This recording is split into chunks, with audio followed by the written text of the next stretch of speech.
Hello, everyone. I'm going to ask Megan and Christian to unmute themselves.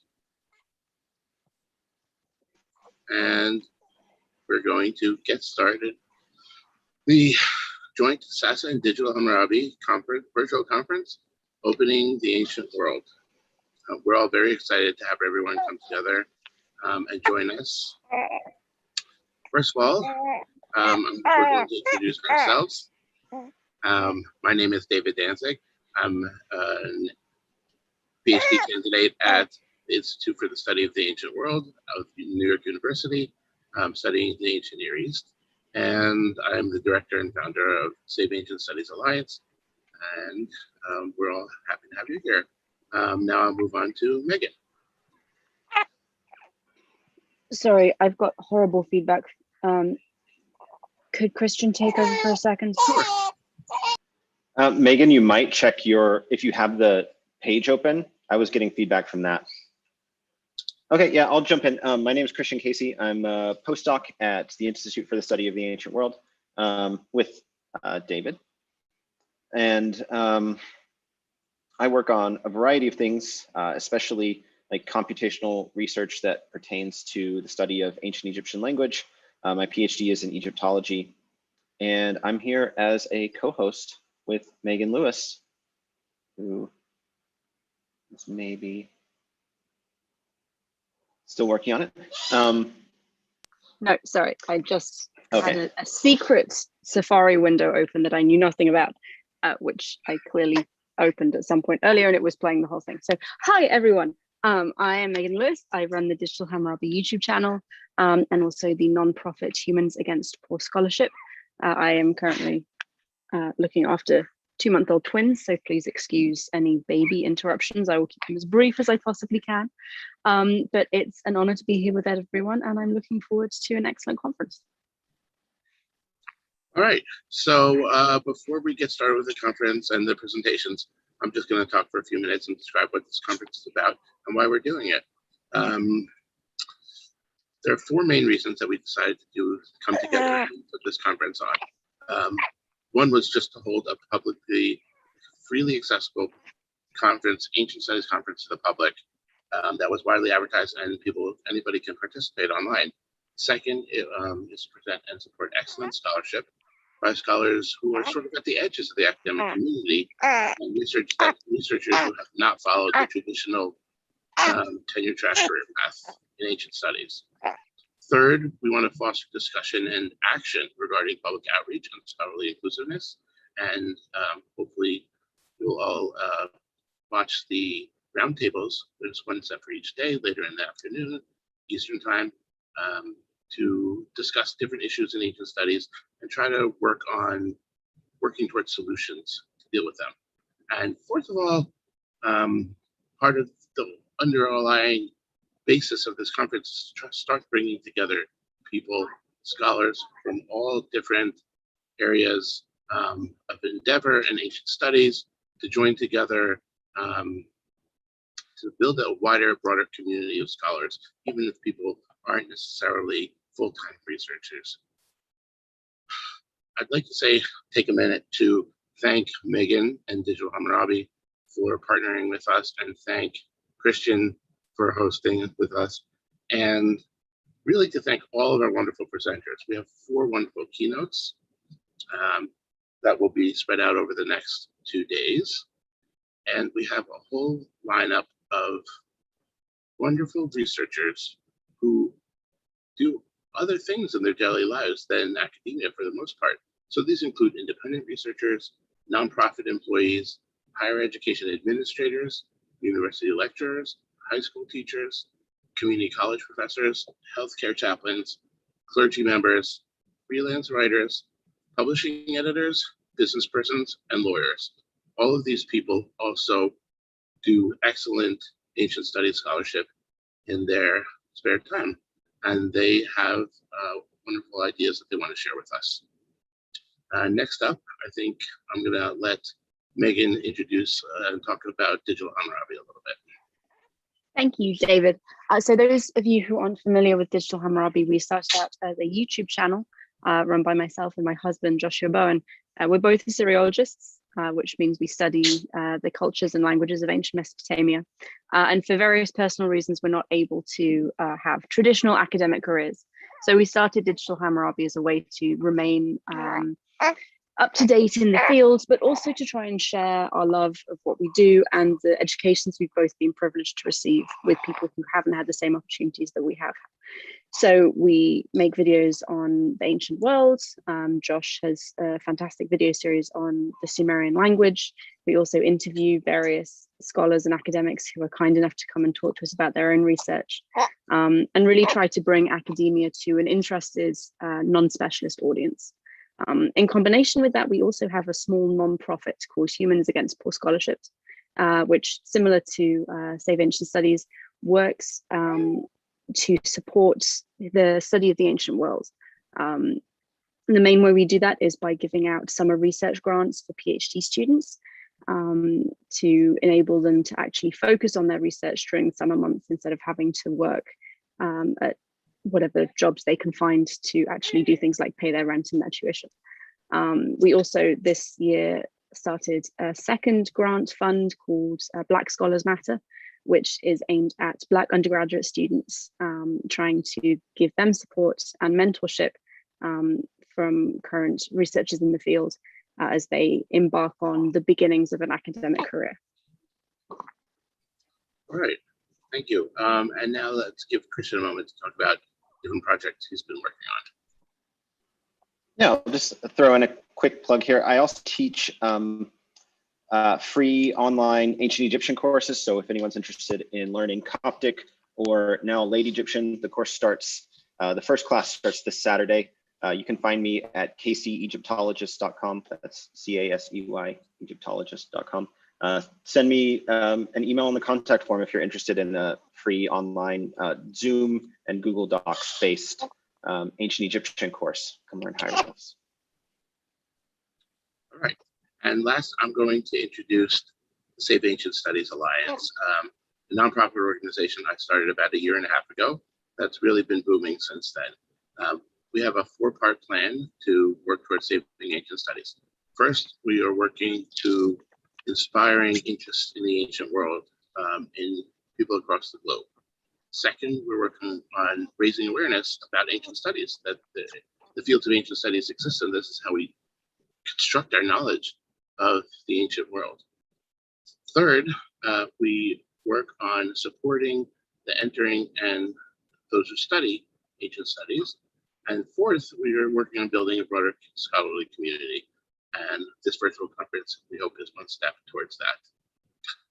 I'd like to now go over the conference a little bit,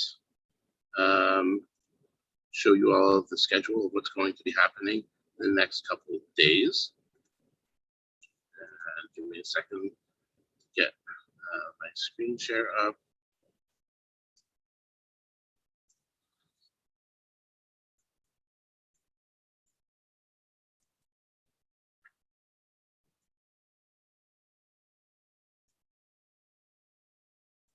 Okay, so after we finish some opening remarks in another minute, we'll have our first keynote speaker, Dr. 🀭Rashid, who's already on the call. And then we'll have a number of sessions in which multiple speakers will present. Each session and each speaker will have time allotted to speak, about half an hour for the keynotes and about 20 minutes for each presenter, after which moderators will take opening questions from the public through the chat feature, either on the conference website or on any of the platforms that you're watching it. All those chat questions come in and are aggregated together. Please only use this chat for asking questions of the presenters. If you'd like to discuss the conference, which is a wonderful idea, and any of the sessions and any of the presentations, please feel free to do so on Twitter. On the right side of your screen on the virtual conference platform, on the website saveancientstudies.org/virtual-conference. On the right side, there is an embedded Twitter feed. This shows all Twitter posts, tweets that are have any of the hashtags related to the conference. Now, as you see in the screen that I'm sharing, each session has a special hashtag assigned to it, each keynote and each session. So that way, if you want to talk about it on Twitter, just use that hashtag and you can make your remarks there. So as you can see, the first day will run straight through from now until the end of the day at 6 o'clock. We'll have also a special session from 4:30 to 5:30 p.m. today, a roundtable that will be about diversity in the ancient studies, problem solving through outreach. Now, this will be a little bit different than the regularly streamed presentations in that only people who are SVP'd and are therefore in the Zoom will be allowed to ask questions and make comments during the roundtable. However, the roundtable will also still be streaming live, so everybody else can watch and discuss on Twitter, of course. Now, this is the lineup for the second day. The second day lineup basically mirrors the first day with a keynote at the beginning and end, and a few sessions along the way. And then the second roundtable tomorrow, Monday, August 16th, 3:30 to 4:30 p.m., which will be about research outside the academy, building an inclusive environment.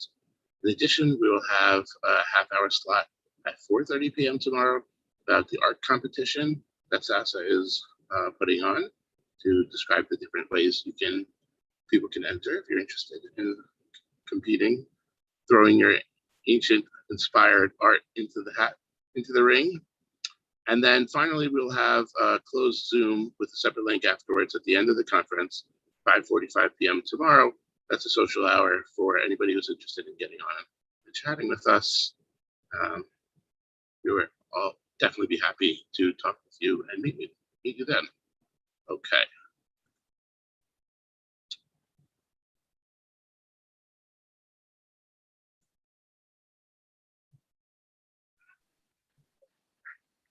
All right. So I think now myself and Christian are going to say goodbye for a little while, and Megan is going to take over as the moderator for this next session. Thank you all for joining us. Thank you for that introduction, David. And our very first keynote speaker is Dr. Mudi Al-Rashid. Dr. Al-Rashid is a junior research fellow at the University of Oxford's Wolfson College and specializes in the languages, cultures, and history of ancient Mesopotamia. She holds a BA in philosophy from Columbia University and a master's degree and PhD from the University of Oxford. If you've heard anything about cuneiform or Mesopotamia on a podcast or a blog, then you've probably come across her work. She works hard to make Mesopotamia accessible to everyone, including through her amazing Twitter account. And you should definitely follow her if you like cuneiform and/or photos of the world's best dogs. She was recently contracted to write her first book, The Princess and the Key, which is slated for publication in early 2024. She is our first keynote speaker and will be speaking on the topic of making and remaking ancient history. Mudi, thank you so much for joining us. Thank you so much for having me, and thank you for that generous introduction. I will apologize because there is a butterfly that is terrorizing me right now, so if I am constantly ducking or like freaking out, that is why. But hopefully it won't be too bad. In the meantime, can everyone see this screen? Yes. Yes, we can. Okay, excellent. So it's really a pleasure to be here today. I'm going to be reading notes, so I'll be looking back and forth because, of course, my printer stopped working about an hour ago. But before I start, I do want to say a huge thank you to the organizers of this conference. It can't be easy to coordinate so many people across so many time zones while working from home in varying conditions, with or without 2-month-old babies, during a global pandemic, no less, and manage nevertheless to put together what looks like will be a fascinating, inclusive conference that's going to hopefully address some of the issues that will try to make the field more welcoming and just generally better place for scholars and non-scholars alike. So thank you so much. Thank you also for having me. I, of course, feel like a total imposter giving a keynote for anything other than maybe a seminar on how to get your dog to swallow flea tablets, which would probably just be series of photos of me crying into a jar of peanut butter anyway. But nevertheless, I am really grateful and honored to be able to speak today and to get to open today's conference on opening the ancient world. And I hope I can do the subject justice. There are so many brilliant speakers who will discuss a diverse array of research, from podcasting to plagues, space dune to the Tower of Babel, disability to the divine. Without tiptoeing around the difficult issues, the roundtables will allow us to discuss to talk about ways to make the field more diverse and inclusive, along with a series of keynotes that promise to be illuminating, including one later today on decolonization by Dr. Haba Abdul-Gawad. What I hope to do is talk less about history and more about how it's still very much alive and is continuously being made and remade by people in response to the events around them. Climate change, conflict, poverty, instability, and political upheaval are today's first rough draft of history. And ancient history can be a powerful tool in responding to those realities. I'll do this with a focus on Iraq and how history can be a handmaiden to art, politics, development, and much more. We're going to dive right in with the Ma'dan, or the marsh Arabs, who live in what we might call sort of history, what we might call a kind of history, but what for them is very much the now. And they do that every day. This is a photo by Rashad Salim, who is an Iraqi artist and activist based in London, taken in 1977. It shows a marsh Arab with water buffalo, an animal bred and raised by those who live in the marshlands of the Tigris-Euphrates Delta and those marshlands on the border with Iran. Made up of different tribes, they have developed a unique culture reliant on the ecology of the marshlands. To quote Ali Khadir of the British Institute of the Study of Iraq, it is a way of life that has been cultivated for thousands of years. Indeed, the lives of the minority and traditionally, sometimes violently marginalized marsh Arabs open up a window onto the lives of their distant ancestors. For millennia, they have made their home at the juncture of the Tigris and Euphrates rivers, where a flooded grassland has created a micro-ecosystem rich in plant and animal life. Like their ancestors, they rely on the marsh's resources, like reeds. This is a photo of a woman collecting reeds taken by Mr. Khadir in 2018.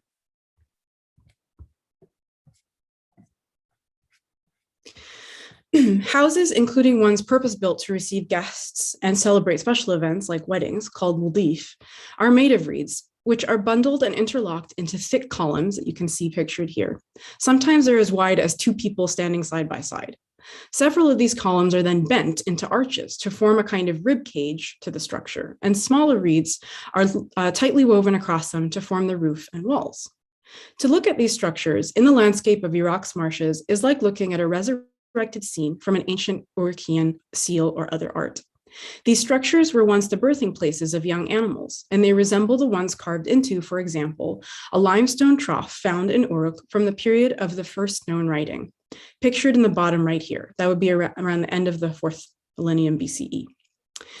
Exaggeratedly long volutes of reed that curl at their ends, a symbol of the goddess Inanna, extend from the top of a reed hut's facade on each side of the trough.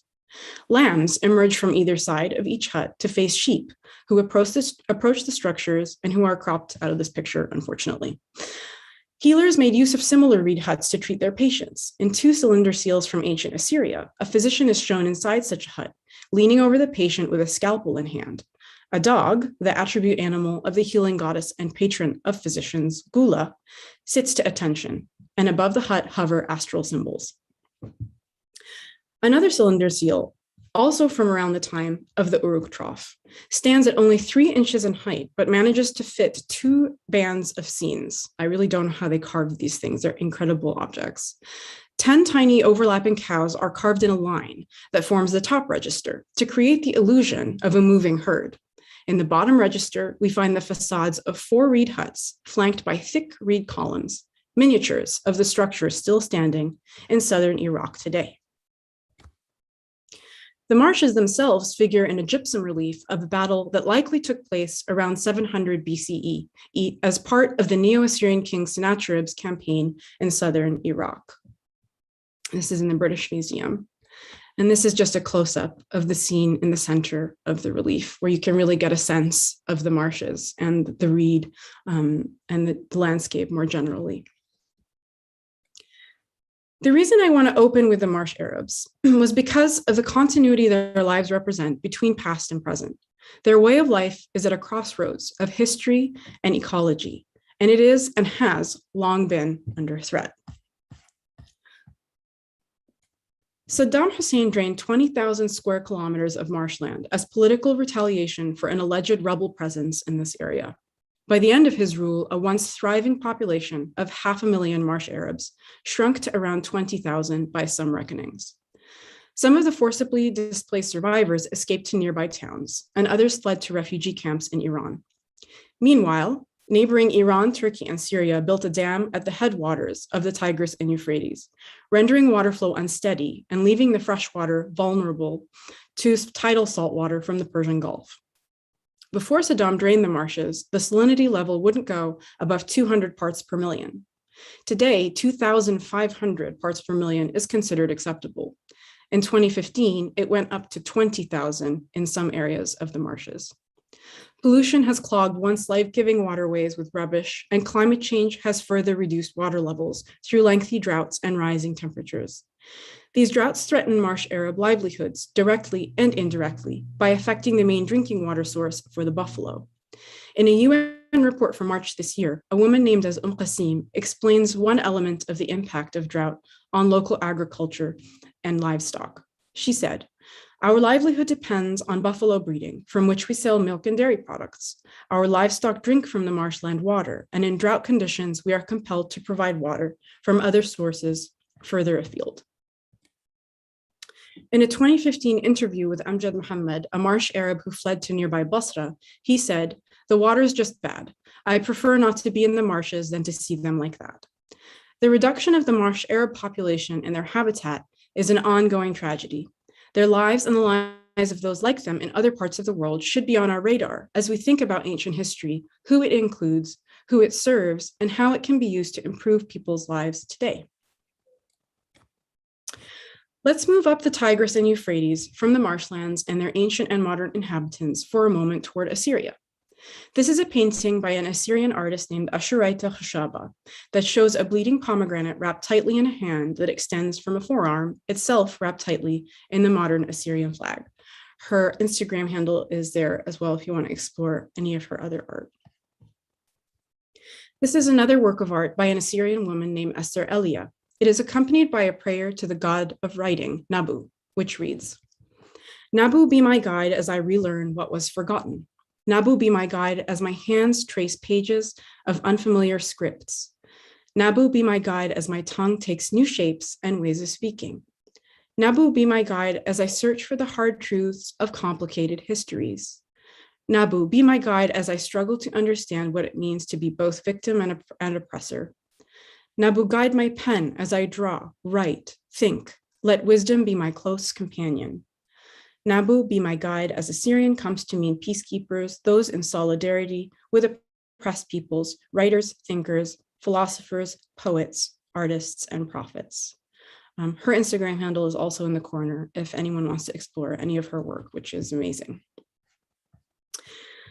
Elia's poem begins with the line, "Nabu, be my guide as I relearn what was forgotten." In the early decades of archaeology in Iraq, integral to this relearning what was forgotten was the Iraqi Assyrian archaeologist Hormuzd Rassam. Here he is juxtaposed with the Rassam cylinder, a 10-sided clay cylinder that describes the Neo-Assyrian king Ashurbanipal's campaigns and building works in the capital. I don't propose to reduce his identity to any one thing, but he is remembered as the first Iraqi archaeologist and oversaw excavations at sites around Mosul in the mid-19th century. Fast forward to 2015. What Rami, an Assyrian astronomer living in Australia, is talking about in this tweet, of course, is the attempted destruction by Daesh of sites and artifacts from Iraq and Syria, of culture, and of the people that culture belongs to. He quoted his mother saying, "We are being erased." In trying to erase history and its inheritors, Daesh, unfortunately, was also making history by terrorizing the people of Iraq and Syria and committing genocide and other atrocities. Their violence was sensationalized, the loss of heritage touted as an international loss, and heritage was often denuded of its local importance, with only secondary mention of the people displaced and killed. In talking about the destruction carried out by Daesh at Palmyra in Syria, Professor Stephanie Mulder helped make sense of this general media focus on heritage. Clearly, we must have concern for people first, but culture is also an essential part of us as people, as human beings. It seems so hard to imagine now, but someday this war will end, and a people without history, with nothing left of their past, will be a people doubly traumatized. ISIS knows this, and that is one reason they're targeting such sites. Stones do matter, and they matter to people because they tell us who we are.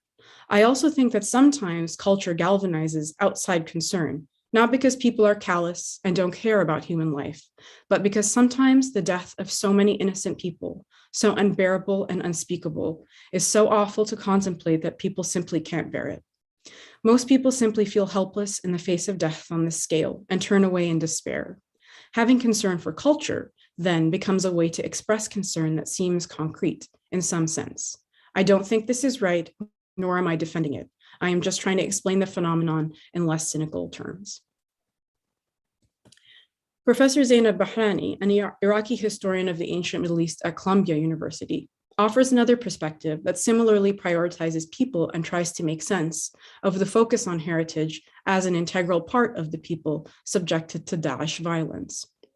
What I see happening is almost a fear of the past. If they didn't feel so threatened by the past, why would they want to wipe it out? Their propaganda doesn't work as long as a tangible past is around. They just want to slowly destroy one thing after another in order to get the world's attention, and I'm not interested in giving them that kind of attention. The destruction of the monuments is really the least of it, though, because all of these people are being killed and displaced and tortured and taken into slavery.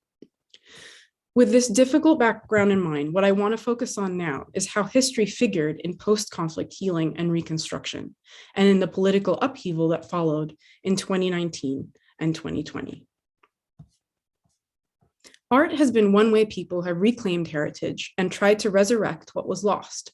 It provides a relatively accessible, often uncomfortable, and often moving way to make and remake history. Much as I don't want to share the next photo, it provides essential context for the one that follows, which is far more hopeful, so I hope I will be forgiven. A video in 2015 showed a Daesh fighter drilling into the face of a stone lamassu. The late Iraqi archaeologist Lamia al-Ghailani said of this image, "Really, I find it the most iconic of what ISIS destroyed is going and boring the eyes of the bull." She went on to provide context for the act that has its roots in ancient history. Armies in the ancient world engaged in targeted vandalism when they sacked cities, often specifically involving attacks on images of the king in statuary and relief. To defeat a king, you had to destroy his images.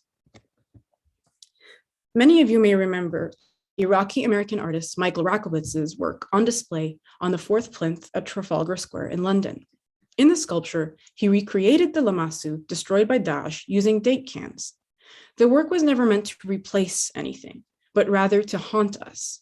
It forms part of a larger work called The Invisible Enemy Should Not Exist. The ongoing work began in response to the looting of the Iraq Museum back in 2003. As the artifacts disappeared, he said, "I was waiting for the loss to translate into outrage and grief for lost lives, but it didn't happen. So I had the idea of these lost artifacts coming back as ghosts to haunt us." And here we see a Sumerian statue that was looted and its recreation by Michael Rakowitz. His project evolved in response to Daesh violence in Iraq. And Rakowitz's work not only reconstructs the ancient artifacts in a modern way that does what art often does, makes us slightly uncomfortable, but it represents an attempt to reconstruct the looted and destroyed artifacts. It is remaking history in response to events that made history for their attempt to destroy history. There's a lot going on here, which I can't fully capture in a few slides.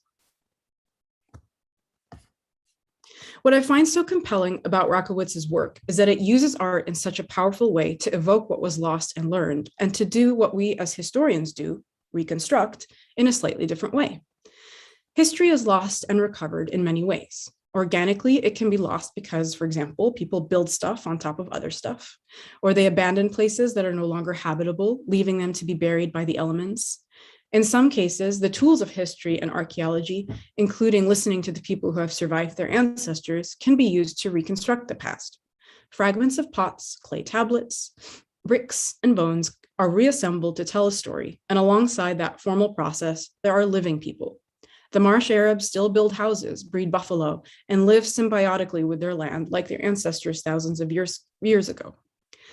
As historians, we can help with this reconstruction by continuing to do, teach, and share history and its tools, and to empower those from the region where this history took place to do the same thing, something I'll revisit at the end of this talk. But history is not just lost organically. It sometimes gets systematically targeted and destroyed. In such cases, there are other tools for reconstruction. There is literal rebuilding, like UNESCO's Revive the City of Mosul project, that seeks not just to recover the city's iconic heritage sites, but to empower its population in that process. Art is another one of those ways, as with the work of Michael Rakowitz. It's an end in itself, but it can also play an important role in remembrance and healing. Another artist whose work aims to rebuild something of that history that he connects to is Assyrian artist Ninos Thabit. In the wake of Daesh destruction, he said that through his work, quote, "I want to send a message to the world saying, we want to rebuild our civilization and continue to grow artistically." This is from a recent digital exhibition of the work of refugee and displaced artists called Displaced Bodies and Hearts. It's pretty easy to search, but it's another work by Ninos Thabit that showcases his work. He also does quite a lot of interesting metal work that recreates reliefs from ancient Assyria and Babylonia, including the relief at the top of the Hammurabi stele, which is very cool. This brings us to the way history figured in the 2019 to 2020 protests in Iraq, to which we now move. And this is similar to the statue that we saw earlier, the Sumerian statue that we saw earlier wearing a gas mask. Cuneiform survives on clay tablets that record languages we understand to be dead, but the script itself is very much alive. Here is an enormous piece of art painted onto the roof of a parking garage near Syriac Bridge. The area was the site of indiscriminate violence against protesters on the 6th of December, 2019, and the stairwell of the parking garage was set on fire by gunmen, trapping hundreds of protesters inside. It became something of a symbol. And in the style of cuneiform, the artist Osama Sadiq painted the word salam, which means peace in Arabic. Here, the same artist has painted ama gi, number 4, if we're being technical, which was a term for manumission in Sumerian administrative text that literally translates to return to the mother. It has taken on the meaning of freedom and has been remade to fit the modern context of protest against corruption and authoritarianism. The 3D character of cuneiform script is even preserved in this mural, which I think is really cool. And again, this is an Instagram handle for the artist whose work I'm showing. Other protest art deployed imagery from Iraq's distant past, like the protective deity or Lamassu, which we've already met a few times, at the front of a tuk-tuk. The tuk-tuk became one symbol of the protests because it could make its way through crowds and reach those in need of medical attention where ambulances couldn't go. On the right, protesters recreate the scene from the Freedom Monument in Tahrir Square, which itself is based on the art of cylinder seals. In the bottom right, the Turkish restaurant building is filled to evoke the black obelisk of the Neo-Assyrian king Shalmaneser III, a stone monument that celebrates 31 years of successful campaigns by that king, erected in 825 BCE. Here's another image of a tuk-tuk as a lamassu. I don't know who to credit this image with because I have searched for that watermark in reverse and I just can't seem to find it anywhere. So if anyone does know who to credit this with, please do drop it in the chat or let me know otherwise. I could literally show you protest art all day, but I'm going to stop with this image of the Ishtar Gate flanking either side of what I think is the Turkish restaurant building. Symbols, scripts, and images from ancient history were incorporated into the art, murals, signage, and digital art around the 2019 to 2020 protests in Iraq. History was made and remade. I want to end with a project that I've been fortunate to be involved in from its inception, whose work I think shows how ancient history can really serve communities and how decolonizing can be done in a practical way that opens up the ancient world as a tool for development, and more generally. That, in other words, allows people to make and remake their own history in a way that serves them. Nahrain, the Nahrain network. Nahrain means 2 rivers in Arabic, and it actually is an acronym for something that I'm horrified I didn't write down and can't remember off the top of my head. But hopefully you'll get a better sense of what they do by the end of this talk, and that won't matter. So the Nahrain network was an AHRC funded project that is now privately funded by an anonymous donor. It has 2 related aims. First, it tackles systematic local exclusions from participation in the construction of Middle Eastern antiquity and history. And second, it tackles massive population growth coupled with endemic instability, poverty, and youth unemployment. And this is from their website out of UCL. The first point directly addresses the deracination of ancient Middle Eastern history and archaeology. Deracination means to pull up by the roots, and here it refers to the early context for knowledge production about Middle Eastern history, in particular about in the archaeology of ancient Iraq, which was conditioned by imperialism and Orientalism. Nahrain hopes to address the systematic exclusion of students and scholars in Iraq and neighboring countries from knowledge production about their own history by empowering them in practical ways to do that history and reclaim that heritage. The second point is tackled together by supporting projects that, for example, train young people in archaeology, traditional crafts, tourism, or public history, and by supporting projects that create jobs. So the project tackles these 2 issues in ways that draw from cultural heritage and ancient history. Nahrain has re-engaged academics in the Middle East in collaboration with global academic communities that prioritizes the production of research about the region by those in the region. It supports training programs, peer mentoring, and support for participation and leadership by minorities. It hopes to improve the employability of humanities graduates through the development of transferable skills gained through heritage research and work, something I imagine many of us are familiar with. And it promotes ancient history as a safe post-conflict space for learning, debate, and reconciliation. Nahrain does a lot, and it sets an important example that can perhaps be expanded or replicated someday, and that either way speaks to the point I'm trying to make about the ways ancient history can be made to serve the present and the people in the present, and how it can be opened up to people outside academia in meaningful, accessible ways. In the project's own words, we enable people across the region to reclaim their ancient heritage as local history, putting it to constructive use for their communities. The network harnesses interdisciplinary humanities, research, and education to help Middle Eastern universities, museums, archives, and cultural heritage sites build their capacity to contribute to the country's economic, cultural, and social development in the years ahead. To give an example, Nahrain funded a project on the revival of watercraft heritage, revisiting the marsh Arabs that we started with. Led by Iraqi artist Rashad Salim, whose photo of the marsh Arab with buffalo we saw earlier, this project examined the relationship between relatively recent Iraqi marshland boats and ancient boats known from the archaeological record. The project combined information about Iraq's marsh canoes through oral history work with the marsh communities and archival data on the one hand, with available archaeological data on the other to recreate the older canoe. One aim of the project was to sustain traditional craft practices by developing new uses for traditional boats in, for example, tourism. A more recent project centers on Al-Hira, a crossroads of late antiquity between the Hijaz of Saudi Arabia and the wider region, and the relationship of this site to those living in nearby Najaf.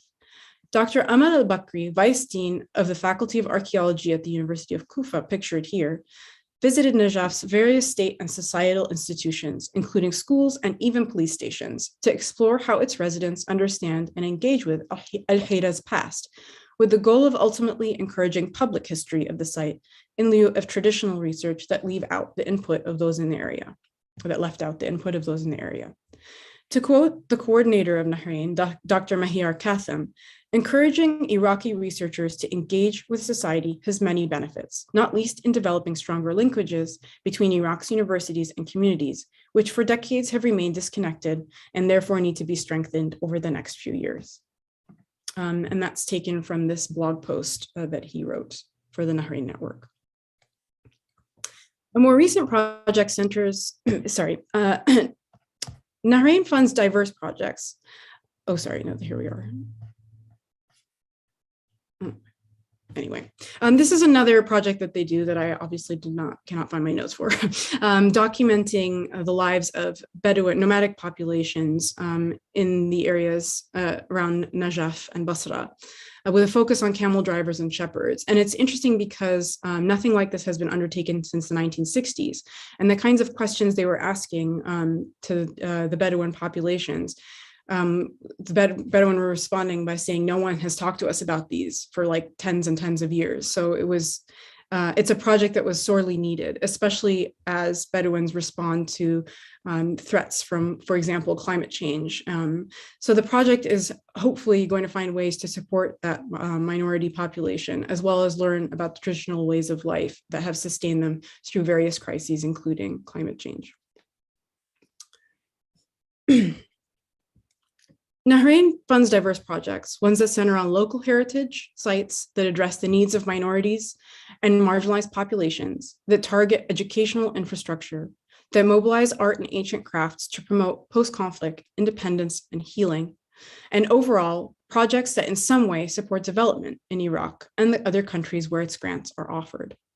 That is, its projects use history to in some way support people, create opportunities for training, create jobs, or make meaningful interventions possible. I won't go into much more detail, but what I want to highlight is that ancient history and heritage can be a powerful tool for good, and it is possible to do so while empowering people, instead of just studying their past while systematically excluding them, as had been traditionally done in some fields. The job of a historian is to try, using a somewhat standardized toolkit measured against constantly improving sets of standards, to reconstruct the ancient past, to bring it to life for the sake of itself and for the sake of illuminating something about the present. What I've tried to show is that the past is not so distant, and the scripts we read not dead. The history we do our best to bring to life remains an important part of people's lives and livelihoods. It is relevant, it is vital, literally and figuratively, and it is important. It and the people who have inherited it come under threat, and they use it to fight back. The past is very much present in the way people make history and in the way they remake it to make the present better. I hope that's something we can all keep in mind as we do our best to do justice to this incredible field that I feel grateful to participate in, to do justice to the people it ultimately serves, and to make it more open and inclusive. Thank you very much. Shukran. Moody, thank you so much for that. That was absolutely fascinating. As a reminder for people watching, if you have questions for Dr. Al-Rashid, please put them in your nearest chat window. They're being aggregated, so I will get to them before we start our next session. From YouTube, we have a comment saying, I don't have a question, but would you extend my thanks to Dr. Al-Rashid for displaying such a striking and perception-altering presentation? Which I think is a sentiment that lots of people would probably echo. And another YouTube comment says, how would Dr. Al-Rashid like me to use this information to make a positive influence? That's a really good question. I mean, I think one of the challenges in what we do as historians is finding practical things to give people to do. I think, I mean, there are again many different ways to go about it depending on the area of history that you're interested in. But one way, for example, is really just even in just the language that you use to talk about a place, rather than objectifying it. You can use, instead of, and I'm guilty of this too, instead of saying that, we've discovered, well, we've rediscovered, because the thing has already been around for so many thousands of years and was made by an actual living person once upon a time. So really minor things like language, but also trying to get involved in local initiatives that are trying to involve people from traditionally marginalized groups in either their history or in other types of history. So an example is that at the Ashmolean Museum and the Pitt Rivers Museums, two museums that are grappling with their colonial past in different ways, and are doing so quite actively, and acknowledging, the shortcomings of their actions and learning from them as they do them, involved refugees in the local area allowed them to sort of invited them to give tours of the various parts of the collection that were meaningful to those people. So, for example, Iraqi and Syrian refugees were invited to give tours of the ancient Middle Eastern collection in the Ashmolean Museum. So those are the types of projects that would be meaningful to get involved in as well. And I mean, again, it really depends on where you are and what field you're interested in, but there are opportunities out there. It's just a question of sort of finding them and seeing how you can support them or amplify them if you can't, physically support them because you're not you're busy or you're not there or any other reason. Thank you. If you are specifically interested in modern Assyrian culture, there is an organization called the Assyrian Studies Association. This year, they've had a range of really fantastic online public lectures, including from Michael Rakowitz, talking about his work. So if that's the kind of thing you're interested in and a modern culture's own relationship to its ancient heritage, I would recommend getting on their mailing list. They're doing absolutely fantastic work. I'll go back to the chat in a minute and see if we have more questions, but I should have asked you this earlier. Would you mind just taking a minute to talk about why you love ancient studies and how you envision a broader and more inclusive community of scholars? Yeah, I mean, I love ancient studies. I mean, first and foremost, it's something I've always found interesting. I mean, I love getting to learn about how people lived in the past, what they thought about the world around them, how they made sense of the world around them. And sort of connected to that, I love what it can tell us about ourselves as well, and this is, purely sort of from a, I don't like feeling alone perspective, but, reading about how they made sense of everything from loss to emotions that are difficult to process, like feeling depressed for extended periods of time. Even if just for a moment, it makes you feel like it's okay to feel the way that you might feel in that particular moment. So that's another reason I really love getting to research ancient history and in particular the history of science, which is what I do. I've already forgotten the second part of the question. Can you repeat? How you envision a broader and more inclusive community of scholars? Yeah, I mean, I think what this conference is doing is really, the way to get there, involving people who are not full-time, strictly researchers, involving people who are just, simply interested and want to learn more, involving people who research or, learn about the ancient world in their free time, instead of confining it to, to those whose full-time job it is to research the ancient world. Involving just those who are interested is really the first step, but also trying to involve those to whom the history, or one way to say it is to whom the history belongs, like what the Naharain Project is doing. I think that's a sort of more targeted, more practical way to bring ancient history to a wider audience. But I really think what this conference is doing is amazing, and I'm really just so happy to be participating in that. Thank you very much. Sorry, we have another YouTube comment, not a question, but a good comment, so it's worth reading. Thank you for the interesting presentation. I'm always too stuck in the past, and the present condition of the local areas is not much known to me. Yeah, I'm guilty of the same, if guilty is the right word. I think many of us are, because we are so interested in what we do, and it can be all consuming at times. So that is perfectly understandable. And acknowledging that really is, is something, worthy of praise, because you can't really get your head out of something until you notice that your head is so deeply in it that you've, not noticing other stuff going on. So that wasn't particularly eloquent, but I know how you feel. And I'm glad that, seeing some of the modern context has been illuminating in some way. Yeah, I'm going to echo both the comment and your response. It's having spent so much time formally studying the history of the area, it was only relatively recently that actually it kind of got through my brain that this is a modern living community and culture, and that actually it's important for us to recognize that and to recognize that there is continuity. I think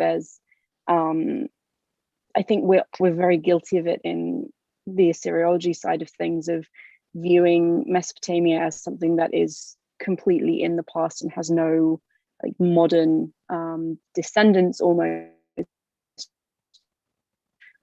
Whereas look at it's seen as the forerunner of the whole of Western civilization. But Mesopotamia doesn't get that same direct line drawn between the ancient past and modern cultures. Yeah, absolutely. We do not appear to have any more questions. I muted myself. Well done, me. We do not appear to have any questions from the audience. So we are going to say thank you, Dr. Al-Rashid, again for joining us. This was absolutely fascinating. Thank you. Of course. And I think, Christian, you were going to chime in here. I actually did have a question. It's maybe a little off topic, but I was thinking about it when you were showing the dwellings of the Marsh Arabs and looking at the depictions of those dwellings on like ancient Mesopotamian art. We have very similar things from ancient Egypt and very similar dwellings. And there's, as far as I know, there aren't, oh, sorry, is someone in the waiting room? As far as I know, there aren't great modern parallels, but I always look to the Marsh Arabs for the modern parallels that I can find. I wonder if you've ever looked at like cultural connections between those groups and like building styles and things of that sort. Like between Egypt and Iraq, is that what you mean? Yes, the people who dwelt in the Delta built very similar. I mean, the buildings that they build, like Reed dwellings, look almost identical. And I don't know whether there's any connection. I've wondered about this forever, so I thought I should jump in and ask while I have the chance. You know, I have no idea. I didn't know that. And one thing I am very guilty of in this field is not doing enough comparative stuff within the ancient world. So that's really interesting to know. I maybe something worth both of us, you know, maybe putting our heads together on, because that would be really interesting. I'll send you an email. Sounds good. Thank you. Yeah, thank you very much for your wonderful talk. Thank you. Sorry, I had to pick up the other baby who is now upset. First baby is asleep, so we're good on that front, everybody. Okay, we have 5 minutes before our next presentation starts. So I will put up the holding screen. Everybody go and get yourselves a cup of tea if you feel like a cup of tea. And we will be right back.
Hello again, everybody. We're just going to give our presenters a minute to get back, and then we will get started with the first session of the day.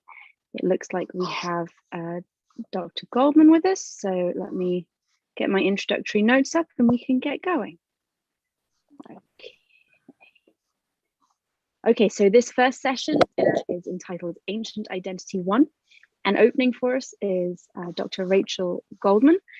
She holds degrees in classics and history from Rutgers University and the City University of New York, the Graduate Center. Dr. Goldman is the author of Color Terms in Social and Cultural Context in Ancient Rome and the edited volume Essays in Global Color History. She is currently the program assistant at the Center for Cultural Engagement at Camden County College and is also a full certified member of the Appraisers Association of America, holding a Judaica auction at Bonhams, New York. She also creates her own color dyes, and if that is not a fascinating introduction, I don't know what is. Dr. Goldman, thank you so much for joining us. Okay, I just wanted to show you also that I do reproduction samplers. So this oh is, my gracious, that's so I do amazing. recreations of samplers as well. And since there's a small group of us here, I can show this to everybody. I am really proud of this. And do I flip my screen? How do I do that? Yes, please. There should be a button at the bottom that says share screen.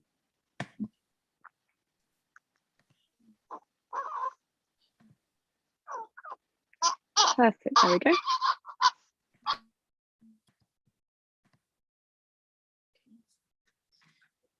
I would like to begin by thanking David, Megan, and Christian and Karen for having set up this wonderful, wonderful conference. I've never been more excited to have an audience on a Sunday morning at the 11th hour. And I also thank you for having me share my ideas. I come to you from the sacred land of the Lenape in Lenape-Hoking, which is in New Netherlands, also known as New Jersey. So, the subject of Jewish patronage and freedmen inscriptions have long attested the history from their artistic, epigraphic, and archaeological backgrounds. These instruments show a distinct connection to a Jewish past and memory. Inscriptions carved into stone and mosaic dating from the 1st century BCE to the 5th century CE show the widest range of creativity by artisans and even by the people themselves, and their ability to connect and change their responsibilities as citizens and worshipers in the Roman Empire. How Roman culture was placed on the Jews as the other and others evolved over time, and how they interpret Roman culture for themselves has been widely studied and examined. Memory, in this respect, was held through decorative symbols, evocative of the temple, including menorot, animals, ivy leaves, scrolls in the ark, pilgrimage vassals, lulavs and etrogs, and even a wax tablet. And they appear everywhere. Scholars neglect the notion that the appearance of these symbols serve as memory devices and tools and connection to their salvation, and even as apotropaic functions. They are focused only on the inscriptions. And while I can show hundreds of inscriptions in this talk, I have confined my discussions to those of prime importance and relevance.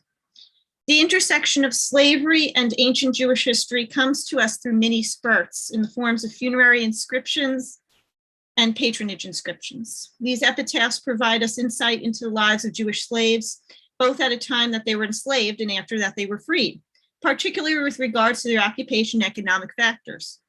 Essentially, these inscriptions document what I call the ancient immigrant experience. These inscriptions are written in Greek, Latin, and Aramaic, some with elaborate decorations and chronicling the lives of Jews and how they record memory. By contrasting some of these inscriptions with patronage inscriptions, we can understand a specific language for each group. I know that I will receive questions about this, so I'd like to say that this paper will not consider the appearance of Hebrew slaves and its legislation in the Bible, but rather how the institution was used by Rome in relation to the conquered peoples. In my discussion, I will trace how generations of families evoked a language, decorative motifs, and thereby creating a sacred space for worshipers and the passerby. Connections with deities and geographical locations. I introduced a notion of a memory vocabulary that is repeated with variation throughout, but not in the same fashion for decorative forms throughout time.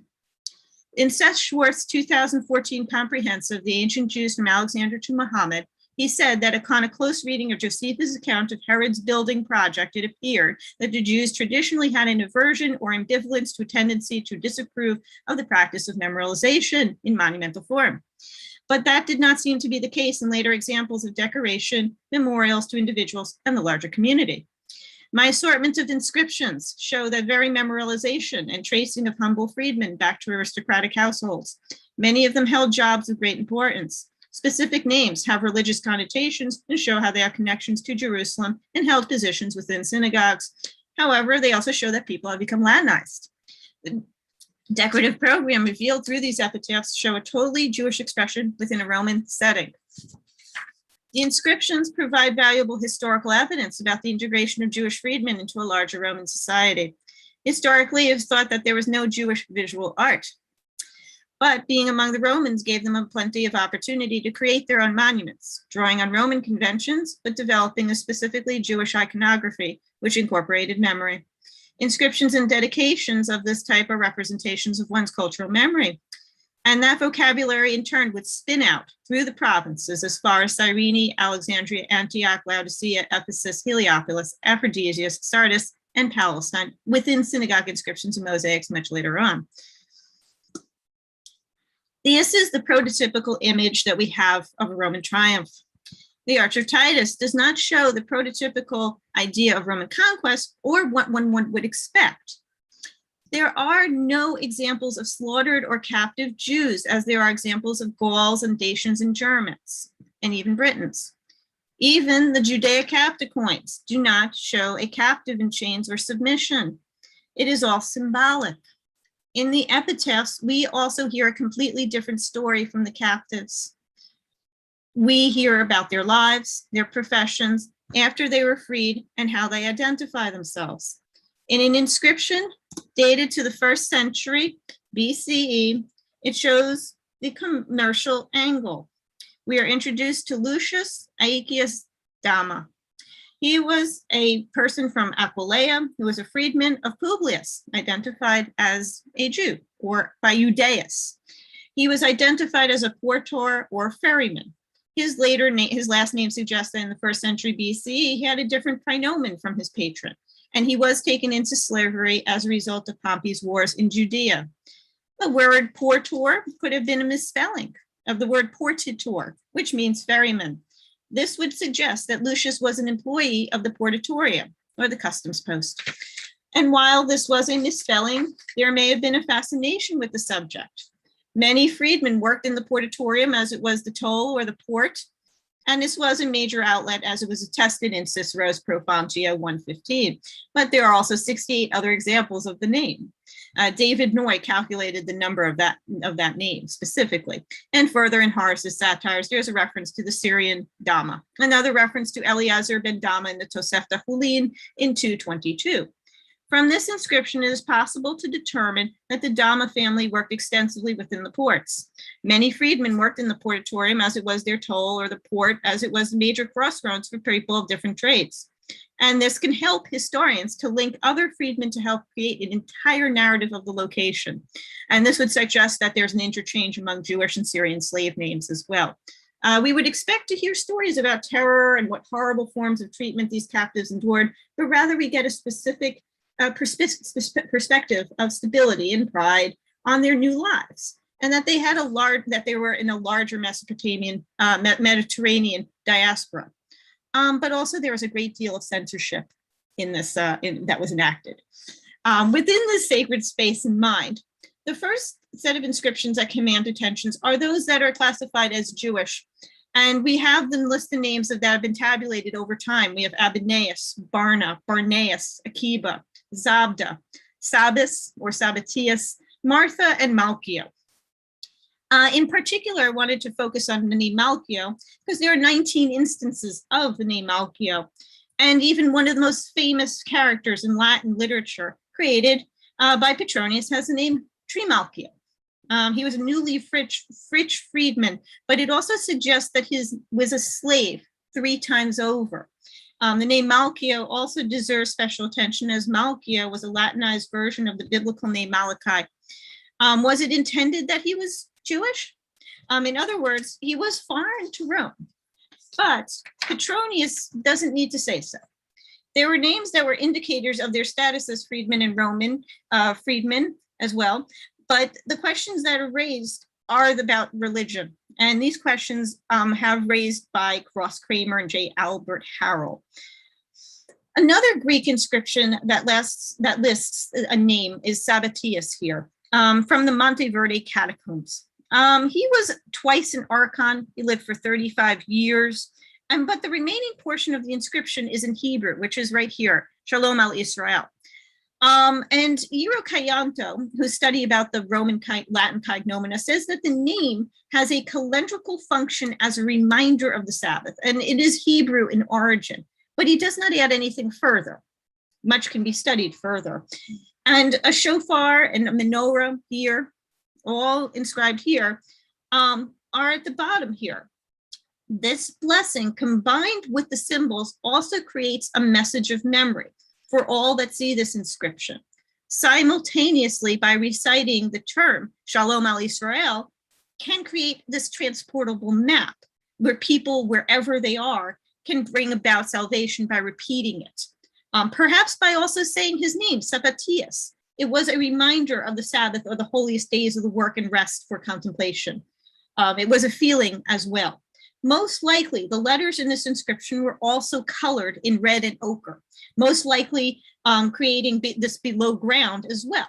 And these letters have a strong visual presence that stand for the religious rituals and temple practices and preserves that sacred space.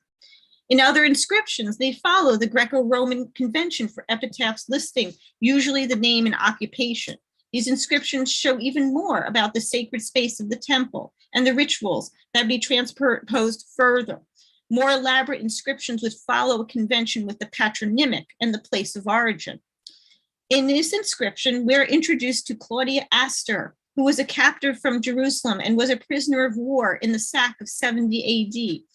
She was freed in Puteoli near the Bay of Naples, and her original name was probably Esther and Latinized as Astor, meaning star. Claudia Astor says that she was a Jerusalemite and captive, seems to have the responsibility of the care of a tomb belonging to a 25-year-old imperial freedman named Tiberius Claudius Masculus.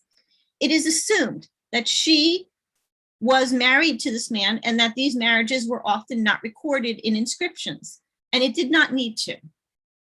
I suggest again that there was a consciousness related to the preservation of name and symbols. She probably began her life in Palestine, and the man may also have been Jewish, though it is not possible to discern this from the inscription. They are both freedmen of the imperial house. And this was also a very early instance of the name. She would have acquired her new name from her master, but also the religious influences around her, making her appear more Roman. This is clearly an example of the ancient immigrant experience.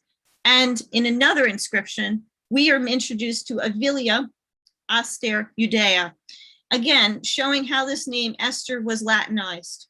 But in these two inscriptions, they show that she was a bona fide Jewish freedman because of their association with the synagogue or the city of Jerusalem. Also in this inscription, we are introduced to the father, who was the doorkeeper, the Ioannuarius, and the doorkeeper of the synagogue, a fitting tribute to the sweetest daughter. Very sad because she must have died before her father. But here again, both of these inscriptions are portable and can be transported and stand in for the religious activities of the temple and repeated aloud. But probably the most fascinating inscription that alludes to Jewish freedmen and upward mobility is the one that I've saved up until now. This very, very famous tombstone found in the 5th marker on the Via Appia appears to show names of their Jewish, including Lucius Barika or Baruch, Lucius Zabda or Zebediah or Zebedee, and Lucius Akiba. They probably came to Rome in 66 through 70 by Titus in the first Jewish revolt in another inscription that is joined in conjunction with this epitaph. Let me go back here. There is the perception among the Romans that the immigrant population, especially Jews and Syrians, made naturally good slaves. In his Provincias Consularibus 510, Cicero writes in 56 BCE that Jews and Syrians were born to be slaves. And another inscription that's probably really related here mentions that Zabda and indicates in the first line that his profession is a slave trader, a mercator venalicius. If this second Zabda was a Jew, then we would have a direct testimony that Jews actively engaged in the Roman slave trade as dealers.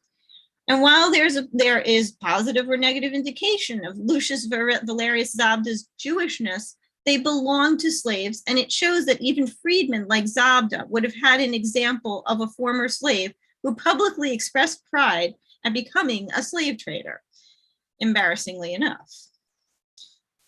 This interesting thing revealed by Harrell's 1998 study that the freedmen Zabda, Barika, and Akiba here had originally been sold by a slave trade dealer who claimed either correctly or intentionally that they were all Jewish and thus came from the same region, by chance known to provide obedient slaves. Even after they were slaves, Jews in particular had established themselves as merchants and traders, as evidenced from these inscriptions. But what makes it more interesting is how we start to see how these inscriptions start to have decorations. The study of Jewish symbols has been studied from Sukenik, Goodenough, Weiss, Hachlili, Levine, and many others. The symbols are designated as purely Jewish because of their usage within the synagogue and ritualistic functions. Only inscriptions that are designated as Jewish have the symbols inscribed. I suggest that based purely on the symbols and decorative motifs, that it was recognized that they were Jewish slaves. They also did not need any further identification. According to Levine, Fine, Hachlili, and Branham, all of these symbols contain different interpretations. Levine says the menorah is the most ubiquitous image, and that the appearance of these motifs in the synagogue might be viewed as a triggering a memory of the institution, expressions of a hope for the restoration, or perhaps reflecting a desire for the synagogue to perpetuate the temple's sanctity and religious expression.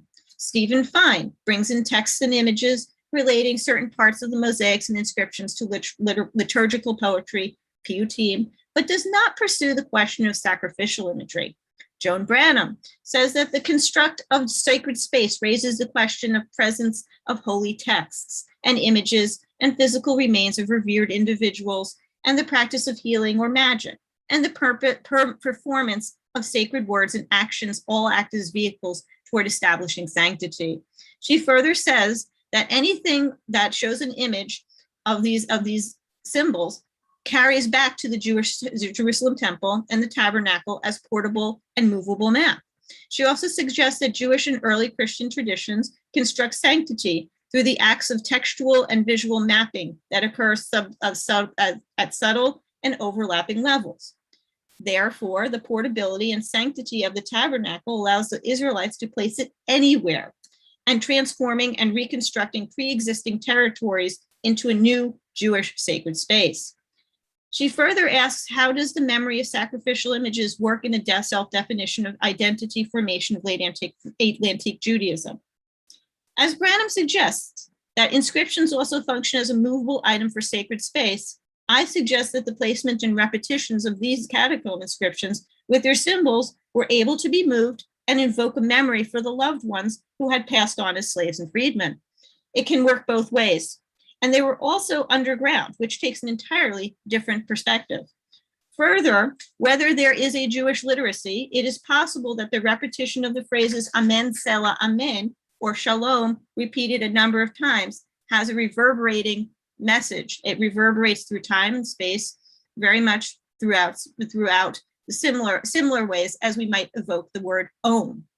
The repetition of these blessings in a new homeland in the diaspora allowed for a verbal sacred space. Now I'll discuss just 3 inscriptions from the Jewish Museum in New York as they relate to the mapping and memory of the people of the diaspora. The first inscription prominently shows flickering menorah with a tabula ansata above it. And note also that the flickering flames of the menorah are evocative of showing the spatial reality. This menorah is shown on a tripod base. There is one example of the menorah on the Arch of Titus here. although there are many examples of Jewish minarot in catacomb inscriptions, showing once again how memory plays into the role of what's seen is visually drawn and recorded. But the convention of applying a tripod to a menorah is a typically Roman convention and does not appear on the Arch of Titus. But tripods were stand-in bases that Greeks and Romans displayed heavy objects upon. What is fascinating is the models and where the artisans were getting their visions from.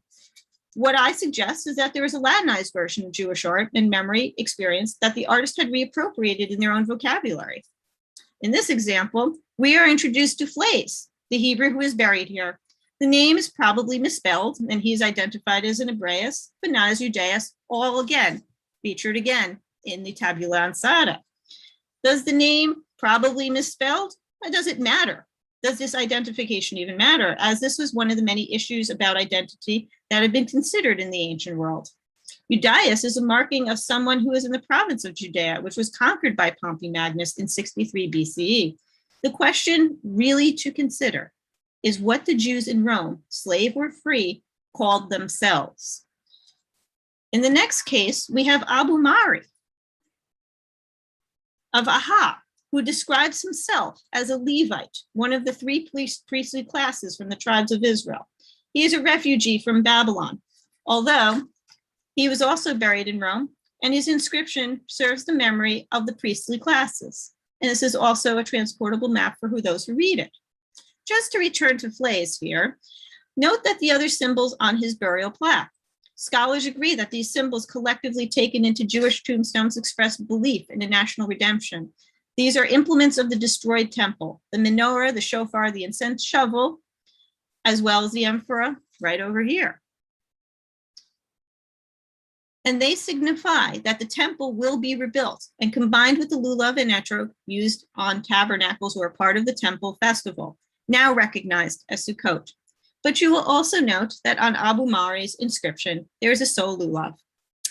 The amphora is also decidedly Greek in some shape and was intended to carry oil. I presume that the symbol of the amphora was used to light this menorah in the temple, which symbolized the temple will be restored. But what do we do here when we start to see symbols of animals in these inscriptions, and something that no one would not expect to find in Jewish art? Animals do not appear until later examples of Jewish synagogue mosaics, such as the zodiac, which was exclusive to the Jewish living experience in Palestine beginning in the 3rd century CE. Here, we are introduced to Aelia Alexandria, who set up this epitaph in honor of her dear mother to live well in the afterlife. What is going on in this epitaph? And should a mother be equated with a pilgrimage flask, a sheep, and a carroty-looking etrog? The goat and the sheep in Greco-Roman iconography has an entirely different symbol related to a pan or satyr, equated instantly with sexuality and debauchery. But that's not it.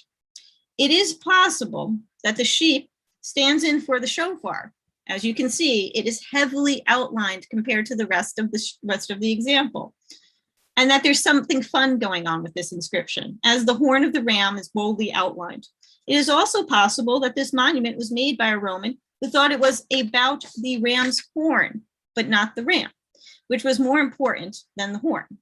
And the etrog looks more like an onion or a carrot, as we can see here. In a similar vein, we are also to meet Aurelius Josephus and Aurelia Auguria, who set up this monument for their son Agathopus, who lived to be 15 years old. Once again, the artist has expressed artistic license, and none of the decorations suggest Jewishness, except the name Josephus is short for Joseph and the appearance of an etrog on the side over here, as well as ivy leaves over there. It is possible that there's a misunderstanding. And what does the ram and bull mean? Since the ram represents a sign on the zodiac for Aries and the bull represents Taurus, it is possible that these symbols represent a sign of their new birth date or coming into life of a new citizen. It raises another possibility for the previous inscriptions as well, since the ram was featured. Signs of the zodiac made their way into these Palestinian synagogue mosaics. But in other enigmatic example, it's dedicated to Seleucia, there is an appearance of a candelabrum, not a menorah, with a codex right here. And the entire inscription has been outlined in ochre and reddish ink. It is fascinating to note that this small detail, amidst the preponderance of scrolls, once again, is an attempt to recall events of previous events through religious symbols. Throughout these inscriptions, the symbols reappear, and I would like to propose that there's a connective language or a consciousness that existed, based on the older theory that Archer Sinclair Harvey proposed originally, that the combination of symbols of the lulav, etrog, and the covenant, and with the menorah, refers back to the Feast of Tabernacles or Sukkot, and through it conveys the viewers the perennial hope for the coming of the Messiah and the restoration of temple in Jerusalem at a time of peace or pax. Scholars concur on this point, but they do not consider other symbols that appear. And I think that there's a combinations of messages that can be explained. For example, they do not express any need to return home to Jerusalem.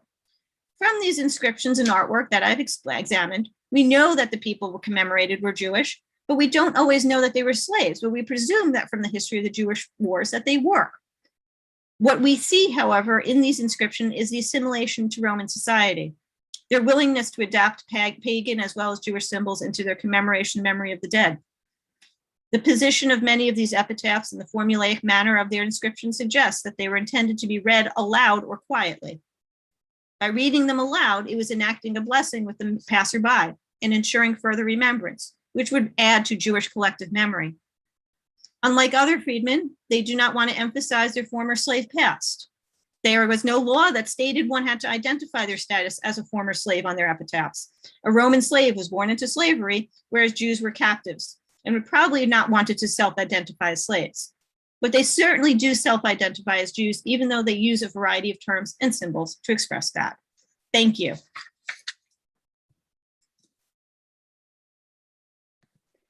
Thank you very much, Dr. Goldman. That was absolutely fascinating. We had a question about the very first menorah image that you showed. And my apologies if you did answer this in the course of your talk. The question was, what is this object and where is it from? Okay. The question is, let me go back to, let me see if I can go back. Got a menorah with the oil lamps on the top. Is this the one? Or That's the one, yes. okay, this is the Arch of Titus. I believe that this is on, if you're coming up from the Via Sacra, this is going to be on your right side, and then this is going to be on your left side. This is one of the par excellence examples of showing of soldiers bringing home spoils or booty from a conquered nation. It was designed to commemorate Titus's victory over Judea. And what is interesting about it is that it also features all the trappings, including the tabula ansata, which is a Roman convention that also was picked up by Jewish peoples in their mosaics in synagogues. So this is really a very strong identification and being a part of what nation do you belong to? But also the idea is we have to question who the artisan was, and most of artisans were trained Greeks or Romans who had learned in the vocabulary at the time. I certainly don't want to be the only person to speak about the Arch of Titus, but I also just wanted to give a shout out to Steve Fine, who is doing a wonderful project where he is showing what it looked like in color. Oh, wow. That's yes. So if you do a quick Google search, you'll see the work that Steve Fine of Yeshiva University has done. That if you take the idea that polychromacity existed in the Roman Empire, why wouldn't it have worked throughout Judea, and why wouldn't it have worked on here? So that is really exciting. Wonderful. And can I ask what the object was in your title slide?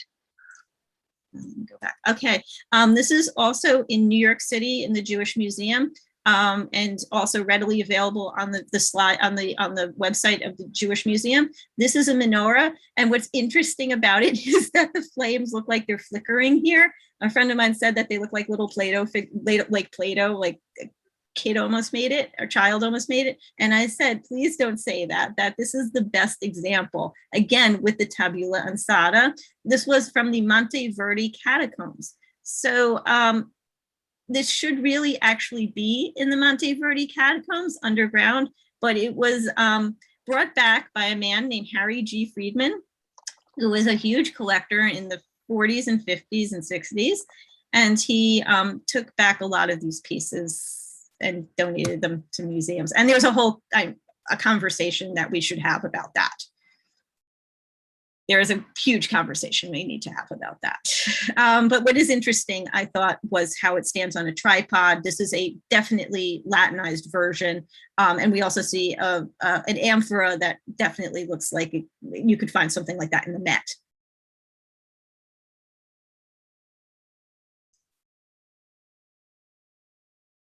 Oh, sorry, I muted myself. Thank you so much. We had another question. Do we know anything about the daily lives of Jewish slaves working for Romans specifically? Yes. Were they still able to adhere to all their religious rules, such as not working on Shabbat and eating kosher? Those are very good questions. And I would recommend reading anything by Stephen Fine, Seth Schwartz, because what we can find out, and also somebody like Jessica Della Russo, a good shout out to her, is what we do know about them is that they had, most of the information we get is from the inscriptions. Many of them, and I had to cut out a lot for my slides here, is that many of them had interesting trades like perfumeries, silk dealers, people who would have been involved in rites on the Silk Road. Do we know that they observe Sabbath? No, keeping kosher, we only get information from Tacitus that says that Jews were highly superstitious and that Jews avoided pork. But we don't know about for the entire life of slaves. And I'm sorry if I'm stumbling like this, but anything that we know about them would come from these inscriptions. Wonderful. And we have one final question, and then we're going to have to move on to our next presenter. Do we know when the first discovered depiction of the Star of David was? That's actually a convention of the 1870s. Star of David never ever appears in this period of time. Actually, if you do, a really simple place to find this information is the Encyclopedia Judaica. The Star of David, if you do find anything on, if somebody gives you something with the Star of David and says that it's like from the 15th century or even earlier, it's a fake. Do not take anything like that, because again, the Star of David is a convention of the mid 19th century, 1870s. It was also used as a way to show symbolically, again, us versus them, others, and also quite in negative interpretations, which I don't want to go into that conversation. But what I do want to say is that the Star of David was never part of an ancient vocabulary. In fact, stars, like the name Aster, was a term that was starred and related to zodiacs. Fascinating, thank you. I did not know that. Yeah. Okay. I could go on, but I would like to respect the time of our other participants. Thank you so I much, appreciate Megan. that. Thank you. Sorry, Dr. Godden, would you mind closing down your screen share for me? How do I do that? You should be able to just, yeah, there you go. Perfect. Thank you so much. And we are going to move on to Dr. Roberto Gazzoli. Dr. Gazzoli is an assistant professor at Mysticism University International College in Thailand. He got his PhD in ancient history and archaeology from the University of Birmingham in the United Kingdom, and usually researches late period Egypt, roughly between the end of the New Kingdom and the early Ptolemaic period, as well as cultural heritage management and sustainable tourism.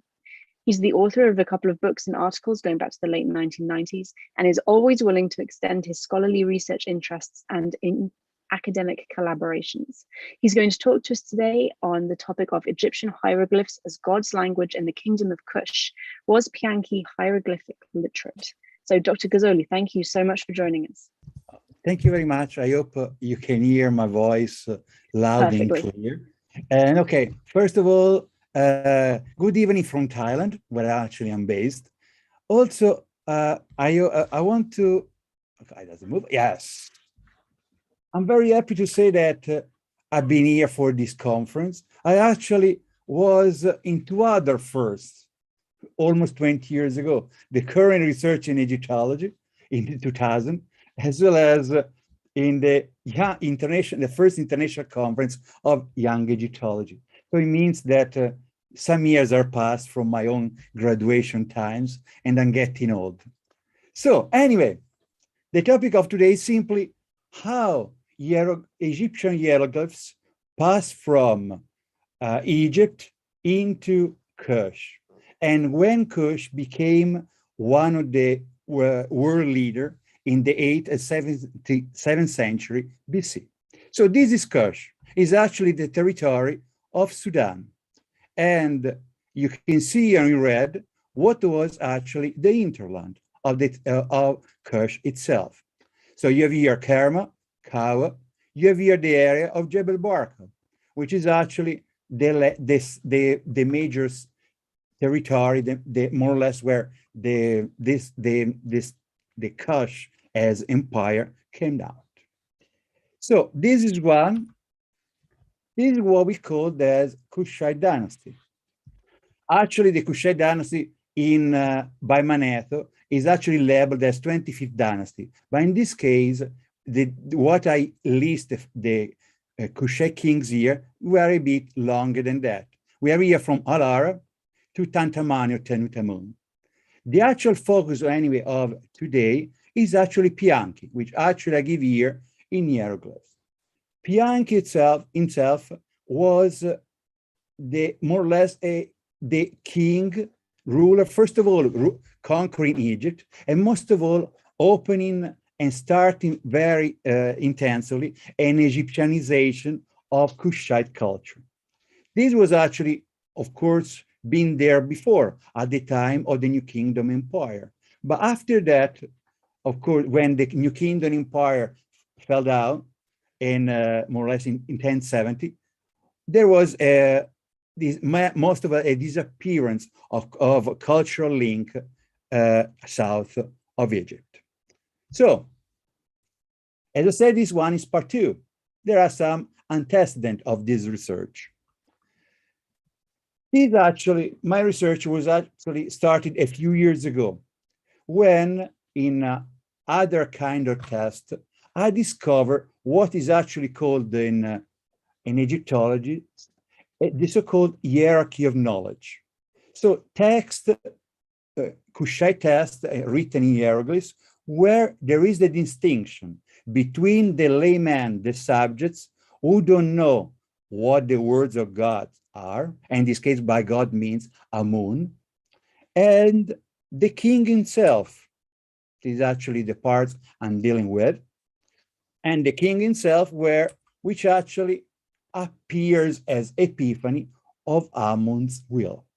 So starting from these antecedents, I wanted to develop more. I wanted to know if the hierarchy of knowledge actually also mean the capacity of reading hieroglyphs, at least by the royal court.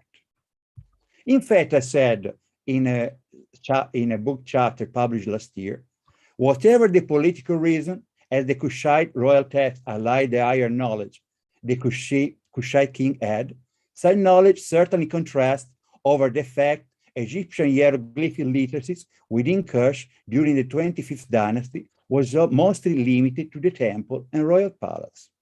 An even more restricted base of literacy during peace times is allowed, pending the fact that more citations from Egyptian literature are present in his text than in any of the later texts, possibly hinting to the need of more direct Egyptian Theban influence or copy. So this was actually my conclusion last year.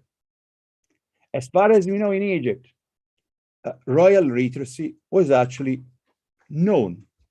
The Neferti prophecy said about that. So they said that Snefru, king of the 4th dynasty, wrote down what Neferti was dictating. You see here on the right-hand side, Tutankhamun scribal tools. So we know that at least as education of royal prince, Egyptian princes and of course pharaohs, they were able to read and write. This was actually my question point. Was Bianchi hieroglyphic literate? So the next step is actually seeing how hieroglyphics, Egyptian hieroglyphs in Kush appeared between the fall of the New Kingdom until the period of Bianchi. And at the moment, from the archaeological point of view, culture in the region of Jebel Barka and archaeological discovery, they're actually limited. This is actually a tomb, more or less, being dated the 19th dynasty and being in use for actually 4 centuries. So you have here scarabs, Egyptian or Egyptianizing. You can see here Menkaperra written on it. So they are clearly Egyptian inspirations or Egyptian artifacts. You have here the Osiris barge, meaning the voyage of Osiris in the afterworld during the nighttime. But there are also elements properly belonging to a Kushite area, the Kushite culture, like here cattle's depiction, which are not appearing in Egypt. So this is one of the points. So the archaeology seems like pointed out a mix of Egyptian and local culture after the fall of the New Kingdom. This is the first test we know about. This test is called Katimalo inscription, is inscribed on the Semna temple, and this temple was actually built by Hatshepsut and Thutmose III. The inscription is, and mostly the iconography is already peculiar, where you have a Kushite queen followed by a female figure and fronting the Egyptian goddess Isis. It's very, very peculiar of the Kushite tradition having the female role in such preeminence. If for the one known in Egypt, Hatshepsut was the exceptional case within ancient Egyptian civilization, but was an aberration. I'm sorry to say, but in any case, it was not common in ancient Egypt. For Kush, the role of the women is more preeminent.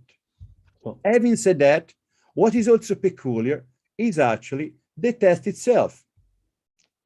I don't want to read it all, but please note the part written in blue.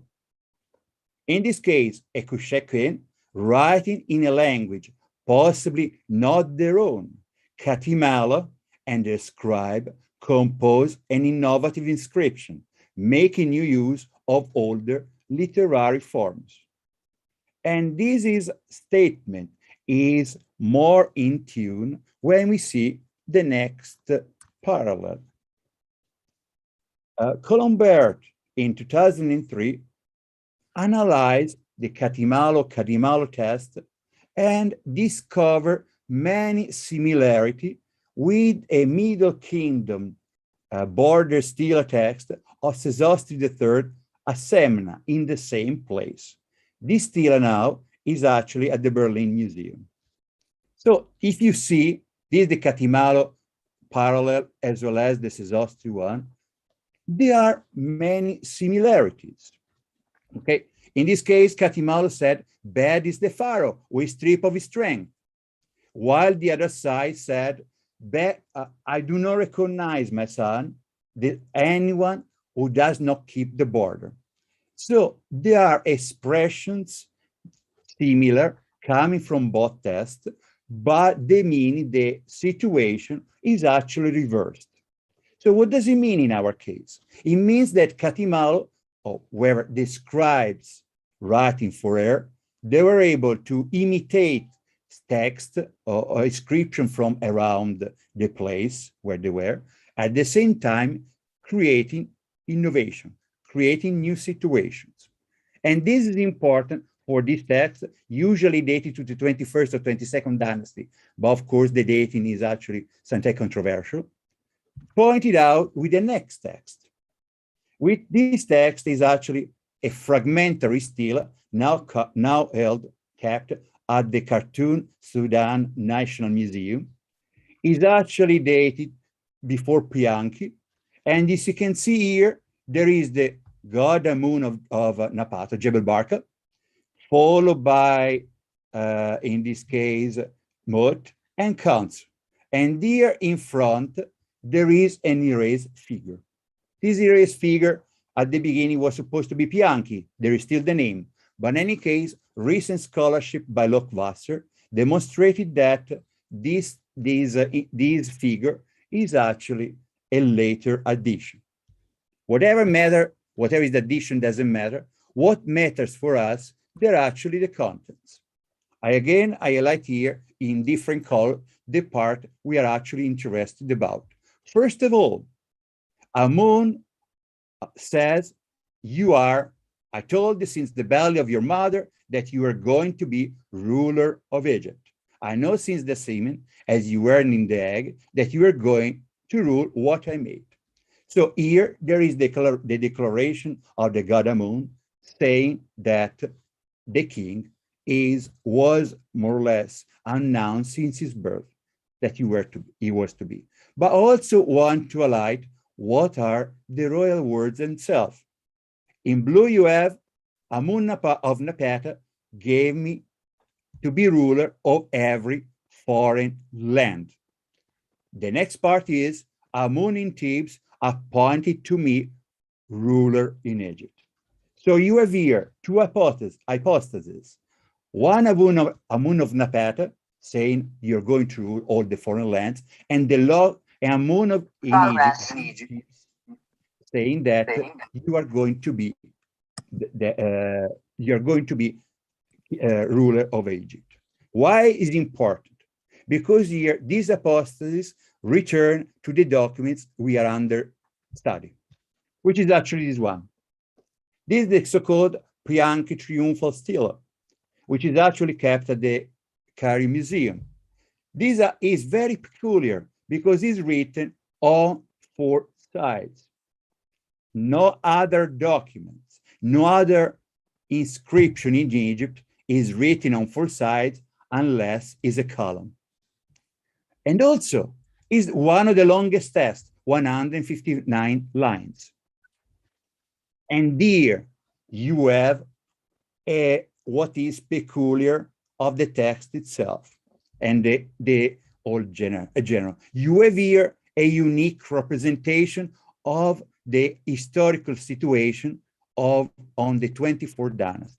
You have here Pianchi, now erased. You have Amun, you have Mut, you have here chief of Ma, the Libyan rulers in Egypt, as well as the king of Egypt. There are actually 3. As well as you have Nimrod shaking the cistern, leading the hearts, and his wife in the first place. These represent the triad, when Pianchi is actually recognized as the son of God, say like that. He repeats also in other scenes in Kush, and like here for Aspelta, coronation stele, where Nazalza, the mother of Aspelta, shake the cistern in front of the divine triad again. But again, is different from the normal Amenhotep III in Luxor, where you have the god Amun giving the life to the mother Amenhotep III, Mutemuya. So again, Kushites innovate over Egyptian repertoire. Pianchi, as for all of you know about it, is rich of literary citations. So you have here triumphal stele and parallel texts from the ancient Egyptian literature. I want to put apart, we don't have the time to go one by one, but I want to show you that the citation, they're quite short. And this is where I say that they may be due to, of course, education or orality. And we will see later why this concept is important.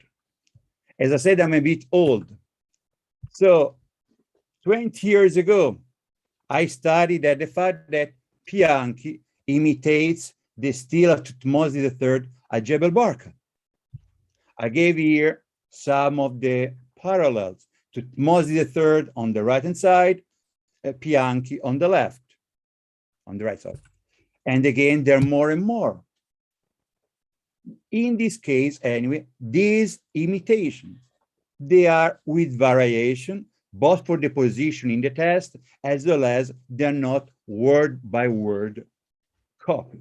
So again, Bianchi imitates Thutmose III with variations and adaptations.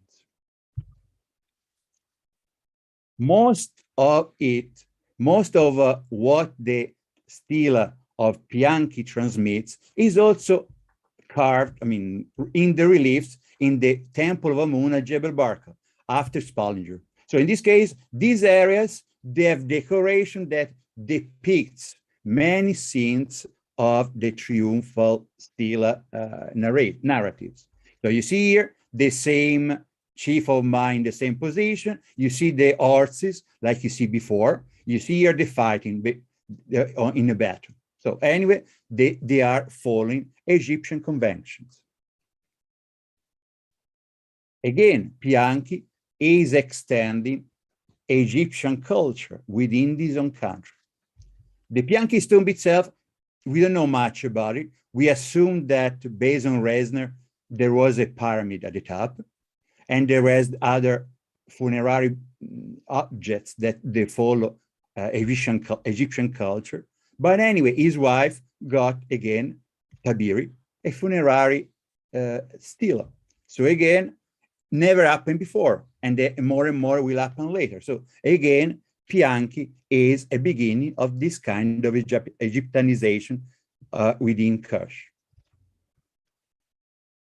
So having said so, the main question between Egyptologists is, what are the origins of this influence? One idea is there has been a temple library. So the temple library, with local production of the text. The second opinion is the triumphal stele was created as template in Thebes due to the linguistic point of view. Before answering this question, whatever is the opinion I have, there is also another issue.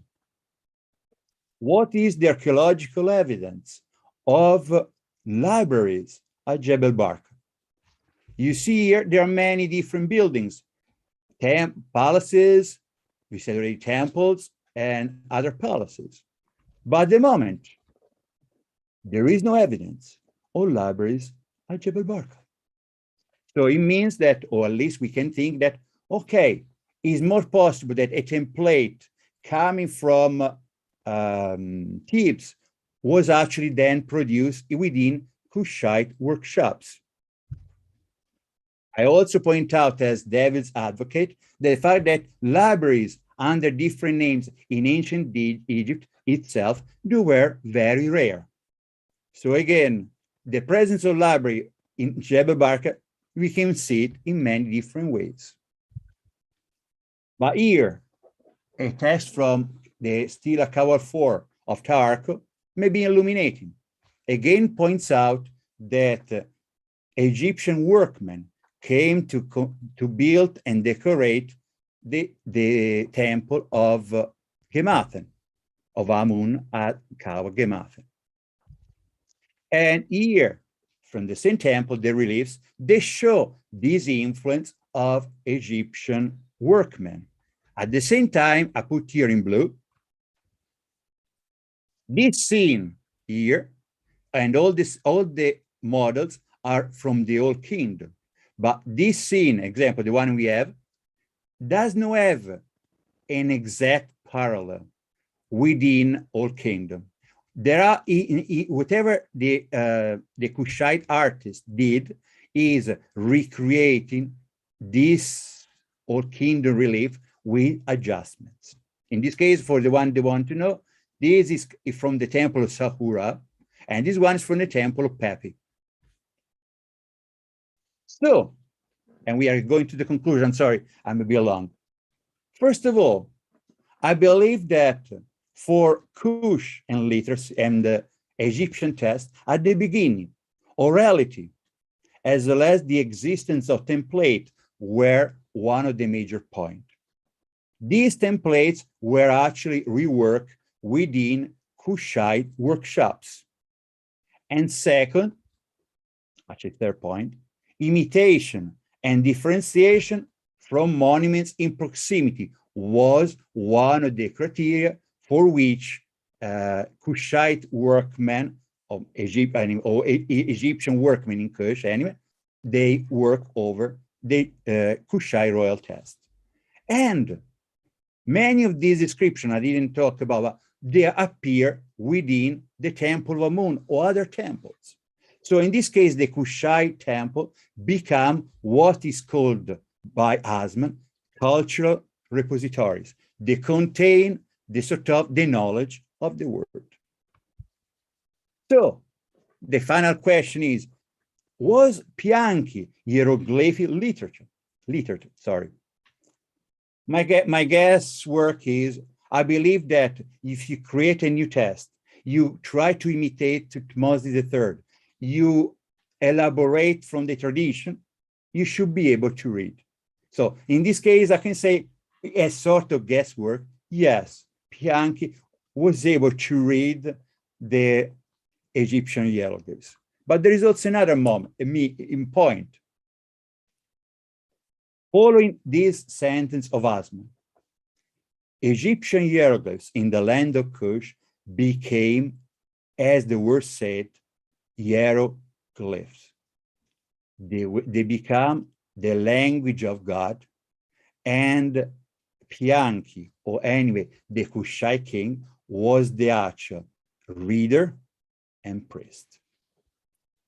For the one interested, here's the actual bibliography. I mean, at least for the one I work for. And I thank you very much for your attention to listen about Kush and literacy. Thank you. Dr. Gazzoli, that was absolutely fascinating. Thank you so much. We have a couple of questions that we're going to try and get to very, very quickly before we move on to the next and final presentation in this session. Someone was asking, do we know when the Kushite people originated? Okay, so the story of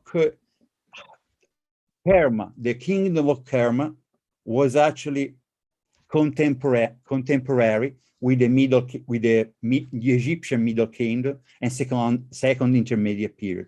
So we have to identify one thing: what is Kush as a political entity, and what is Nubia, or which is actually the geographical entity itself. So I would say that Bruce Williams at the University of Chicago said that ancient Egypt and ancient Sudan were actually contemporary. So again, if you date the Egyptian civilization to, say, 3,500 before Christ, more or less, Kush as a territorial entity was existing since then. But again, it's an opinion. Also, please bear in mind that we talk about a political entity called Kush, but we don't know much about the ethnicity of this of the population of Kush itself. So again, movement is another issue. Lovely, thank you very much. And the second and final question, are there reasons given in the texts you've studied for the Egyptianization of Kush? Nope. It's like, I can say that we know more and more, okay, someone's simply connected to the fact that Kush, okay, conquered Egypt. So the fact that they conquered Egypt also had an influx of workmen, etc. But there is more than that.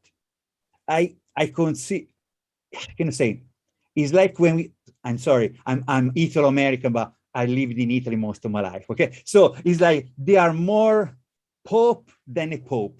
Okay, so they are more so they are more keen about having this kind of Egyptian culture in itself than the actual Egyptian.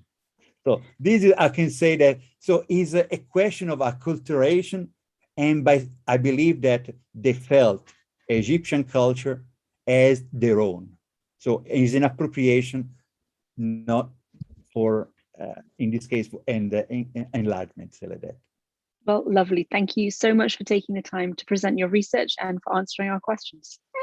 No problem, you're welcome. Before we move on to our third and final presenter of this session, just a couple of housekeeping things that I really should have mentioned before we got started. We are taking donations. SASA is a non-profit, and as I mentioned earlier, Digital Hammurabi is also associated with a non-profit. So all donations received will be split between those two entities and will go to helping to spread the joy of ancient studies as far as we can. You can donate, please, through the SASA website, that is saveancient.com. There is a saveancientstudies.org. There is a donation button on the conference page. Please do not donate directly through YouTube. Unfortunately, YouTube appropriates a significant amount of any donations made through their platform. So if you would like to donate, then please do go to the conference page instead. Okay, that is that. We are going to have our final presentation of the session. This is Emily McElroy, who is going to talk to us about disabled, disinherited, and decisive daughter, an assessment of Labda in the Corinth founding myth. Emily is a classics scholar from Scranton, Pennsylvania. She holds a bachelor with honors in Greek and Roman studies from Carleton University with a minor in English and archaeology. And her research interests include death in the ancient world, Hellenic religion, and Ptolemaic women.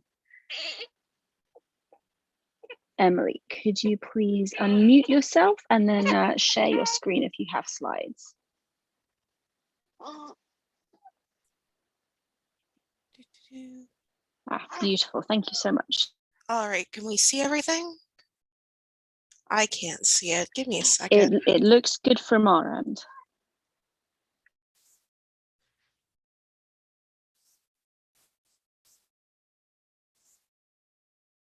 Okay, so if it looks good from everyone's end, let me just, sorry, I can't see it. So I'm just trying to figure out. Of course, so what we can see currently is the PowerPoint like working screen. Awesome. So we've got all of your slides down the left-hand side. All right, and everything works? Yep, and now we're in presenter mode. Thank you. Perfect. All right, so, oops.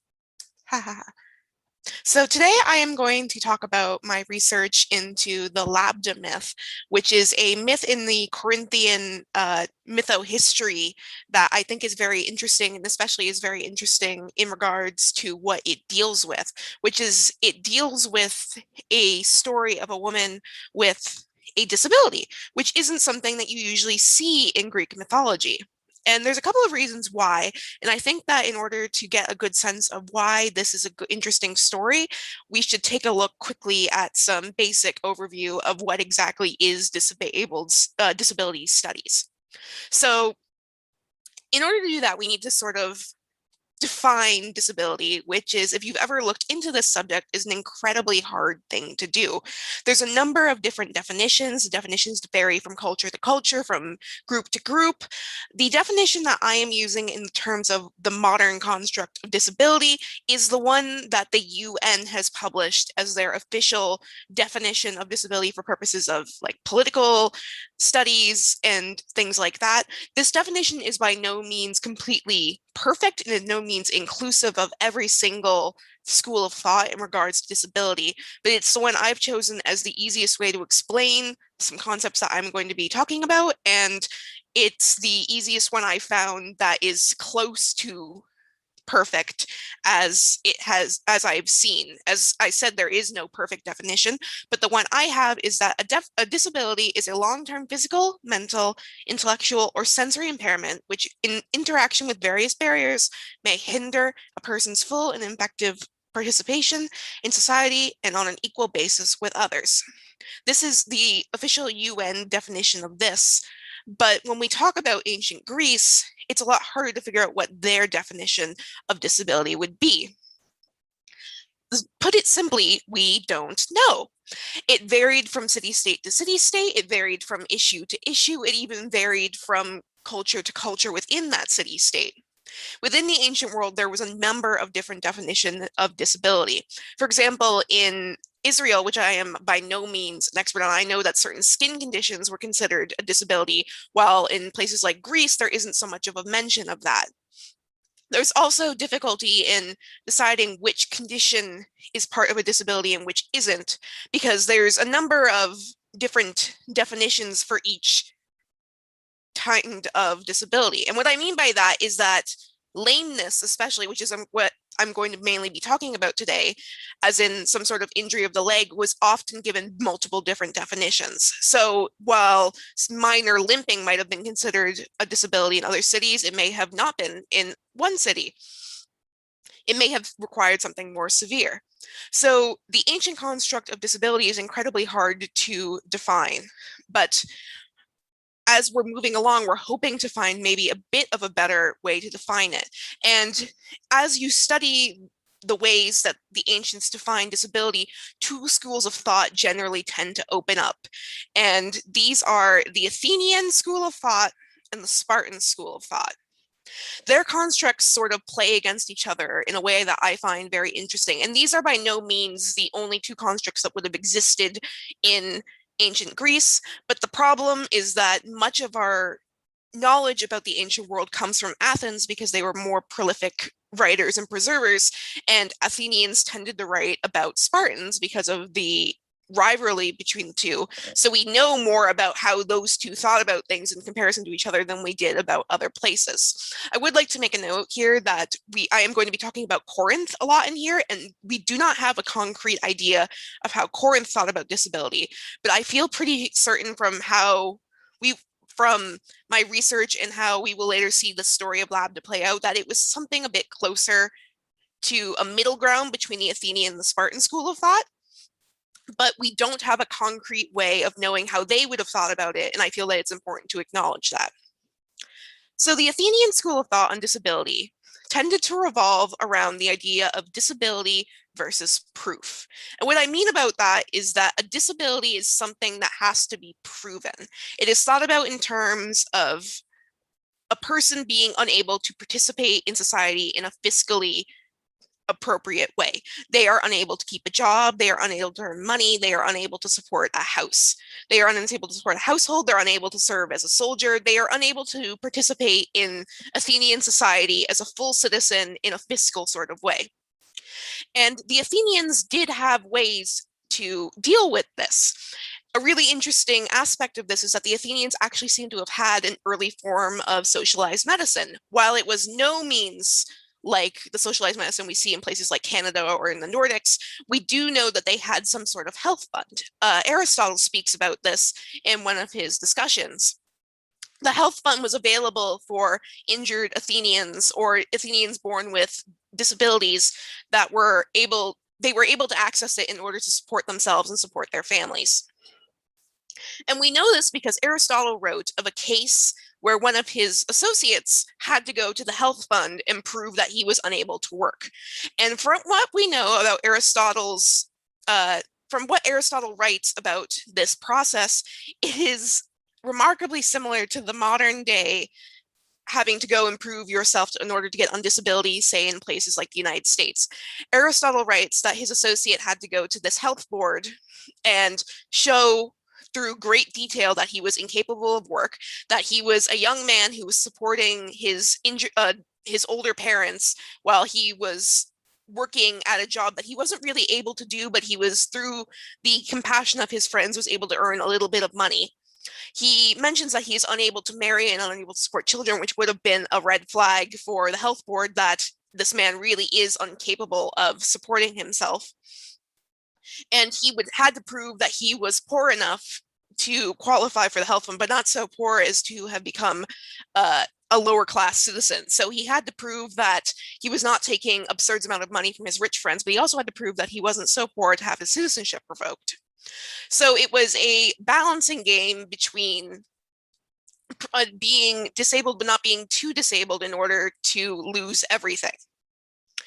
And it's a really interesting way of looking at it, because we tend not to think of the ancients as having this sort of health fund or large generosity towards others or things like that. Now, the Spartans had a very different idea of disability. The Spartans are well known for their eugenics program, which was a program that every Spartan child would have gone through when they were born. When a baby was born in Sparta, the old men of the ruling body of Sparta would come to the house and would inspect the baby to see if the child had any deformities or disabilities that were evident. And if the child did, they would be taken away and exposed out in the wilds to basically die. And this was the Spartan way of keeping the bodies of their citizens strong. So when I said that the Athenians sort of viewed disability as disability versus proof, Spartans viewed disability as disability versus force. And what I mean by that is that if there was a Spartan who was disabled, instead of dealing with it through proving you had one in order to get aid, like an Athenian would, you had to force yourself through the disability. And we have a number of sources actually talking about disabled Spartan soldiers, which is very interesting. And I put an example as sort of as a mirror image to Aristotle's associate is the Spartan king Agelaus. Now, Agelaus was born with, funnily enough, lameness in a leg. And while this should have been a cause of death for any other Spartan child, he somehow made it through the eugenics program. It's believed that this was possibly because he was the son of the king, but there's really no evidence. Perhaps his disability wasn't as severe if it was brought on later in life. We don't really know. But he was preserved and allowed to live, and he wound up becoming a king of Sparta, and he was known for pushing through his disability at all costs. He was seen in battle, he was known for never fleeing, and he once said something along the lines of that he would rather limp towards battle than run away from it fully able. And it's an interesting dichotomy because while in theory, Spartan disability shouldn't exist because of the eugenics program, when it does exist, the Spartans seem to view it as something that you must muscle through. It's almost sort of a case of putting up with your pain to endure the disability. It's something to be conquered instead of something to live with. Whereas the Athenian way of thinking about it is something to live with rather than to be conquered. And both of these are interesting ways in viewing lambda later on. And as we go through, I hope to show that. Now, speaking of lambda, we can introduce her to our talk. So who was Lambda? Lambda was the daughter of a Bacchiadae. And who are the Bacchiadaes, you may ask? The Bacchiadaes were the ruling family of Corinth, who had dominated Corinth in the Archaic period for hundreds of years. They were the ruling family. They were the people who turned out the politicians and leaders and rich men of Corinth. And Lambda was born into their family sometime in the direct period right before the era of the tyrants. And when Lambda was born, she was found to be lame. Now, we don't know the details of her disability. We have some ideas because her name, Lambda, is derived from the Greek letter lambda. And if you've ever looked at a lambda, it sort of looks like a crooked person bending over. So some people believe that she was called that as sort of an homage to her disability of all the cruel things. But whatever it was enough to render her persona non grata in her family. And when this happened, Lambda's chances as she grew older, Lambda's opportunities as she grew older grew less and less. And when she came of a marrying age, she wound up being unmarriable because the Bacchiadae practiced endogamy, which is a sort of familial incest where they would marry cousin to cousin to keep things inside the family. And this was in order to keep the status and the money and everything that they had earned inside the Bacchiadae clan. It's similar to how the Ptolemies would marry brother to sister in a endogamic way, because the motivation is that they don't want interlopers coming into the family and taking anything from them. It's important to keep it in the family, to use the turn of phrase. It's important to make sure that everything that's earned stays within the family, and it's important that everything that they have, everything out beyond, stays out of the family. So when Labda comes of age and none of her relatives will marry her, this is a real problem for her. As ancient Greek women, oftentimes they were defined by who they were married and whether or not they were virgins or mothers or old women or widows. Those characteristics were often defining pieces of their identity. Without being married, Labda doesn't have a real place in society. So what is she to do? And it turns out what she is to do is to marry a young farmer.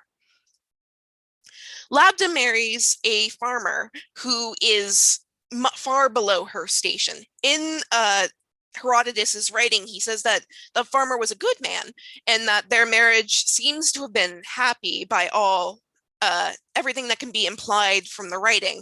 There's a number of parts where they speak of the husband being infertile, the Labda and him cannot conceive, but when discussions of the conception take place, it's always in terms of the husband, which is very interesting to me, because it implies that the husband seems to be viewing their inability to have children as an issue he is causing rather than her. So it appears that this marriage is somewhat happy between the two of them, even though this man is far below Labda's status. And as the two go on in marriage, they discover that they cannot have children. And as I was saying, and neither of them seem to be sure of why this is. So the husband goes to the Oracle of Delphi and he asks the oracle what they will do, why they cannot have children. And the oracle's response is that Labda has already conceived a child and that in her womb, her child will be the rolling rock that will bring down the Bacchiadae. And the husband goes home. And then as he leaves Delphi, a member of the Bacchiadae arrives in Delphi to hear another prophecy, but he is completely interrupted by the oracle and being told roughly the same thing, that Labda has conceived a child, and when this child is born, if this child grows to adulthood, then this child will wind up destroying the Bacchiadae. And the Bacchiadae do not like this, and immediately a discussion is had about what to do. And this is a very common theme within Greek mythology of omens around birth and omens around a lesser father bringing forth a stronger son. There's elements of this in the story of Thetis, who marries the father of Achilles, because whatever's child she would bear, that child was destined to be greater than the father, and the gods were afraid that if she married a god, they would wind up with this child that would destroy everything. So this sort of child coming from a lesser man and a lesser woman to rise up and destroy is a very common myth within Greek mythology. And likely the Bacchiadae were aware of this, and that is why they decided that something must be done about this before it's too late. So a number of months later, the baby is born, and it is a son, fulfilling the first part of the prophecy. So what is to be done? The Bacchiadae go to the house and they enter the building and they go to Labda and they greet her and they show signs of being the lovely family that no doubt she's always wanted. And they begin speaking to her and they ask to see the baby. So the Bacchiadae have already decided before this that what they are going to do is that they are going to go and they're going to ask for the baby and then they are going to kill the child. But as they enter the building and Labda brings forth the child, the baby looks at the first assassin and smiles. And that completely derails the plan. The first assassin looks at the baby, decides he cannot kill a child who is smiling at, and promptly hands him to the next man. And then the baby smiles at him. It's the same crisis, and they hand this baby around. And there's 7 assassins in the room, and the baby goes to 7 different hands and gives 7 different smiles. And then the entire plan goes to ruin almost immediately. So the men give the baby back to Labda, and they leave. They go out into the other room, and they wind up talking to each other, and to use a non-academic term, they sort of try to psych themselves up. They're trying to hype themselves up into killing this baby. They're saying that they have to go back in there and destroy this child because this child is going to destroy them all if they don't, no matter how cute and innocent this child seems to be. But what they don't realize is that Labda is on the other side of the door, and she's heard everything, and she is terrified. It's said that she was trembling and scared and absolutely out of her wits with fear. But she wasn't so out of her wits that she couldn't take her moment of action. And this moment of action has fascinated me since the first time I heard this story, because in this moment of mythology, in this moment of saving the day, it's not the husband who comes and saves the baby. It's not another man who comes and saves the baby. Labda is the hero of this story, and she is disabled. This is not a story that is usually heard in ancient Greek mythology. We don't know a lot of disabled ancient Greeks. The first person that comes to mind is Hephaestus, and he is a god. So of course, his story is going to be told, but we don't know a lot about disability in the ancient world in terms of how people lived with it and how it impacted them on an individual level. And the examples I gave earlier were men. We have almost no evidence of women talking about their own disability and how they deal with it, or how they don't deal with it, or how they even feel about it. We just do not see women with disability within ancient myth. They are a completely marginalized group, more so even than women. And Labda is even marginalized further by being the wife of a farmer. She is a poor, rural, disabled woman who is allowed to be the hero. And she is allowed to be the hero because she takes the baby and she puts him in a cedar chest and shoves it in the back of the room. And when the men come back into the room, they ask her where the baby is, and she looks at them and she says, "I don't know." And when they tear the room apart, they don't look in the cedar chest for some reason, and they can't find the baby, so they leave without it. And then Labda immediately hops up to the cedar chest, rescues the baby, and takes the baby to be raised outside of Corinth with her husband. And the baby grows, and the baby lives, and the baby is named Siplus because the name means something along the lines of drawn from the chest. It's sort of an era of Moses, if you will. So this baby lives, and this baby grows, and this baby eventually returns to Corinth. And just as the prophecy says, he destroys the Bacchidae. And Siplius is a famous name in Greek history that you may have heard before, because he is known to be the first tyrant. And what I mean when I say the first tyrant is that he is the first of the Corinthian men who sort of created the government type of tyranny. And tyranny has a very ugly word, has a very ugly reputation. It's a word that no one particularly likes, but in the ancient Greek context, it just means a man who seizes power through unnatural means, which is means that was not democracy, or means that was not inheriting power at this point, because Athenian democracy isn't really a thing yet. So this man achieves power by his own merits instead of inheriting from his family, and he is called tyrannos, which is the Greek word for tyrant. And Siplius becomes the first tyrant of Corinth and winds up creating a bunch of different changes that were for the better in Corinth, and winds up getting rid of the corrupt Bacchidae family and sort of cleaning house and creating more of a dynasty for himself based on his own merits than based on his blood. Which is very interesting that this was all caused due to a disabled woman, because normally in these kinds of stories, we focus more on on godly origins, or the inheritance of divine blood, or things like that. But instead, the person who causes all of this, and the person who is remembered for calling all of this, is a disabled woman. And we know that Labda was remembered for all of this, despite not having a big literary influence due to the 𨀭Support dancers. Now, what is a 𨀭Support dancer? A Kamos dancer is a type of dancing in Corinth that would have been popular during the archaic period. And I put a little archaic pot here of one of them, kind of show you what they would look like. I would like you to take note of the feet, because that will be important later. These are dancers that were well known in Corinth. They seem to be sort of cultural parts. We're not sure exactly what they were up to. They show up at a number of different events, such as from everything from drinking parties to funerals to godly worship sessions and things like that.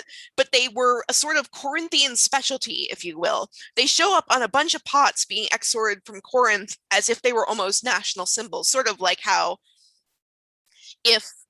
sort of like the American eagle on things you would buy in New York City. They become almost like icons of Corinth in themselves for merchandise. And there's a number of debates about what exactly they mean, because they're dancing in a very strange way. They would be dancing hobbled over with their feet twisted, and they would be sort of lumbering around in a strange way. They're not exactly elegant dancers, but they were popular enough that they became an icon of Corinth in this period. So what exactly caused this, and what exactly do they mean? There's a few different ideas. One of them is that it has more religious significance than anything. They could be a homage to Hephaestus, but they also more likely could have been a homage to Dionysus, the god of wine and revelries. Because of the way they're dancing, they're sometimes thought to be drunken and that they're sort of in a Bacchic frenzy. They also could be a homage to fertility gods by the way they're dancing, but that seems less likely because there's less of a connection to the clear disability motif that's happening here in the agricultural gods of the era. So what I think it is more of a historical meaning. And Zukowski writes about this in her very excellent paper that I cited at the end of this presentation, and I tend to agree with her school of thought, that these are references to the lameness of the Cyclaic dynasty, because lameness seems to have run in that family tree. There's a number of other tyrants that come after him who are suffering from lameness of the legs, or even just being considered to be lame of political status, sort of like the modern term would be lame duck politician.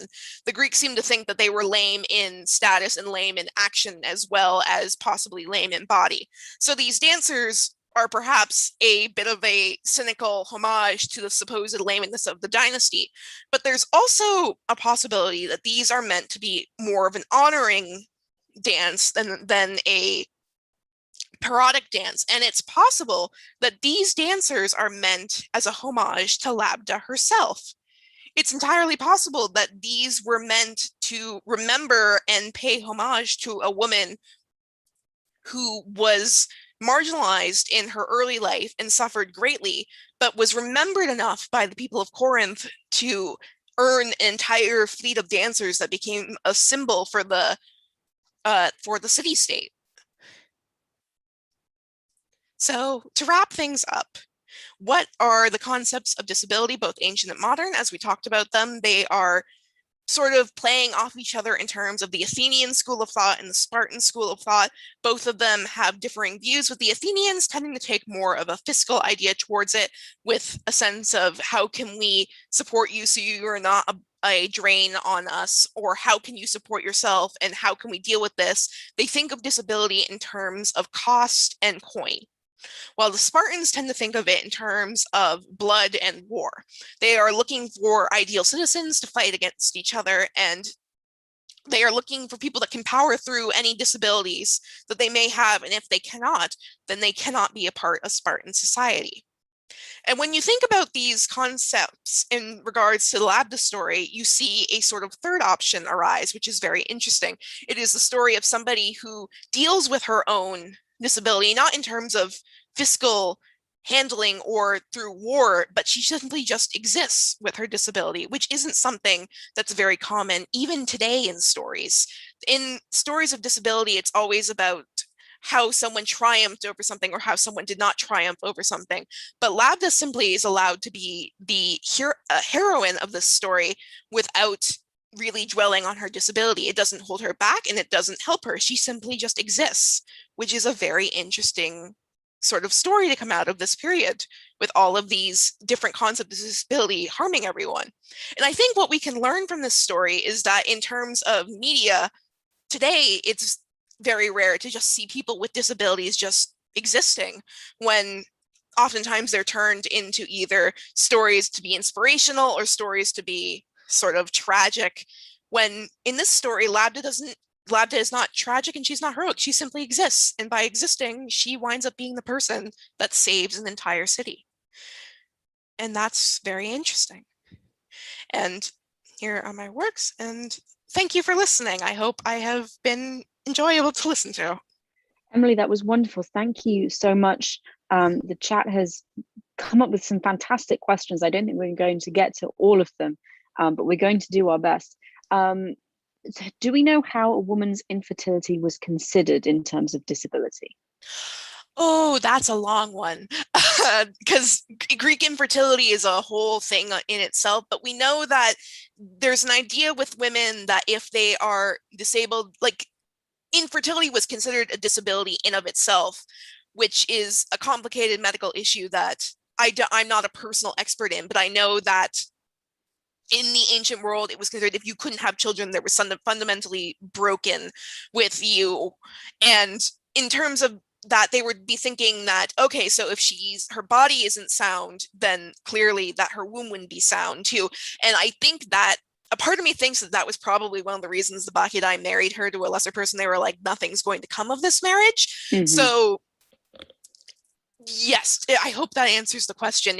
I think it comes in the sense of because disability was often viewed in the construct of this is a curse from the gods. So mm-hmm. They would view disability, and they would probably view infertility as something being part and parcel to that. But the problem is we don't have many stories of disabled women, so we don't know how they would have lived or had their children. A part of it is a big mystery, but I think, yes, they would have viewed infertility and disability as one and the same, which is why it's interesting to me that the story doesn't seem to be blaming Labda for her infertility. It seems to be blaming more the husband, because in the story, Herodotus writes that he had no children born unto him or any other woman. So it seems more like the problem is with him than with Labda, which mm-hmm. is interesting that Herodotus doesn't immediately go to just blaming her, because she would be a very easy target. Wonderful, thank you. Is there any evidence that disabled women were supported in Athens? No, I don't have any evidence. And if I had to guess what the answer to that would be, they would probably be supported by their family, because in Athens, women were generally either supported by their family or they were supported by their husband. They would only really go through an exchange from young girl to marriage. And if she was unmarriable, she would probably be supported by her family, as long as the family could afford to take care of her. Now, we do have stories of women living on their own, sort of ancient homelessness, which is possibly a fate that could have happened to them if their family could not afford to take care of them.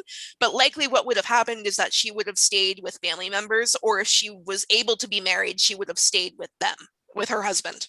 She would have been supported by someone else. She would not have been able to, I do not think that she would have been able to qualify for the fund, because it seems that the fund was for citizens and women were not considered citizens. I see. Excellent. Thank you. And one final question before we move on to the next session.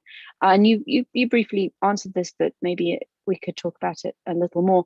Did people feel that a disabled person was deserving of their disability? There's a feeling in medieval period that if you look different or ugly, then you kind of were a bad person, maybe.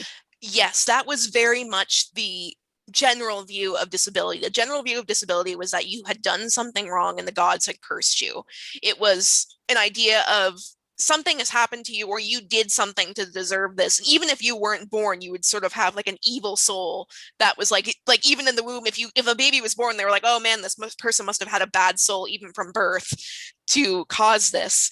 So the idea was the Greeks, if they saw someone with a disability, they would have generally thought like, yeah, this is clearly somebody who deserved this or had this caused to them by some mistake of their own. Like the thought occurs to me of like injured in war, and they probably would have thought something along the lines of, well, good soldiers don't get injured, sort of thing. So yes, disability was generally seen as something that was brought onto them because they were either a bad person or they were deserving of it for some reason. Wonderful. Thank you again so much for your presentation. And to everyone who presented in this first session, thank you so much for your time. This was absolutely fascinating.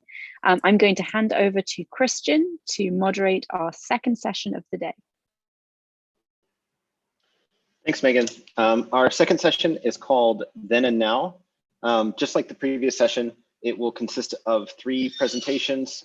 Each one is 20 minutes each with 10 minutes for questions.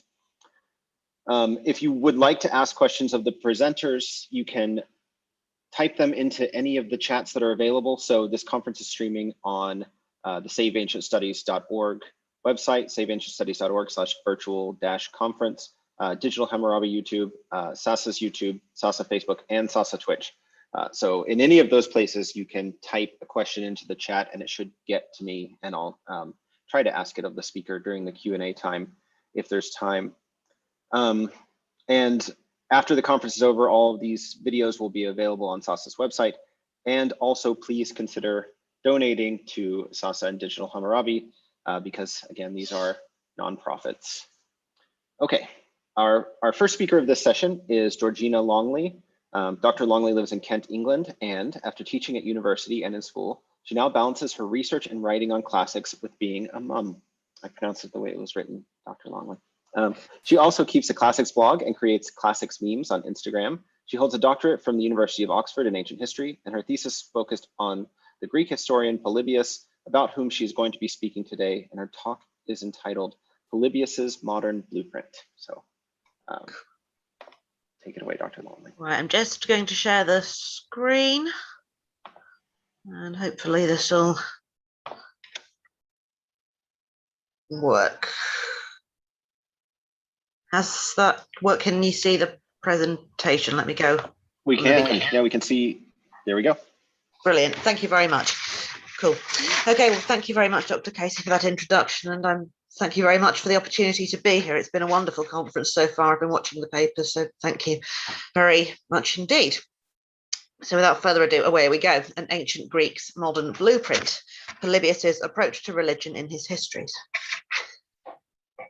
So when the Greek statesman, Polybius of Megalopolis, a member of the Greek Achaean League, a prominent member of the Greek Achaean League, was deported to Rome in 167 BCE, I wonder if he had any idea about the society where he'd be spending the next 17 years of his life. He was suspected of collusion with King Perseus of Macedon against Roman influence in Greece in the recent war with Rome, which lasted for 3 years. Polybius, along with many of his fellow statesmen, were taken to Rome, but he was more fortunate than most. He spent these years in the household of the victorious general in the war, Lucius Aemilius Paulus, tutoring his 2 sons. And if you've not heard of him, you'll certainly have heard of his younger son, Scipio Aemilianus, who sacked Carthage. Stationed with such a prominent family and situated in Rome, Polybius had been placed in a unique position to observe the workings of the society that now had indisputably cast its influence over the Mediterranean, including the Greek world. What he saw impressed him greatly, and he became convinced that the form of the Roman politeia, which I take to mean the organization of the community and the form of its political bodies, and do not translate it constitution as it often is, happy to answer questions on that later.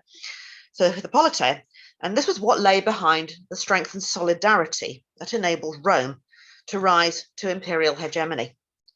His 6th book is dedicated to an account of that politeia, and religion was a key aspect in its workings. Although, sadly, we don't have all of this account. Polybius, from book 5 onwards, Polybius's history has become rather fragmentary. The main passage which now survives in book 6 on religion is arguably one of the most debated passages in the histories. At first glance, it might seem to suggest that Polybius thought that the Romans used religion merely as a tool of popular control. that he takes the approach of a rationalist, a pragmatist, and most probably an atheist.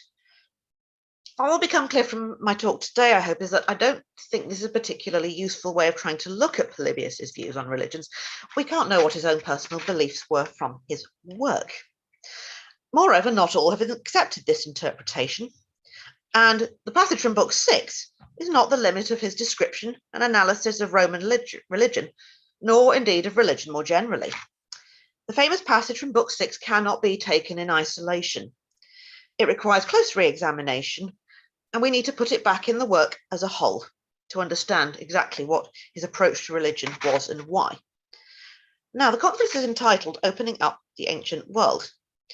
And for me, that not only means enabling people to find out more really cool things about the ancient world, but showing why study it matters. And we've already heard some fantastic papers on that today. But Polybius is an author who has proved very influential on modern thinkers. Even in the 20th century, for example, Hans Morgenthau, who wrote Politics Among Nations, the international relations theorist, actually classed Polybius as being pretty much the founder of international relations in his exploration of the Romans' rise to power. He is a great author, and although perhaps less well known than predecessors Herodotus and Thucydides, he is an author who very much speaks to the modern reader. Once when I was still teaching, I used Polybius in a critical thinking session in English, and I slightly cheated by removing all the obvious ancient references. I asked my students to assess his thought, put a rough date on the passage. Without exception, they thought he was relatively modern, Enlightenment or post-Enlightenment at the earliest. When I asked why, my favourite answer was along the following lines.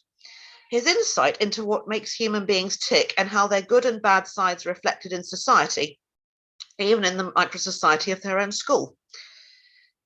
They got quite a shock when I revealed he was writing in the 150s BC. So I think what I would like to pause at this point to say is that what the students said, Polybius' insight into what human beings tick and judging their good and bad sides and how these are manifest in society is very much where religion fits into his account and approach to history. So today I would like to show you how Polybius' view of religion's role in society and his approach to historical explanation offers an insight into human beings and their communities, and one that still resonates with us today, and perhaps especially now. And I will come back to this in my conclusion. So, to explore the place of religion in Polybius' work and establish the modern relevance of the aspect of his analysis, we will be looking at Polybius' attitude towards religion and worship of the gods, whether the gods play any role in his actual explanation of events, as for example they do in Herodotus, the place of religion in Polybius' Politeia model, Book 6, the place of religion and religious conduct in his judgment and assessment of peoples, and ultimately coming down to looking at the importance of gratitude, respect, reciprocity, and duty in his Polybius' criteria for the good Politeia, and why these are very much what still matter. So first of all, on to Polybius and on religion and religious worship. I shall be looking primarily at evidence from outside Book 6 in this section. Polybius' approach to religion clearly shows traits that are similar to those of his predecessor Thucydides. He is not a fan of slavish or feverish religious worship and the frenetic resorting to prayer and oracles in times of crisis. Following the plague at Athens, Thucydides notes the futility of the frequent prayers and supplications in the temples.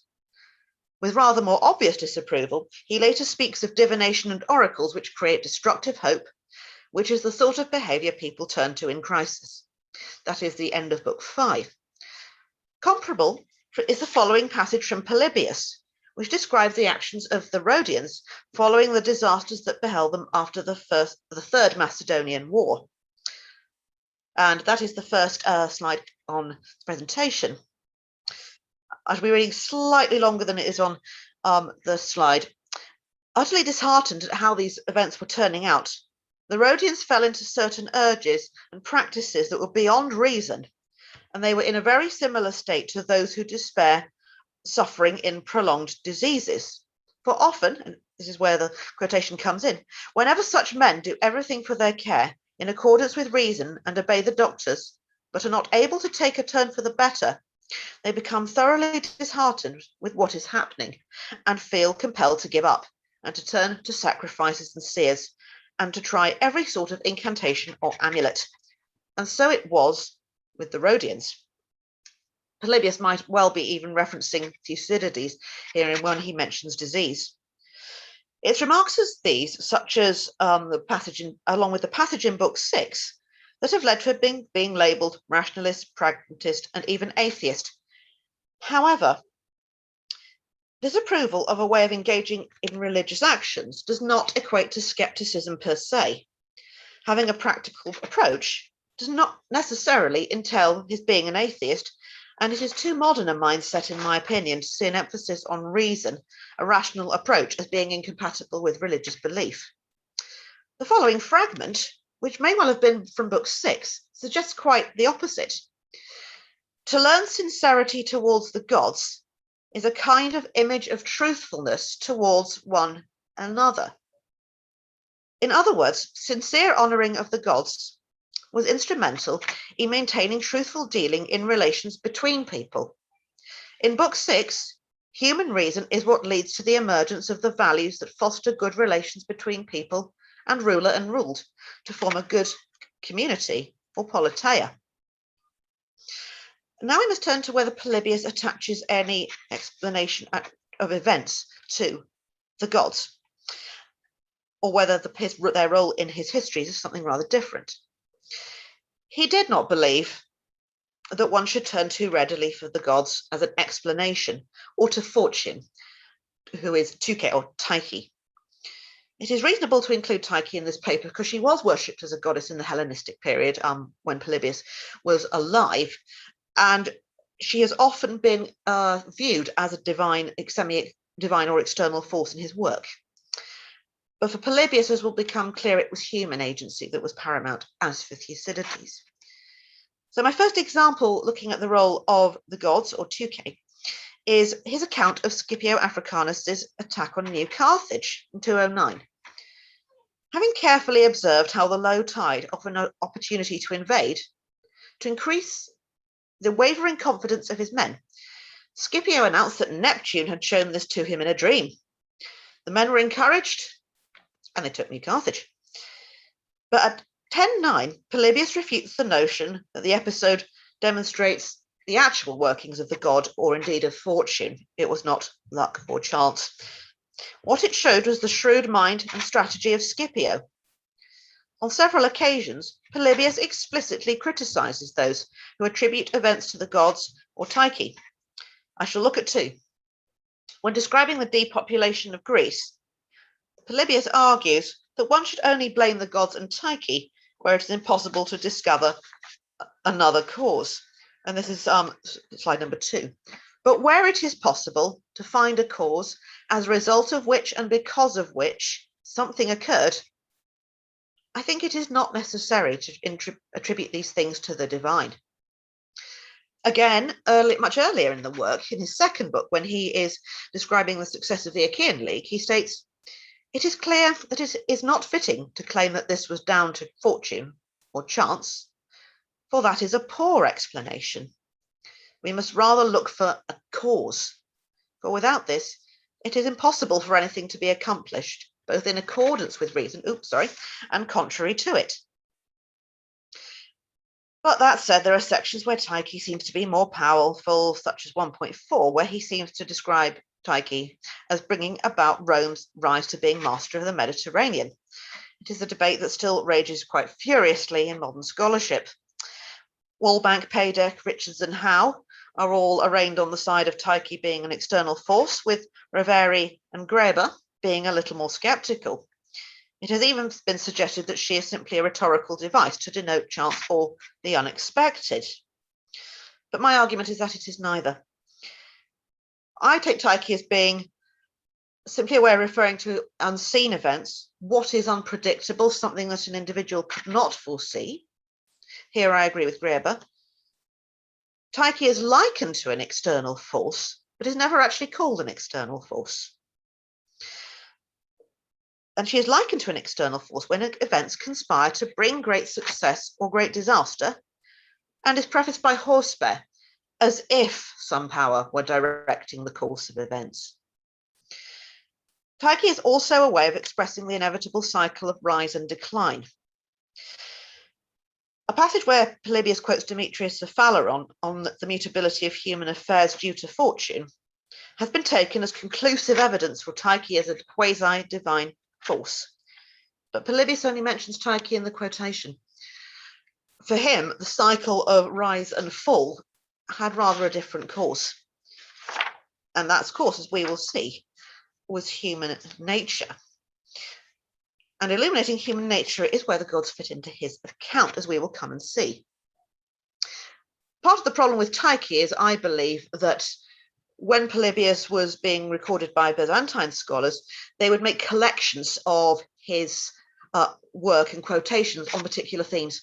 And a lot of the quotations on Tyche survive seem to come from these collections of excerpts. So that has perhaps skewed our view of its place in his work. Elsewhere, he says otherworldly explanations are the recourse of writers who do not think with reason. Really quite condemnatory there. So Polybius takes religion seriously, but to use it as an historical explanation is taking the easy way out. That said, it is part of the good politeia. So we now turn to the place of religion in Polybius's politeia model as represented by his 6th book account of the Roman politeia. So this is the core bit of the passage that has led to people saying Polybius simply sees religion as a way of controlling the masses, the common people.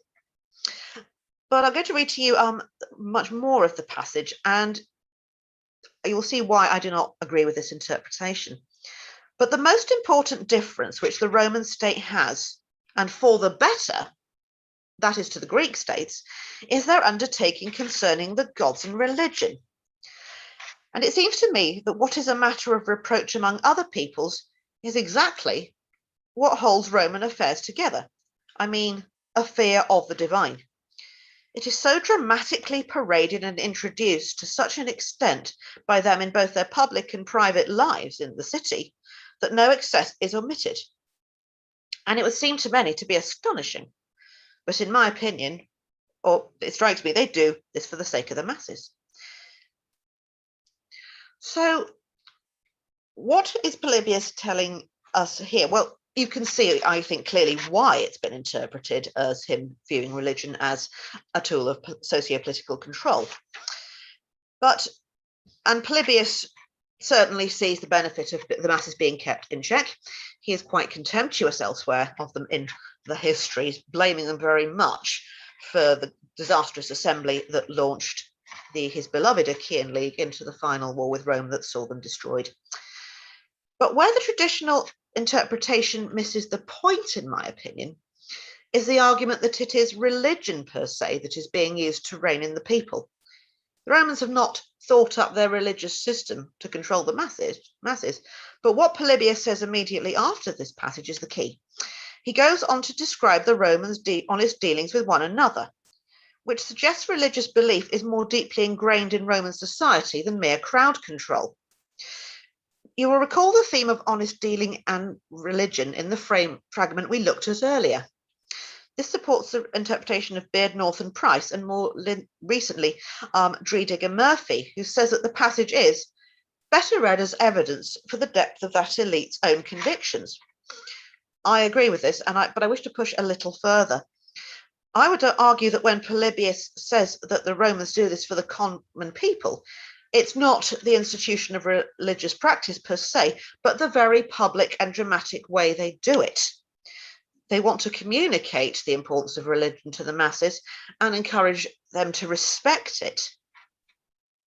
Cohesion is fostered through public display and collective celebration. And this is consistent with Polybius' description of Roman public ceremony elsewhere.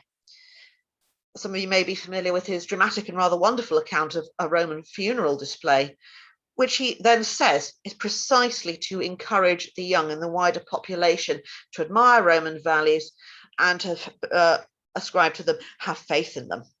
So public display and spectacle in religion is how the Romans foster cohesion, not religion per se. Nevertheless, the passage also reveals why religion has an important place in Polybius's view of the good politeia.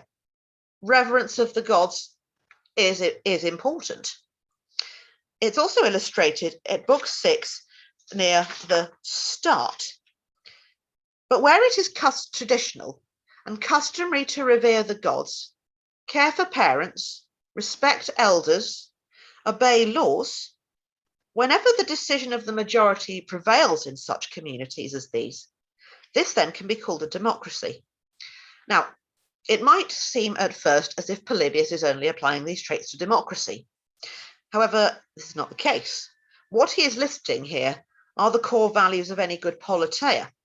That is to say, reverence of the gods, care for parents, respect for elders, and obedience to laws. If the politeia is then governed by the people, then it is a democracy. Where a few rule, it is aristocracy. Where one governs, kingship. The features set down in 6.4 apply to all good politeiae. We can therefore conclude that these features are a relevant part of Polybius' assessment and judgment of peoples and individuals elsewhere. Therefore, that their religious attitude and conduct is an equally important reflection of this. So, religious conduct and moral judgment is what I come to now. Oh, my mistake, sorry. At the start of the third book of his histories, Polybius said, "It is necessary that I add to the aforementioned account," i.e. his first two books, where he gives an account of the First Punic War and Greece down to roughly 229 BC. He says, "It is necessary I add to this account of the ensuing choice and action taken by the victors, what sort it was, what it was like, and how it guided their whole dominion. I must also deal with the attitudes and feelings of the different peoples towards those who ruled them. In addition to this, the aims and ambitions which prevailed and gained strength among each of them must be explained in both their private lives and public affairs." So it's not just enough to say Rome won. What did Rome do with their win? What did Rome do with that victory? How did it affect how they were perceived by their, well, not exactly subjects, I don't want to use it, but the people over which their influence extended? This is a very important part of book 6. If you have a king who then loses the respect of his people because of his conduct, he is changed into a tyrant. So, to truly judge whether a people are good or bad, whether their community is good or bad, one must look at their conduct and how they are received by their people. Success or failure are not sufficient. It is this sort of judgment that for Polybius makes history useful and confers a lesson for future generations. History was considered a highly didactic genre in the ancient world, and it is Polybius who reminds us of this more than any other historian. As will have become clear by now, the attitude to, respect for, and conduct towards the gods and religion form part of Polybius' criteria for making such assessments, and it is one we see applied throughout his work, book 6, beyond. So I come now to a passage in book 4. Polybius praises the politeia of the Arcadians and seeks to explain their great reputation among the Greeks for hospitality, humanity, and piety. He contrasts the connivance, who are the only Arcadian people who do not enjoy this reputation. In fact, quite the opposite. Polybius writes, "They outdo the other Greeks in cruelty and contempt of law." That's a bad politeia for a start. Whilst this is clearly hyperbole, Polybius makes a point that for some reason they differ greatly in their conduct from the rest of their fellow Arcadians. Now, the custom that accounts for the good conduct of the rest is music. Musical training begins early and continues up to the age of 30. Among the songs they learn, most celebrate the gods and their own local heroes. Songs are sung at banquets, and even military maneuver the practice of these songs. He says they did not do this for pleasure or luxury, but to combat the influence of their harsh climate, temperating their character and instigating good order. Religion is a key part of music, and thus of achieving their praiseworthy piety and humanity.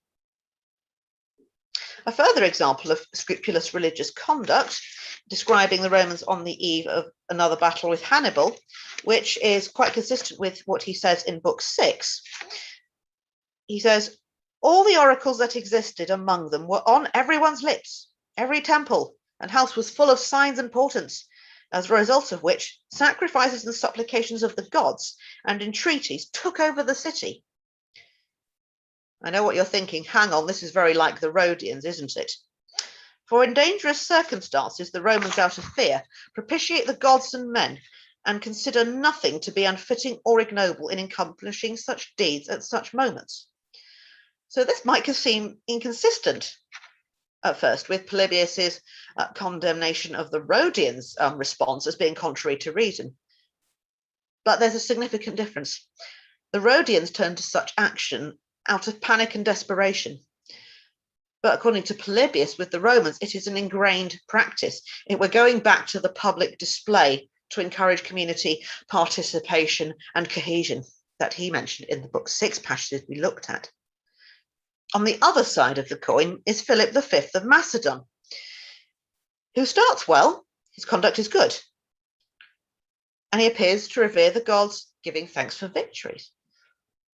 But his conduct degenerates. In Book 5, he destroys the Aetolian city of Thermus in retaliation for their destruction at Dium, and he does not spare the temples or the statues of the gods. Polybius does not accept this action as justified. Other historians, he notes, have. It was just requital for what the Aetolians did at Dium. But Polybius says, in doing this, Philip dishonors his great ancestors and predecessors by his actions, who, even if they destroyed a city, spared the religious monuments and statues, including Alexander the Great. You'll recall that respect for one's elders was an important feature of the good politeia. Phillips is showing all the sign, therefore, that his rule is not. The example I have for you on the handout of poor religious conduct and respect is Prusias of Bithynia. After conquering Attalus and arriving at Pergamum, he prepared a lavish sacrifice and brought it to the temple of Asclepius. After slaying the victims and obtaining good omens, he then went back to his camp. So far, so good. But then he directed his attacking force against the Nicaphorion and destroyed all the temples in the sacred enclosures of the gods and despoiled all the statues of men and the marble images of the gods. A rather interesting and my final example in this section comes in the form of Antiochus Epiphanes. It's actually quite amusing. He seeks to act, when it comes to power, as if he were one of the ordinary people. In effect, he copies the Romans. He dresses up in a white toga and presents himself as though he were a candidate for office, going around the forum at election time, publicly paying tributes to the gods, shaking hands with everybody. Several people think him mad. But it does show that an open display of respect for the gods he saw as a good part of his courting of popularity and of trying to earn the goodwill of the people. We've already met the notion that the relationship between ruler and ruled is an essential part of good social relations in a politeia, and we will explore this shortly in the final section. So just to recap briefly, religion forms a key part of Polybius' judgment of human conduct. But why does it matter so much? Well, along with respect for laws, parents, and elders, it enshrines the key values Polybius extols as part of the good politeia: gratitude, duty, respect, and reciprocity.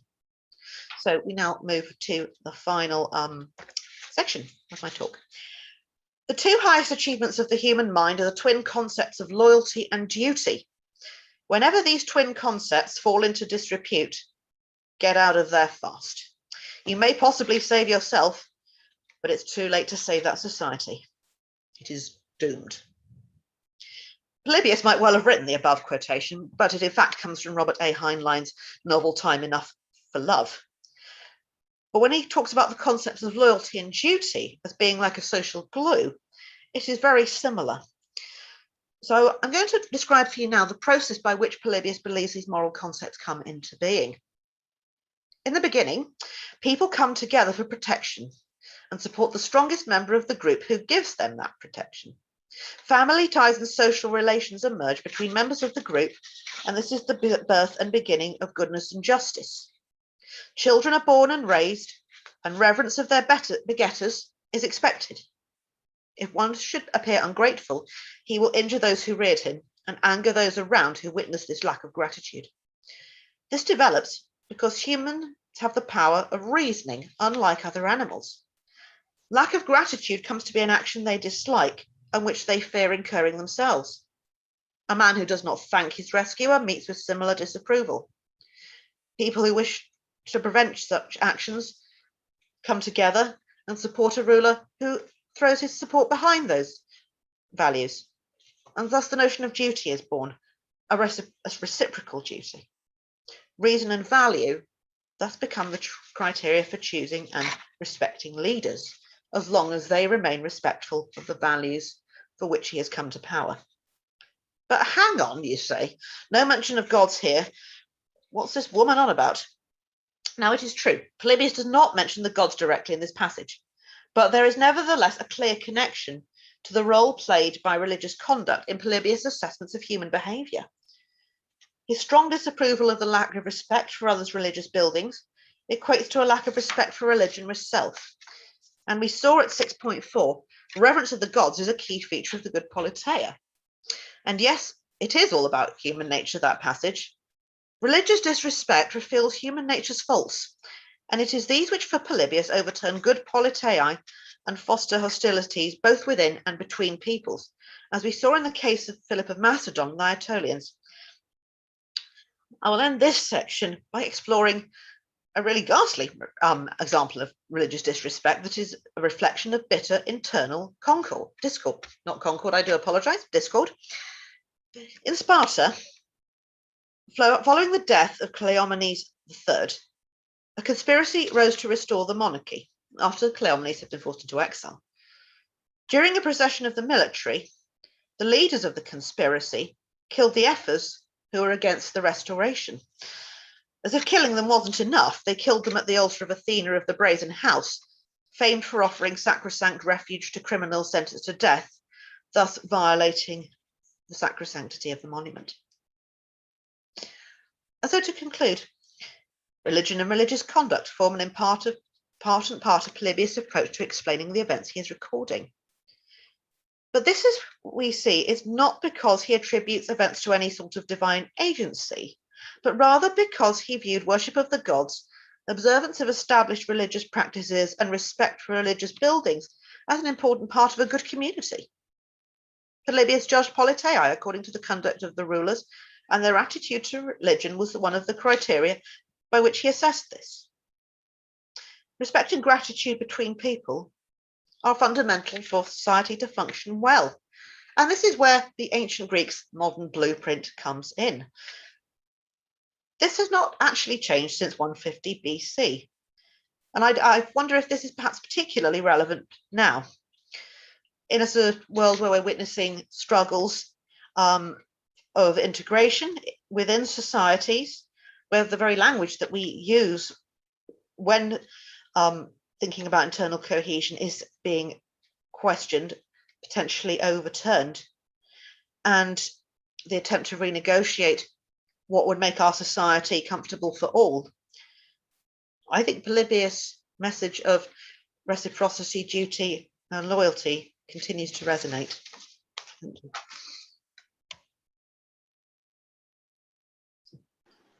Thank you very much, Dr. Longley.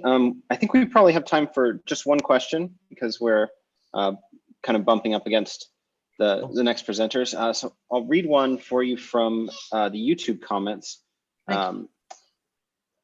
Didn't the Romans adopt and copy the religious practices of the Greeks In my opinion, it's not that big of a leap to think that the Romans used religion as a system of control.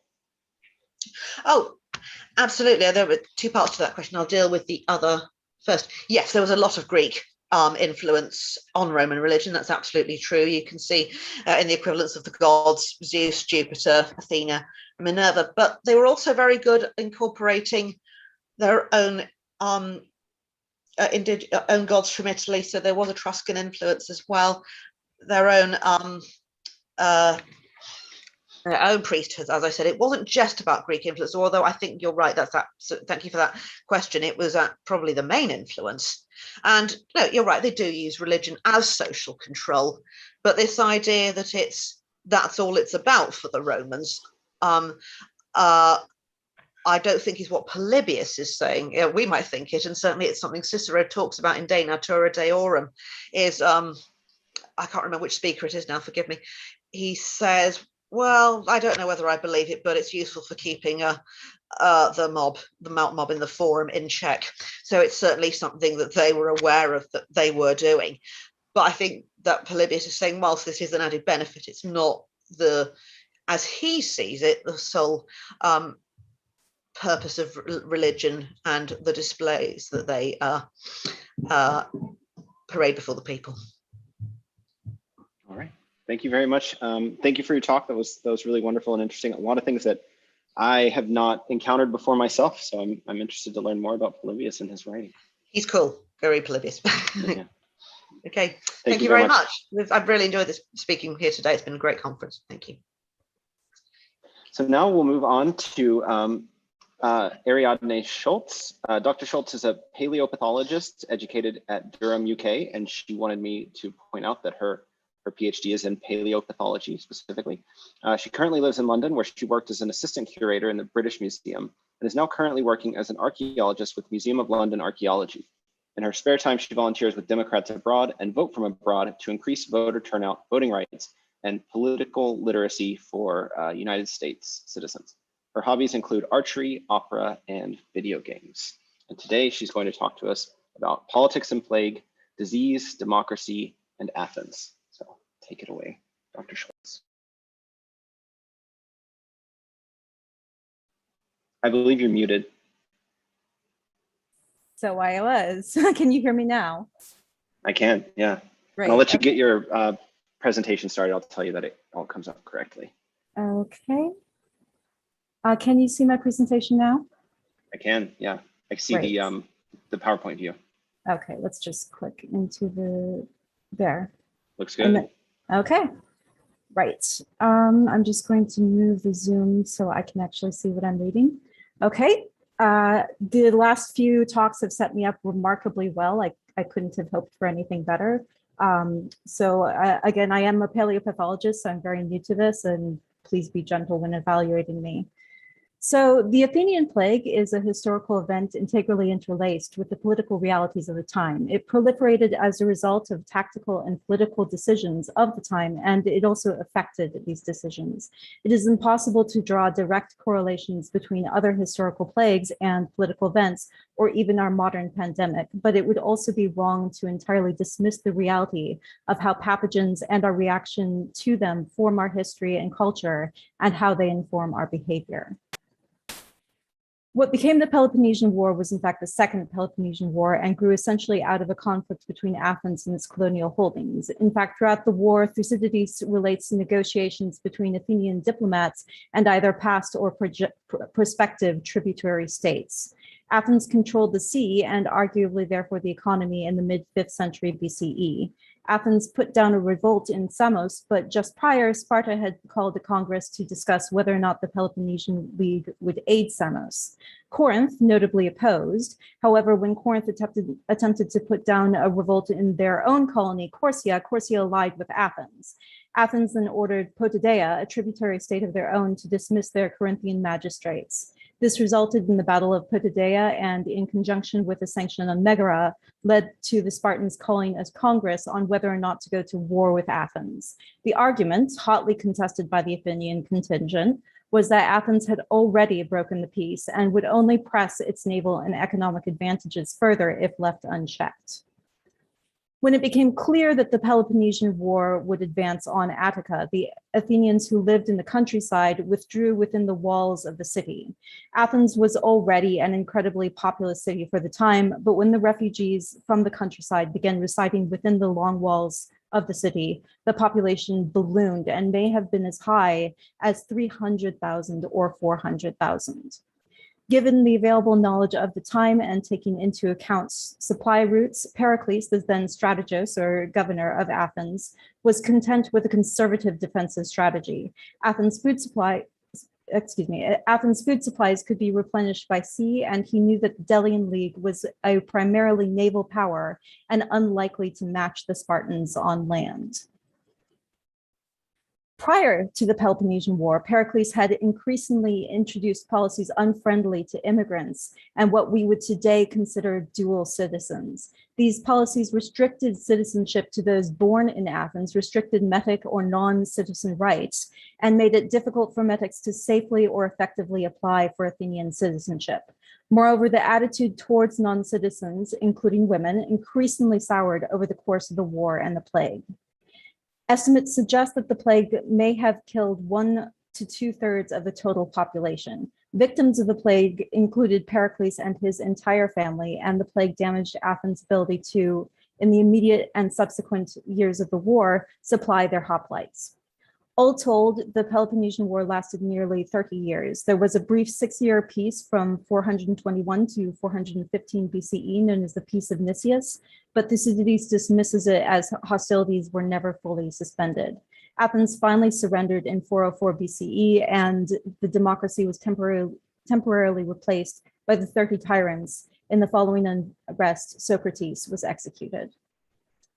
Thucydides includes in his narrative a dispassionate and seemingly unbiased and fully accurate description of the plague. There are narrative elements in his recounting, which will be discussed later on, but his account seems almost clinical despite his lack of medical training.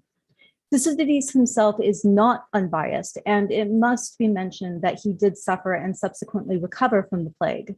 Diseases present differently in different people.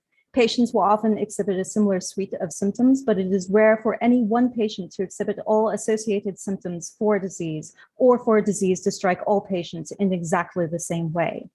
Therefore, it would have been incredibly easy for Thucydides to overemphasize symptoms that he himself experienced and de-emphasize those that he did not.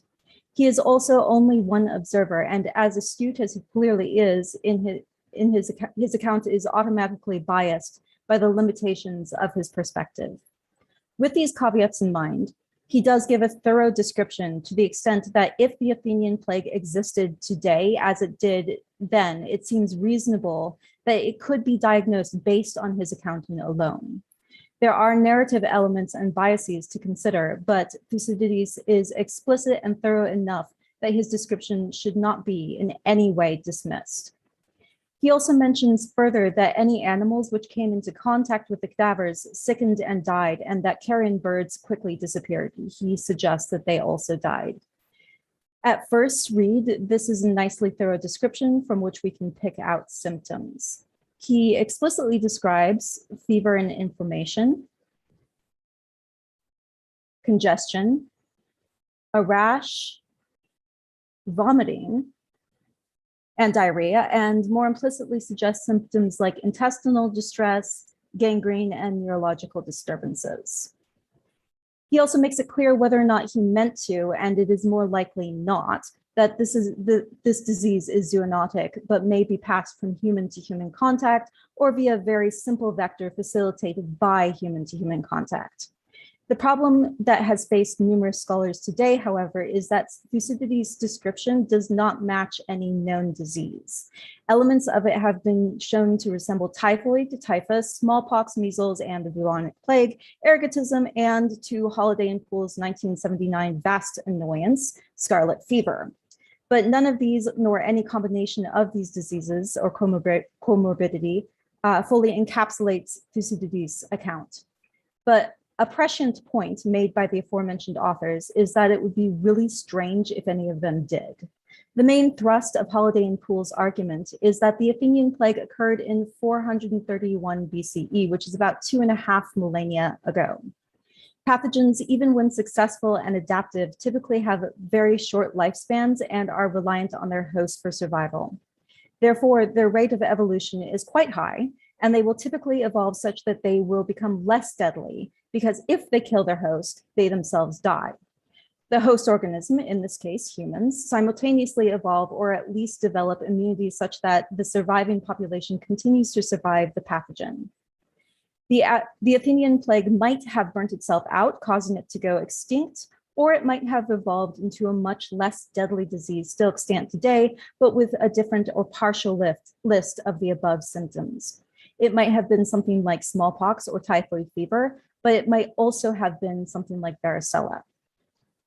Another point brought up briefly by several authors, but particularly relevant to the current pandemic, is that diseases do present differently in different people. Thucydides himself describes different progressions or perhaps complications for the Athenian plague. Likewise, victims of COVID-19 are sometimes entirely asymptomatic or may experience only mild symptoms, or they may experience symptoms like fatigue and loss of smell, but not congestion, or they may develop pneumonia. Other symptoms like blood clotting leading to heart attack and stroke are rare but not uncommon and are not apparently demographically specific.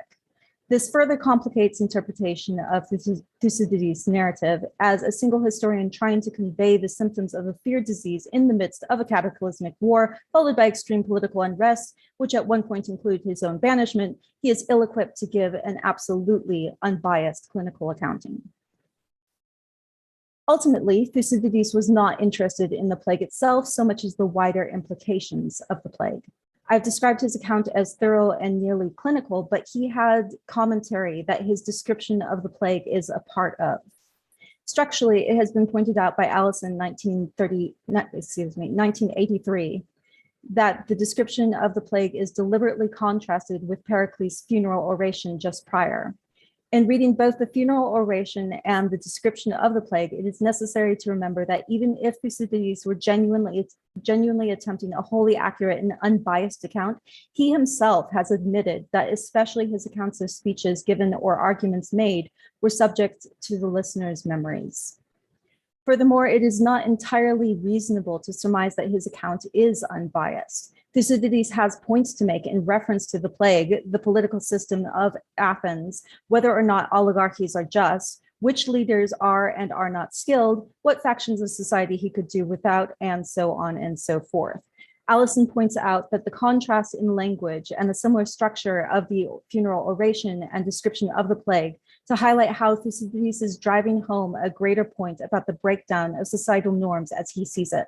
It does not undermine his description of the plague, but it does suggest that he could present a good accounting of the plague while making a wider sociopolitical argument. Analysis of the further subtext of Thucydides' account appears in Callett's 2013 paper. Callett challenges the tacitly accepted argument that Thucydides was atheistic in his writing. He is occasionally dismissive, particularly of oracles and prophecy, as we've seen in the previous presentation, but culturally it would be very difficult for Thucydides to dismiss the gods, even if he himself did not personally believe. After all, one of the charges leveled against Socrates, for which he was eventually executed, was atheism and also paradoxically worship of false gods. Furthermore, it is likely Thucydides did believe in the gods, and Callett argues that he considered the Athenian plague a sign of either Apollo's wrath at the Athenians or his favor towards the Spartans. It seems clear with his references, and it is historically rational, that Thucydides was writing for a Hellenistic audience more so than for posterity. So it's important to remember that this work is not for us. With that in mind, there are two particular aspects of his description of the plague that need to be revisited. These are the appearance of the plague, initially in Piraeus, and the doomed exposition of Haggai. Thucydides tells us that the plague originated in Ethiopia, appeared in Lemnos, and eventually traveled to Piraeus, where it took hold and spread through the long walls to the polis. He mentions that because it appeared coincidentally at the same time the Peloponnesians did, and because Piraeus had reservoirs but not yet wells, that the suspicion grew up that the Spartans had poisoned the water supply. He then explains that this suspicion was discarded after the plague spread to Athens because the wells in the upper city are not fed from the same water source as the reservoirs in Piraeus. Following this, he gives his description of the plague, predicating the breakdown of societal norms.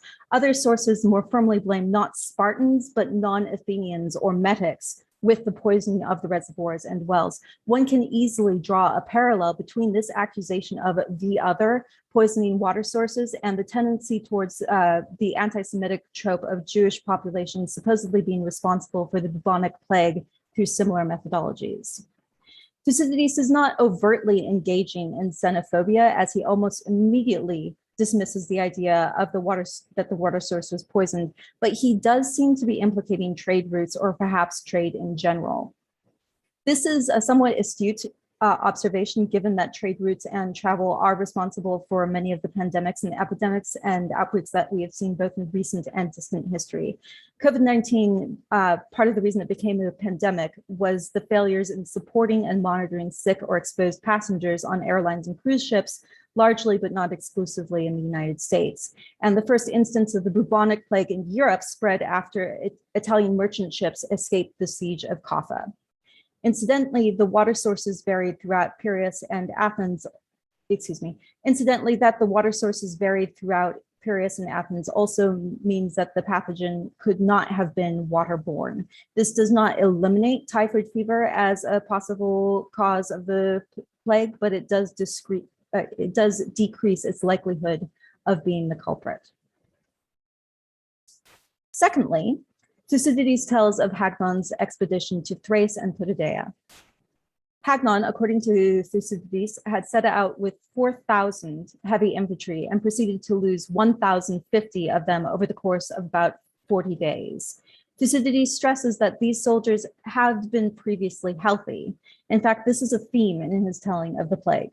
From a modern perspective, this makes sense. One or several of the soldiers was pre-symptomatic before setting out, and because this pathogen can be passed from human to human and was apparently quite contagious, it spread through the army, killing a relatively large proportion.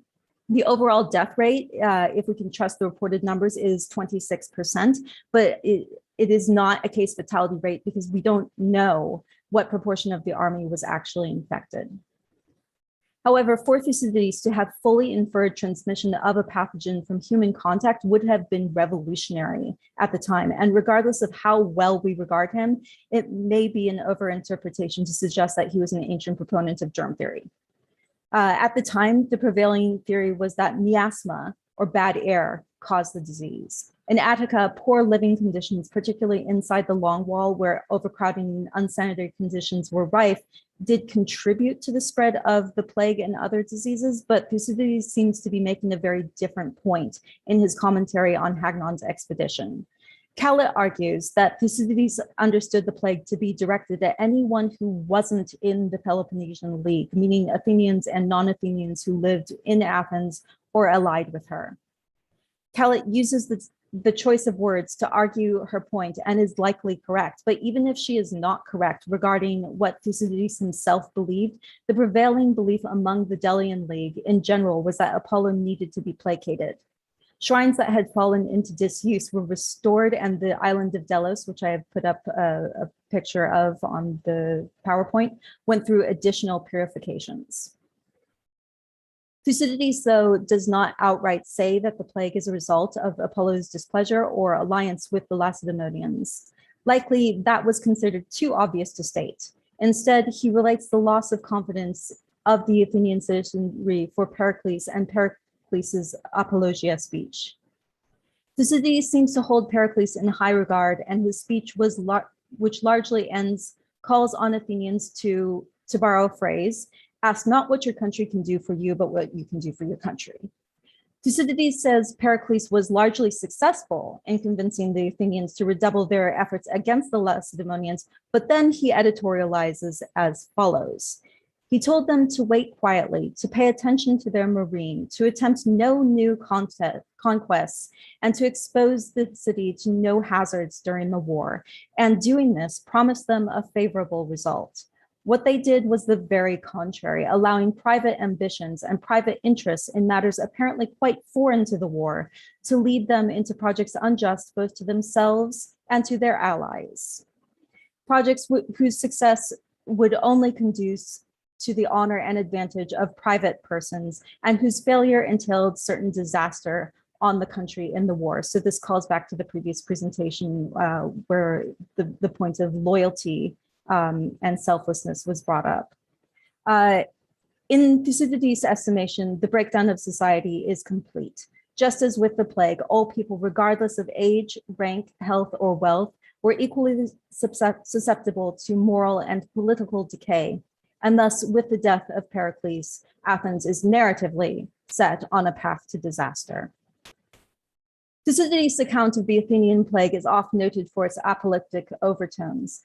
The author is heavy-handed in describing the breakdown of society during the plague, and while there is other evidence, historical and archaeological, to prove the reality of the narrative, Thucydides is clearly employing illness as a metaphor. He is in fact almost using Pericles himself as a metaphor. Thucydides may have been somewhat suspicious of democracy as a system of government, but what seems to motivate that suspicion is his experience with what he deemed short-sighted, brash, or incompetent leaders. He holds Pericles, not democracy, as a he holds Pericles, not democracy, as a system of government in high esteem. Pericles' death with the plague is simple consequentialism, but Thucydides writes it as the beginning of the end for Athens. But this is not a fair rendering of the situation. Pericles does appear to have been an excellent statesman, but as with any democratic statesman, his fate was not inexorably tied to the states and vice versa.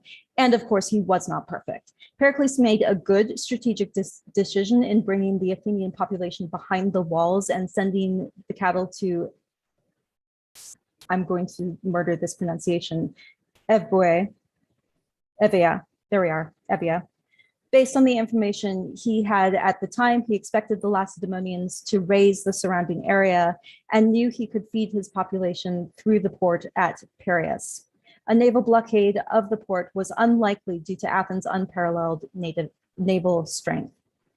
But while it is unlikely that Thucydides was the first proponent of germ theory, the understanding of illness at the time was that it was born on miasma or bad air. In crowding a large population into Athens' narrow long walls, Pericles had to know that unsanitary conditions would arise. Furthermore, prior to the siege, he had instituted xenophobic laws in a strong economy. This almost necessarily led to increased fear of the other during the siege. Disease, particularly widespread disease, always has political effect. The English sweating sickness drove Henry VIII into hiding and may have been the deciding factor in the Battle of Bosworth a generation prior. The waves of bubonic plague, which swept through Europe, altered the economy in the first instance and then permanently wrote itself into the design of cities. Smallpox wiped out entire populations during the colonization of the Americas, was even weaponized to do so. But as with this last example, infectious disease in humans tends to be more or less devastating as a result of extant socio-political climates. Thucydides uses the Athenian plague as a metaphor for societal decay, but if the shrines which were repaired during the plague are any indication, that decay was already in effect. We cannot draw exact parallels between any historical epidemic and our own current one. However, it is notable that those countries with more responsive leadership and good infrastructures have generally fared better than those countries with extremist political movements or unresponsive leaders. There has been in the past decade a steady rise in global fascism, which was in effect well before the pandemic. It would be no surprise to Thucydides that the countries hardest hit were also those with the strongest fascist movements, although he probably would have given a somewhat different explanation as to why. So here's my bibliography, and I just want to say thank you so much for listening, and a special thanks to Sasa and Digital Hammurabi for this chance to research outside of my usual area. Thank you very much, Dr. Schultz. That was super interesting, especially interesting hearing from like a biological perspective, because we don't get that all that often when you're looking at ancient texts. I have a couple of questions here. One of them, are there any samples of ancient corpses from the time of the plague? Are there any clues? Yeah, okay. So this actually bothered me quite a bit, because there definitely is. There is what I guess you could call a plague pit that has been found, and it's basically the grave goods are such that it was very clear that people were very concerned about handling these corpses and spending too much time around them. And so that was submitted to an ancient DNA study where they did try to figure out what this pathogen might be. And I really disagree with their conclusion, because what they did with that, unfortunately, is they only tested for certain diseases that we know about today. And they came to the conclusion that it was typhoid. And the thing is, the ancient Greeks definitely knew what typhoid was. And I'm pretty sure that if Thucydides saw that Athens was suffering from typhoid, he would have said Athens is suffering from typhoid. So it's unlikely that that's really a proper, I think what happened is there were some bodies that had survived typhoid before succumbing to the Athenian plague. And that's where it picked up on the ADNA study. So I hope that sort of answers the question. I think that was a good answer.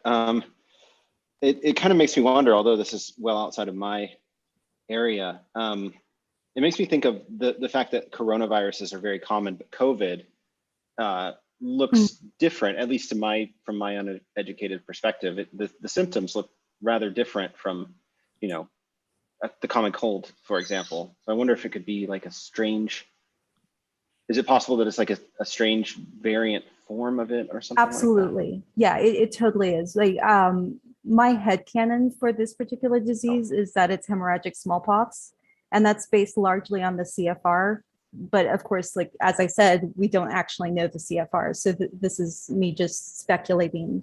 It's probably not based on any reality. I don't want to say too much about COVID-19 because I'm not an epidemiologist either, but yeah, it is obviously related to coronavirus, but its effect, like you don't usually get a cold and also have a stroke at 30. That's not normal. So this could have been something like measles. And in fact, measles is one of the big arguments made by a lot of authors. And then just later, measles got a little bit less horrible, or it could have been measles that existed. And then in this one instant, it was really, really bad and then burned itself out. And that particular strain disappeared. So. Makes sense. So great answers. I have a question here that's not so much a Q&A type question, but someone asked for links to your work and reading on the Peloponnesian War. This is timely. 3 exclamation points. Oh, so okay. Do you want to give people links to your work? I don't have anything published on this currently. I am hoping to write something soon. You can check out my Medium page. That's just under my name. As for links, if you can just put up my, or as for more information, you can put up my bibliography again. Did I stop sharing, or is it visible currently? I stopped your sharing because the people demanded that you be full screened for the Q&A. Oh, sorry. Okay. Yeah. If we could share my bibliography, that might be interesting. There's a few pieces in The Guardian, I know, in opinion pieces on the Athenian plague and its connection to COVID-19 specifically, if that helps. It does, yeah, and that will go up. People can rewind a little bit to find it, or it will go up when these things get published. I'll put the link to your Medium page in the YouTube chat. Okay, great. I don't know that there's going to be a lot right now about it, but in the future there definitely will be. Great, thank you so much. Yeah, really interesting stuff. Thank you so much, Dr. Schultz. And now we will move on to Carly Silver. So Carly is a public historian and associate editor for HarperCollins. She brings the weird, wacky, and wonderful aspects of the ancient world to vivid, sparkling life in her work. She's written feature articles in BBC News, History Today, JSTOR Daily, Smithsonian, Atlas Obscura, The Atlantic, Narratively, thoughtco/about.com, for which she served as an ancient/classical history expert, biblical archaeology, eidolon, archaeology, all that's interesting, and other publications. So quite a substantial list there. A resident of Brooklyn, New York, Carly has presented at academic conferences at Pomona College and Trinity College, Dublin. Learn more about her work at carlysilver.com. Follow her on Twitter at Carly A. Silver, or keep up with her on Instagram at Bespectacled Legend. And today she is going to talk to us. She's going to give a talk entitled Meet the Vanguard of the Ancient World. So go ahead, Carly.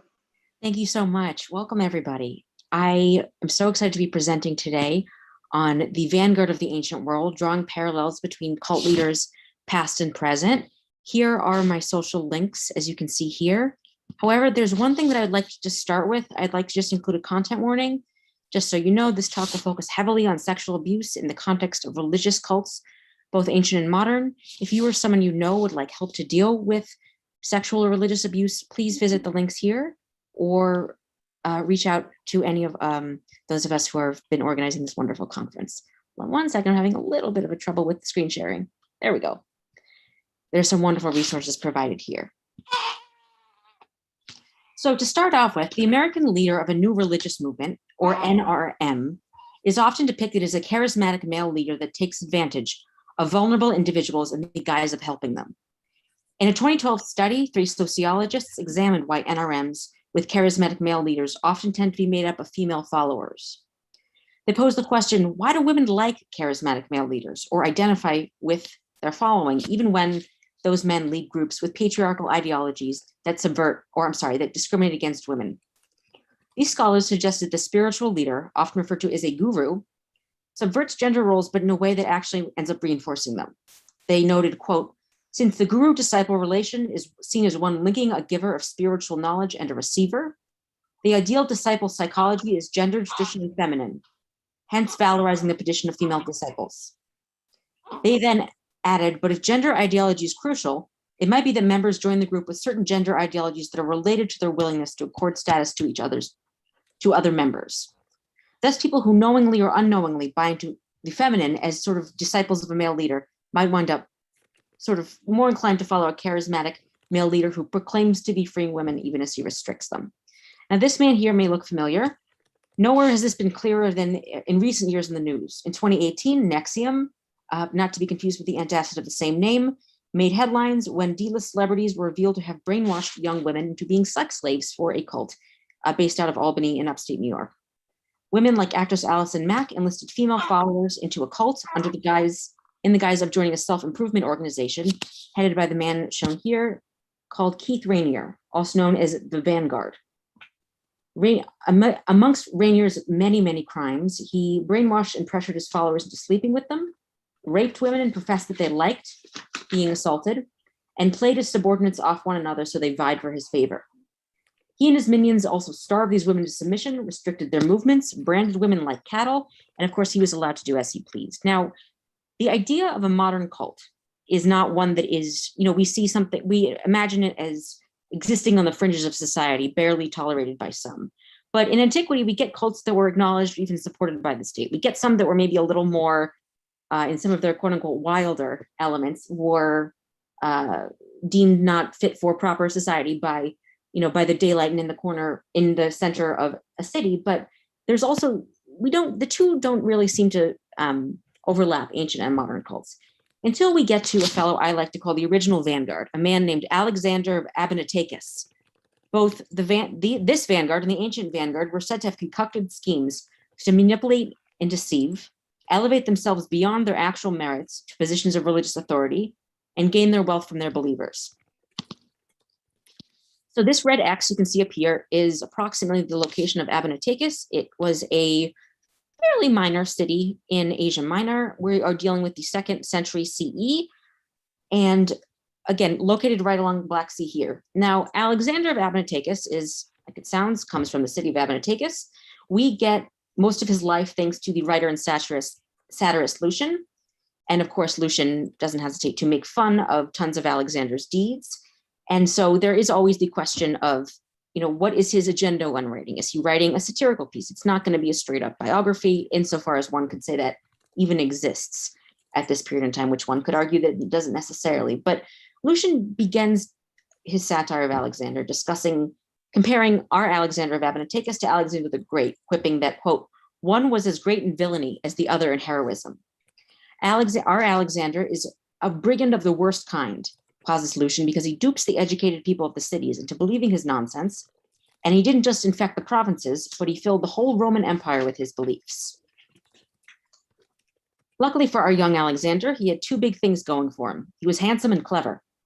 Lucian bemoans how Alexander's beautiful exterior belied his rotten interior. And of course, by the height of his prophesizing, Alexander enhanced his natural good looks with either hair extensions or a wig.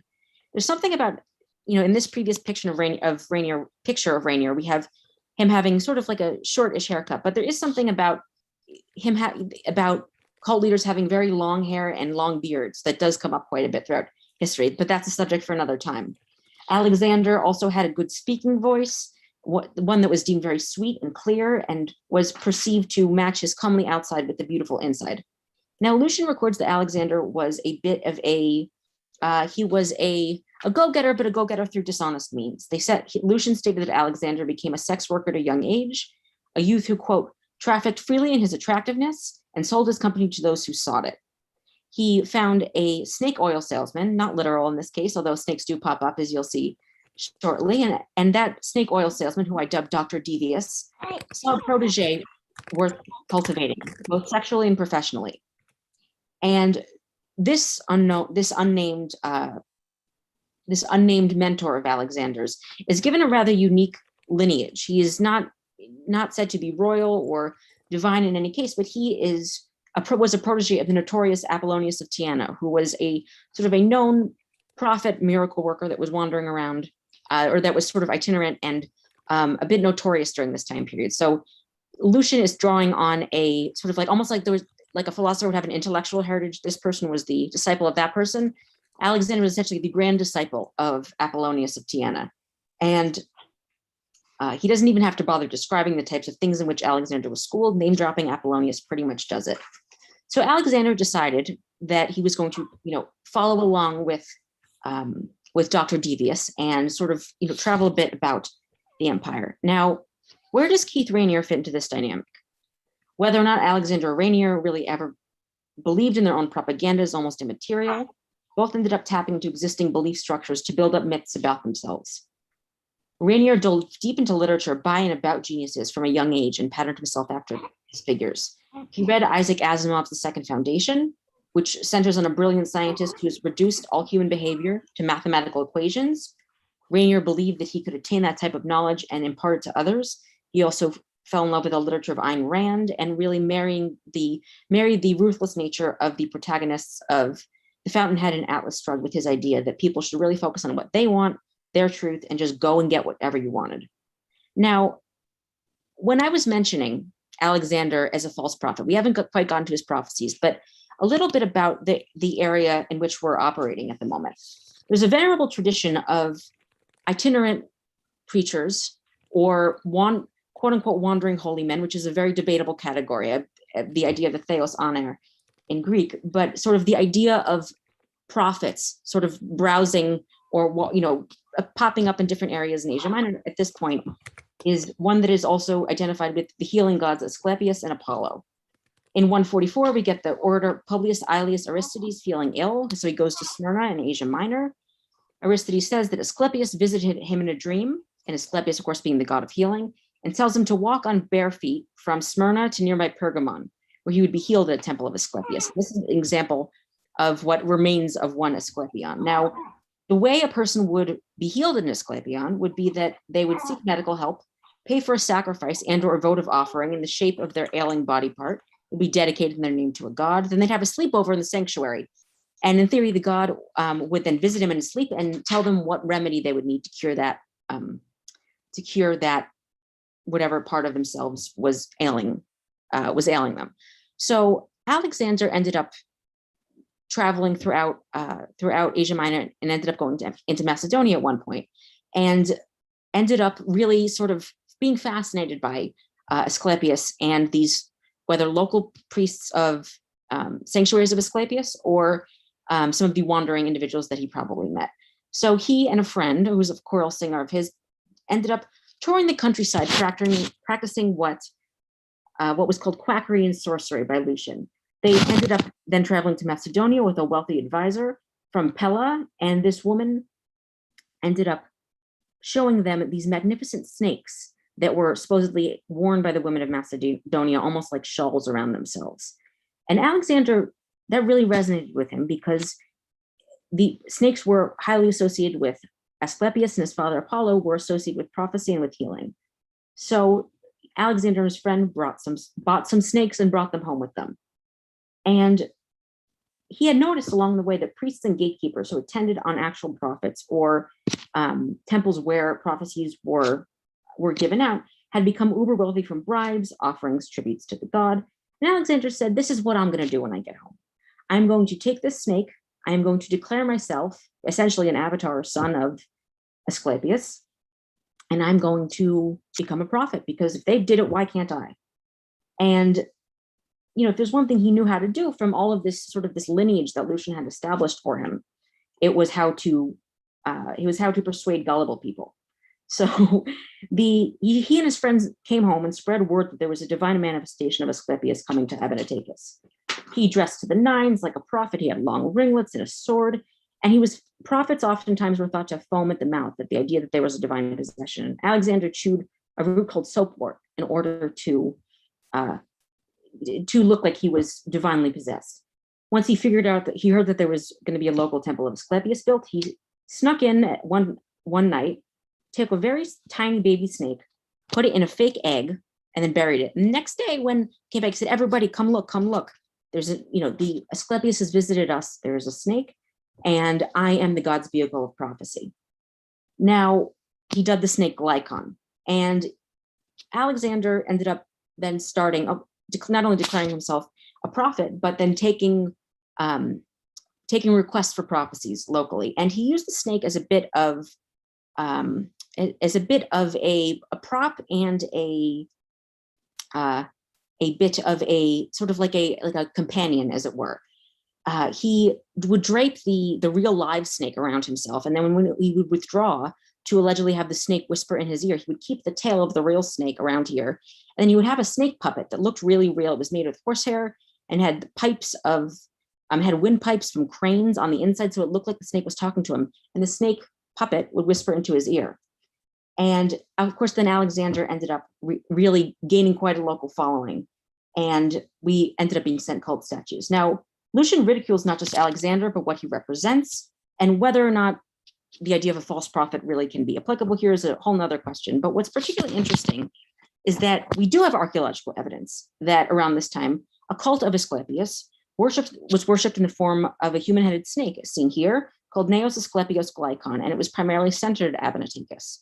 We get images of snakes identified as Glykon from everywhere from Asia Minor to Eastern Europe. They're fundamentally similar in that they have a coiled snake body, a bifurcated tail, and a human snake head. So this doesn't represent Glykon as servant of the god. This is Glykon as the god. So the god Asclepius is both serpent and god at once, as you can see by that very eerie human stare, and is oftentimes shown as curled around the healing staff of Asclepius. And so, of course, that draws on a past image of Asclepius from across the world. And we also get coins bearing the image of Glykon from across the empire. They popped up everywhere from Abinatacus to local cities. And we also get images of 𝒀�S Asclepios Glykon. And it makes you wonder if perhaps the presence of his god and his prophets locally were seen as a point of civic pride, because when you, of course, issue a coin to go across the empire, you put a symbol that is a trademark of your city on it. So the fact that we get this image on coins is rather remarkable. So after a couple of days, the population of Abinatacus gets quite large. And when the frenzy reaches a height, Alexander deigns to grace the people with his presence. As I mentioned, he takes a seat in his receiving room and lets the snake curl around his neck. He then, of course, receives the prophecies by having the fake snake speak to him. He has petitioners write down their questions and seal up the scroll. Then he goes into his inner sanctum, pops the seal open, and or so Lucian says, and then inscribes it on a resealed scroll. Now, how really easy that would have been, I couldn't tell you, because it is very hard to reseal a scroll, but that's what Lucian says happened. And Alexander ended up giving many ambiguous responses. So just in case something didn't come true, he could claim it had been misinterpreted. Now, returning to this, number of these items are characteristic of Keith Raniere. He simultaneously raked in headlines by recruiting former celebrities and wealthy heiresses, just as Alexander would have gotten gifts and tribute from anyone visiting, or would have to, people would indeed have to pay to access his prophecies. In the guise of a self-improvement class for female empowerment, workshops for which cost $5,000 each, Raniere lured in women and reinforced traditional gender dynamics by essentially breaking women down emotionally and then saying, this is what you've got to do to be your best self.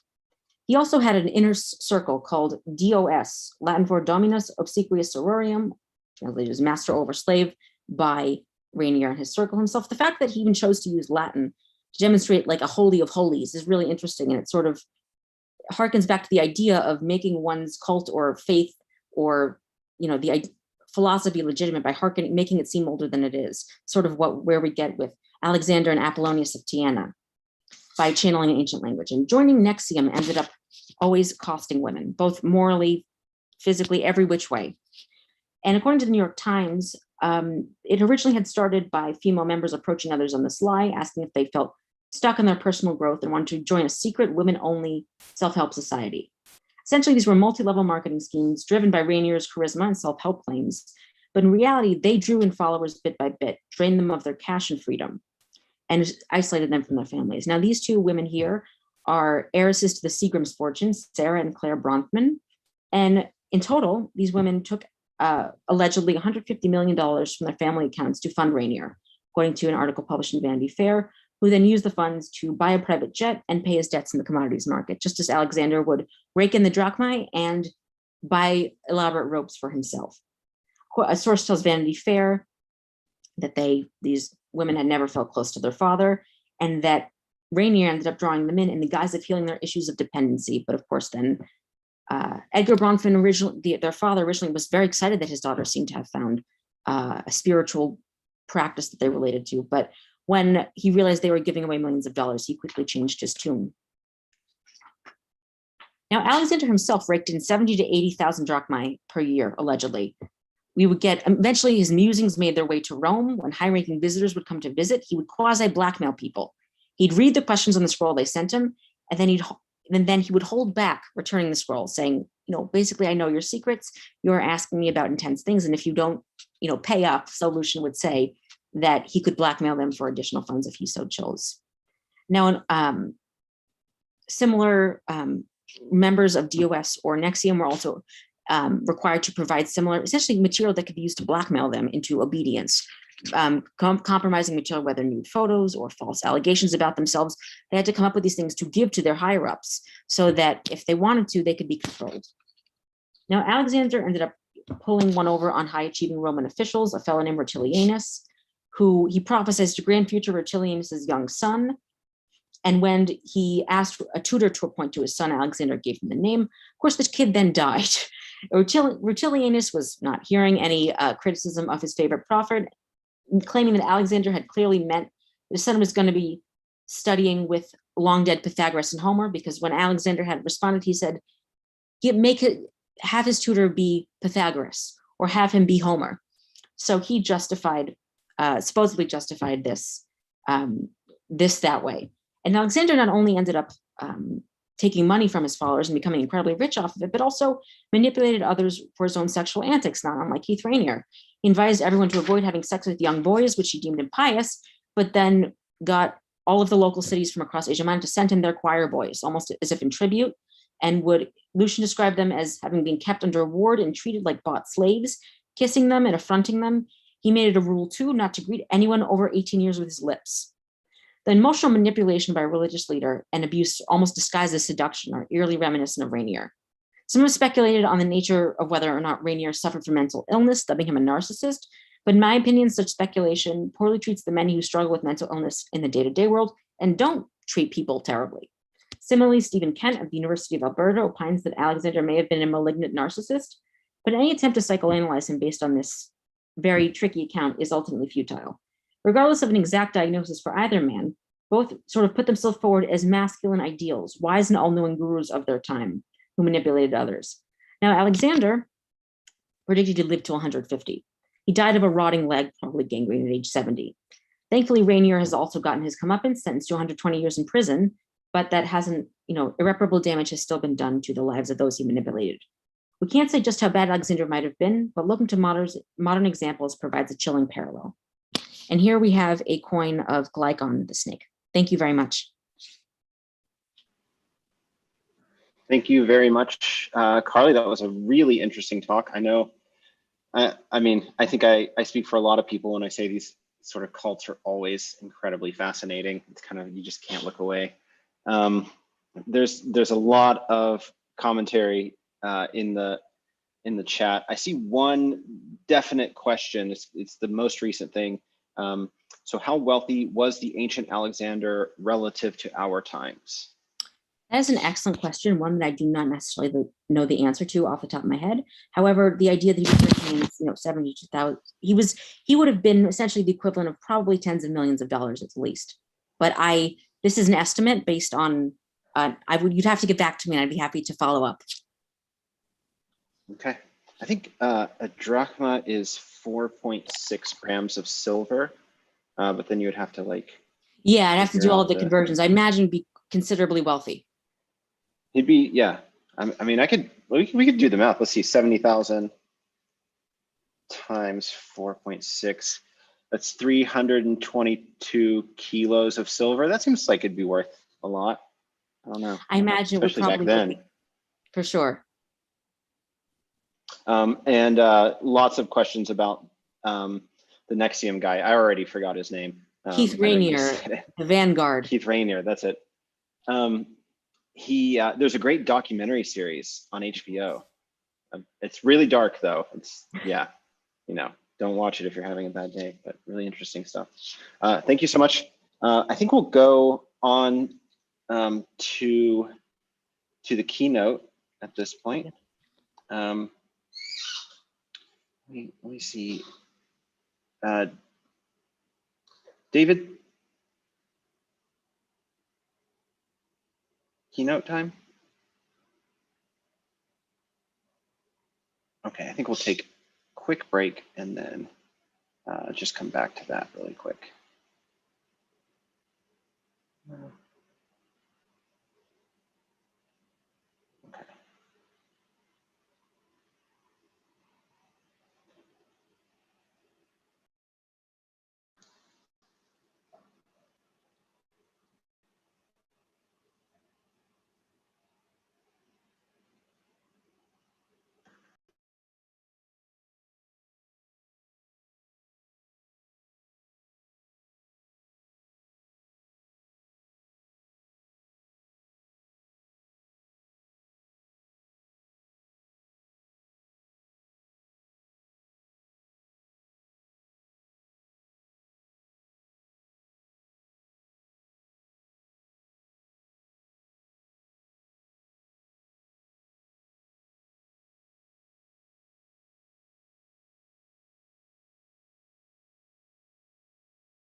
Okay, I think we're back.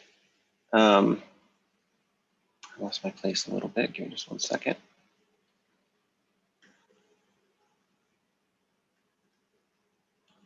Okay. All right, so we'll proceed to the keynote now.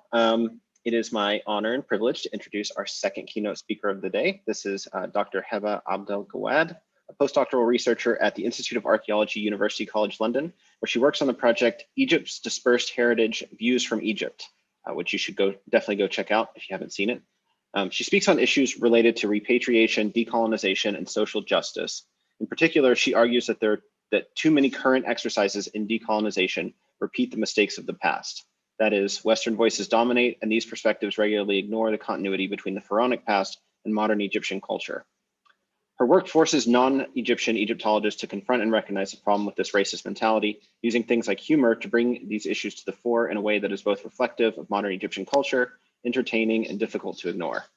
As a specialist in ancient Egyptian language myself, it's exciting to see someone challenging this harmful prejudice, which has also hamstrung our study of Egyptian languages for far too long. Today, she will give a talk titled, "To Repatriate or Not to Repatriate? That Should Not Be the Question, Centering Social Justice in the Current Decolonizing the Past Turn." So, Heba, take it away. Lovely. Thank you so much. And I'm super honored to be here and equally humbled because this is my first ever invitation as a keynote speaker in my whole life, not just my academic, but in my whole life. And it's for a cause that is very close to my heart. And obviously, I'm a big fan of Megan's work and everyone else's who's involved in the Saving Ancient Studies work. And this is my own call for everyone to support them as much as you can, whether by donations or just by plugging in the wonderful work they are doing on social media, etc. Without further ado, am I allowed to share my screen? I assume I am. You are, yes. Yes, okay. So here we go. So I'll go straight to the point in what I'm hoping or what I'm aiming. Well, maybe I just shared the wrong screen. Apologies. We can see your PowerPoint presentation, but in the PowerPoint window. I would open it from somewhere from another tab. It would work better, so it can flow. Yeah, apologies. Here we go. I've been trying or meaning to listen to the rest of the conference, but I was at work, and given the difference in time, I wasn't able to. But I'm aiming tomorrow to be there for most of the talks. Hopefully, well, just tuning in. But I hope that everyone just have had a wonderful time, as the whole program looked extremely fascinating. So let's hit the point. This is not just for not to be claiming fame for myself. This is not just my work, but this is work I'm doing in collaboration with a variety of wonderful, amazing people here in Egypt and in the UK. To name just a few, we've got Nasser Jr., the comics artist, and 🀭Support, the comic collective in Egypt, Shema Ashur. She's a lecturer in architecture in the Arab Academy for Science and Technology University. 🀭Support community, which is a wonderful community school and community organization that operates in one of the most economically and socially deprived areas in Cairo, called 𝒀ة خير. And last but not least, obviously, Dr. Alice Stevenson, the Associate Professor of Museum Studies at the University College of London, who is my wonderful partner and equally academic mentor in working through the Egypt's Dispersed Heritage Project. Why I'm making this huge fuss about all the problems with Western academia, or why am I too critical of the way the current decolonizing turn is happening in Western universities, Western museums, or Western academia in general? I find it problematic for a variety of reasons, and perhaps I thought that this could be a good summary of why I find it absolutely problematic. First of all, there is so much focus on objects. All what we hear about when it comes to decolonizing museums, which is, I find, quite distressful. I don't know if anyone else finds distressful, but it's very object-centered. We tend to talk about returning looted artifacts back. Moreover, it's very selective, that there is a very racist and a very colonial and a very Eurocentric interpretation of what counts as Africa, or what is Africa, that is becoming more of a country rather than a continent. The current Western perception of it, or the current Western dealing with it, turns it into a small country rather than a continent full of a diversity and multivocality of communities and voices. More or less, it's Western-centered in the sense that it gives you the impression that this is being done for some sort of conscience clearing exercise, that this is done for the benefit of the Western museums, for the clearance of the conscience of Western academia, for the benefit of the West, rather than for the benefit of the previously colonized communities or the previously colonized cultures and countries. Moreover, it's equally museum-centered. There is so much centering in and around museums that we're doing this for the benefit and not even local museums, but precisely Western museums. There is also a huge, big problem that I find, or something that could sound like quite simple, but it's very problematic.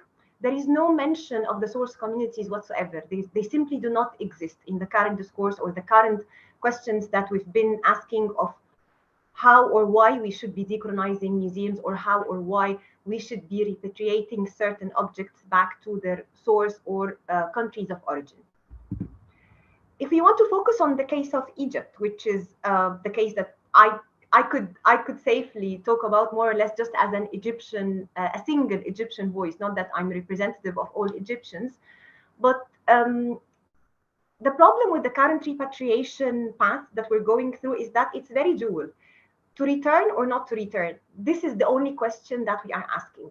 But questions of who decides what should be returned, and who decides what should be returned to whom, and what happens to the objects once they are returned, who gets to decide where and how those objects gets either displayed or stored, more or less is, for who are we doing all this? For who are we repatriating all these objects? And for the case of Egypt, and given the socio-political system and the lack of a public voice, either in the selection of the objects to be repatriated or in the choice to be made once the objects return back to Egypt, who makes the choice of where should these objects be rehoused or rehosted or redisplayed? This is problematic because the current system or the current policies of repatriation that exist, be it within the UNESCO or be it within Egypt as a state, it doesn't allow for a wider public opinion intercourse, or it doesn't allow for a discourse, for a public, for a public wider multivocality discourse or discussion between the various communities at their multiple levels and their multiple layers. And this is extremely problematic because repatriation within the current socio-political system, or repatriation with the current legal framework that exists, be it in the UNESCO or be it in Egypt itself as a state, would not achieve the social justice that we're caring for. Social justice means that objects that has to be returned should work for the benefit or should bring justice to the multiplicity of the communities that exist within a country or a state. But currently, this would not be achieved. So returning objects now would lead to further political repression and to further disenfranchisement of the Egyptian communities and alienation of the Egyptians from their own heritage and the decision-making that comes with it. The other problem that is the archive. What happens to the archive? We keep on talking about returning objects as if the only colonial act that existed is boots on the ground, extraction of objects from their countries of origin and exporting them to the West. And we totally ignore the racism that existed within such acts of exportation. The racism that came with the studies of the skulls, or the many attempts that were done to prove that the ancient Egyptians were descendants of the white privileged race, or perhaps the white superior race, rather than being from African origin. And this was the basis of the Petrie study that he was doing on the ancient Egyptian skulls. And he was exporting illegally ancient Egyptian human remains from Egypt to Britain to get involved in the studies of the eugenicist system, or the racist system that led to later the Hitler movement, I would say, or the Hitler trauma or destruction of the selectivity of which races do deserve to live or which races do deserve to die. And archaeology is very much affiliated with such racism, but we rarely tend to think about that. We tend to focus on only the act of exploiting the objects or exporting objects. And we totally dismiss the traumas that one can find in the archive, particularly if you are a local archaeologist or if you are a member of the indigenous community who confronts this archive, the trauma that you face.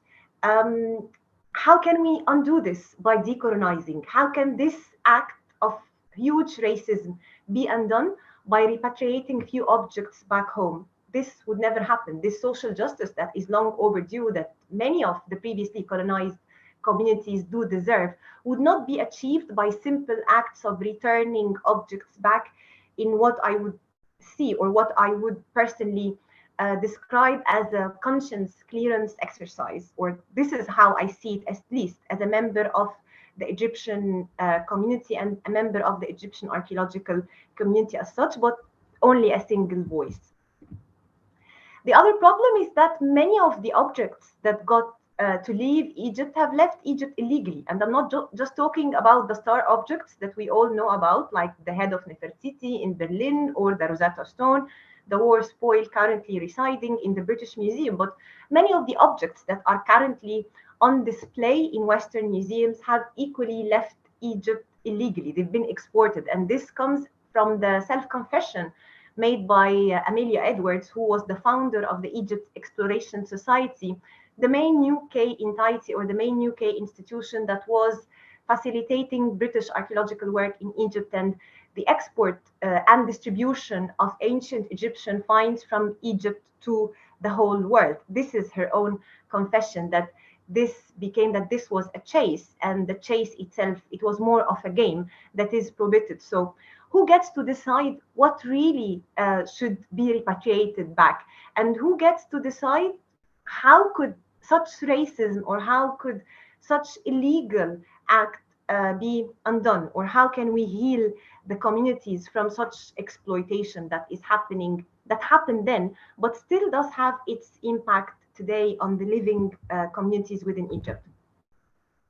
Something else as well, even the way that the human remains have been dealt with. Many of the mummies that exist currently, or many of the ancient Egyptian human remains, which is a wording that I would prefer more than mummies, but I used mummies just for the accessibility, which is a shame, because we should acknowledge them as human beings rather than objects. So do forgive me.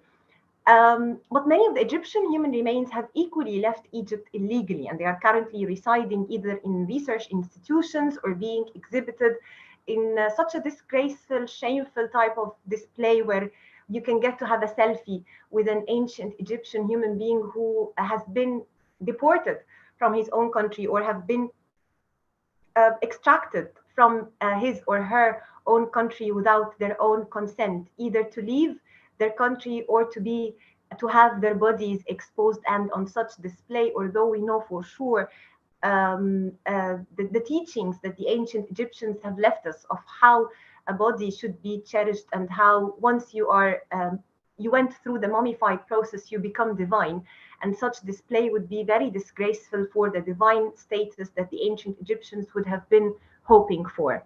How could all this be undone? How could the human remains that got to be thrown into the sea or into the river Nile because of how smelly some of the explorers have found them in their act of illegally smuggling them out of Egypt, and they had to simply throw them back in the Nile, as Marianne Brocklehurst here does confess herself in her diaries? How could this be healed? How could this be undone? And how could a simple act of returning an object or two make all this settle such a dispute? The other problem that we have, or the other problem that I personally and professionally face, is the very much of a selectivity of a certain definitions of what counts as Africa, who counts as a country of origin, who counts as indigenous. And these are all definitions that remain Western. These are all who gets to set the standards of what counts as an indigenous heritage, or who is an indigenous community, or what is a country of origin, remains very much Eurocentric and remains very much Western, like part of, or a product of the Western colonialism. Because, for example, many of the countries in North Africa, most of the countries or all of the countries in North Africa, equally in the Middle East and the Southeast and Asia as well, in the peninsula, the Arab peninsula, they've all been colonized, and many of their objects currently are residing in Western museums illegally. But because of the Western perception of race and the Western perception of what counts as continuity and change, we are not perceived as indigenous. We are not perceived as having connections with our ancient societies. Ancient Egypt as a society is perceived as uncontested or unclaimed due to the Western perception that the current contemporary Egyptians or the modern Egyptians have lost all their links with the ancient Egyptians because of the variety of colonial acts or the variety of cultures, or simply to put it, because of its multi-layered history, that there are so many layers in between us and the ancient Egyptians that makes the West perceive us as disqualified to count as indigenous or to count as a country of origin. This again is quite problematic, and this is again the product of the current decolonizing turn and the problems that come with current Western calls for repatriation and decolonization.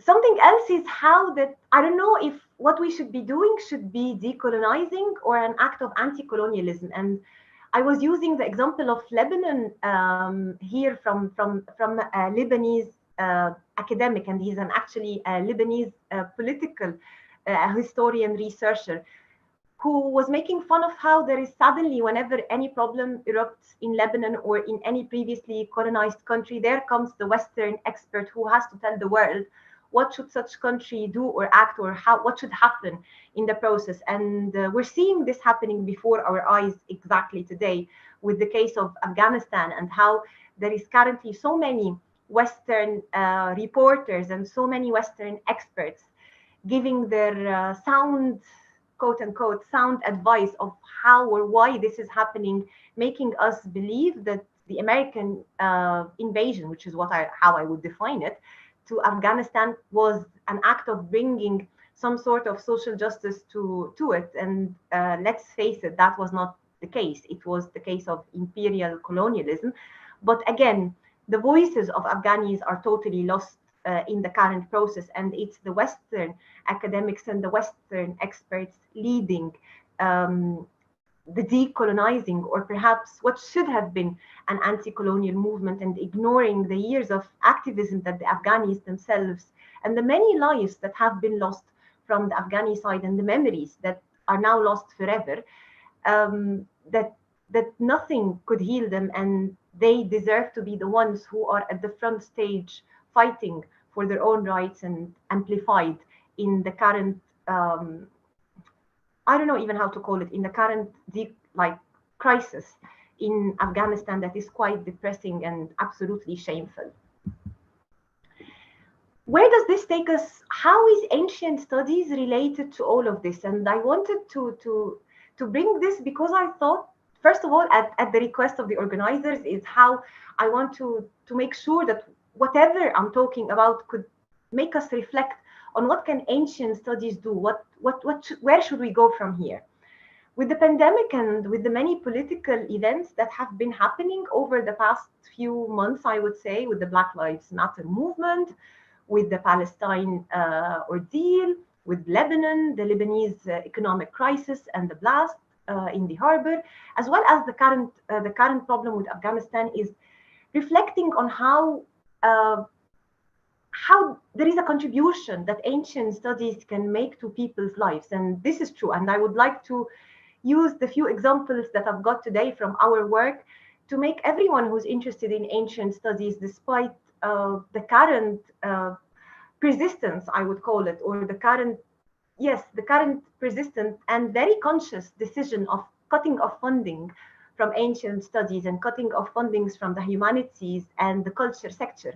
sector, while giving more to the medical sector, of course, which is justified, as well as equally buying weaponry, which I'm not sure if it could be equally justified, but we can also contribute to people's lives. And anything that we're producing, even if it's about a culture that has lived 4,000 years ago, that could have an impact on people's lives today. And that can help us bring some sort of social justice to the lives of people today. It wouldn't wipe out all the traumas that people have gone through, nothing can, but we could offer them help. We can offer them, not that they are helpless, but we can contribute to their lives in a positive way in whatever needs and whatever interests they might have. So what have we done? Between 2012 and 2017, Dr. Alice Stevenson, from previously the Petrie Museum of Egyptian and Sudanese Archaeology and currently at UCL, she has been leading the Artifacts of Excavation project.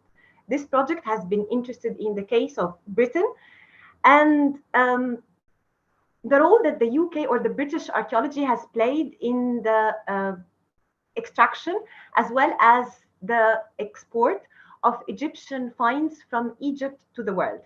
The case of the UK is very distinctive given the long amount of time that British colonialism have occupied Egypt, and obviously this goes hand in hand with facilitating archaeology and facilitating the exploiting of archaeological and heritage resources as well. It's not just the economy.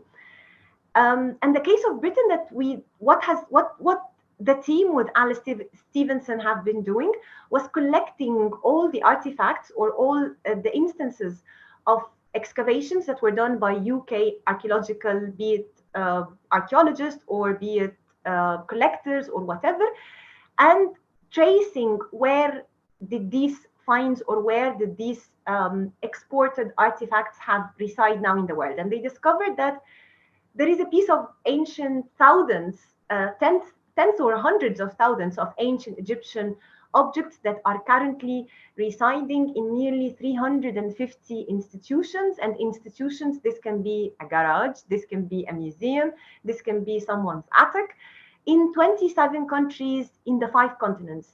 This is the largest case of distribution of finds from any country of origin to the world in the history of archaeological sciences. This is the largest of scope and scale as well. We've been thinking, and Alice has collected, and she's recently published in 2019 her book, Scattered Finds, which you could find online. It's open access from UCL Press, which I do encourage you all to download and have a read through, even if you're not an archaeologist, because even if you're not an archaeologist, that's one thing, but even if you're not an Egyptologist even, because it's very relevant to everyone working within a colonial archaeological setting, be it a practice or a legacy. It would be quite relevant for other case studies as well that go beyond Egypt. We've been thinking of how that this Western fascination with ancient Egypt led to Egypt being what we can call an orphaned culture. It's a culture that is very much imagined, and it's a culture that is deliberately disenfranchised from its local communities and from its country of origin, that it's frozen in place and time. It's totally isolated. It's very much imagined. Egypt in the museum or Egypt in the Western fascination is a concept. It's not a country. Egypt stopped when the pharaohs stopped, when the pharaohs ceased to exist, when Alexander the Great stepped in. Ancient Egypt, as imagined by the Western civilization, ended. Egypt has stepped out. This is something that you would find explicitly, and it's very much apparent in UK museums. And UK has a very distinctive relationship with Egypt, that Egypt is part of the social history of Britain. Every single town, be it every single city, every single town in the UK does have a small ancient Egyptian collection, or even big. And usually Egypt is singled out from world cultures. So it's orphaned.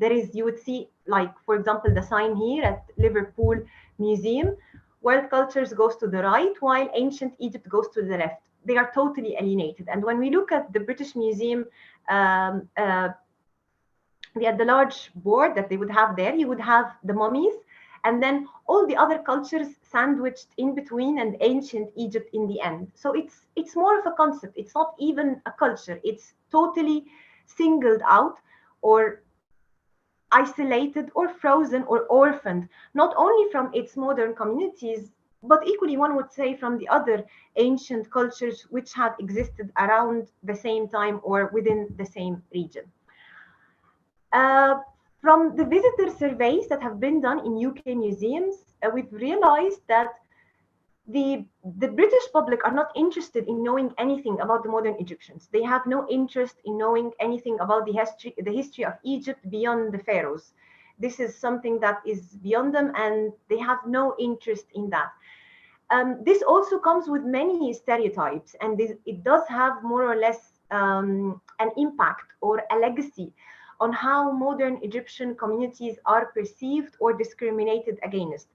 And this can go hand in hand with Islamophobia, or the current ways that minorities residing particularly from the Middle East and from North Africa, the way they are discriminated against within the UK, despite them being a huge or a large immigration community.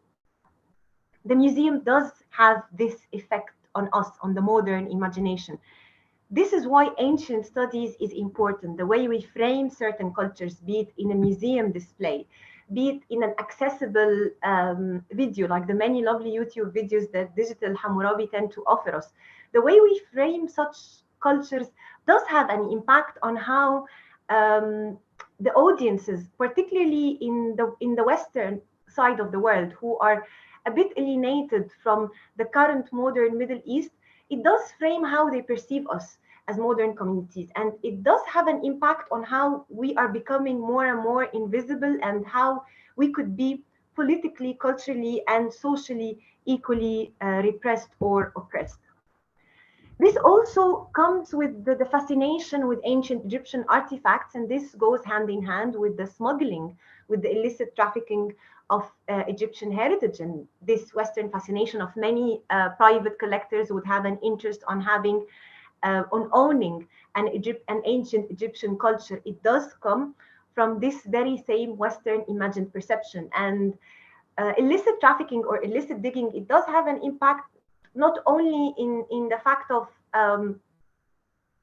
us losing heritage, not just the local communities, but the world, but equally because of how that there is demand in the West. This means that many locals, and I'm not just justifying the act of looting, looting is looting regardless of the motivation, but many children equally lose their lives in the acts of looting because of how they could fit into very small tunnels that looting gangs, local looting gangs use. And that does have an impact on people's not only memories or heritage, but even practically or tangibly people's lives today. Many lives have been lost, be it children within looting or being the guards who are currently residing outside archaeological sites for protection. There have been more than one case where they've got shot and sadly lost their lives in the process of protecting their local heritage. So it does have an impact, a practical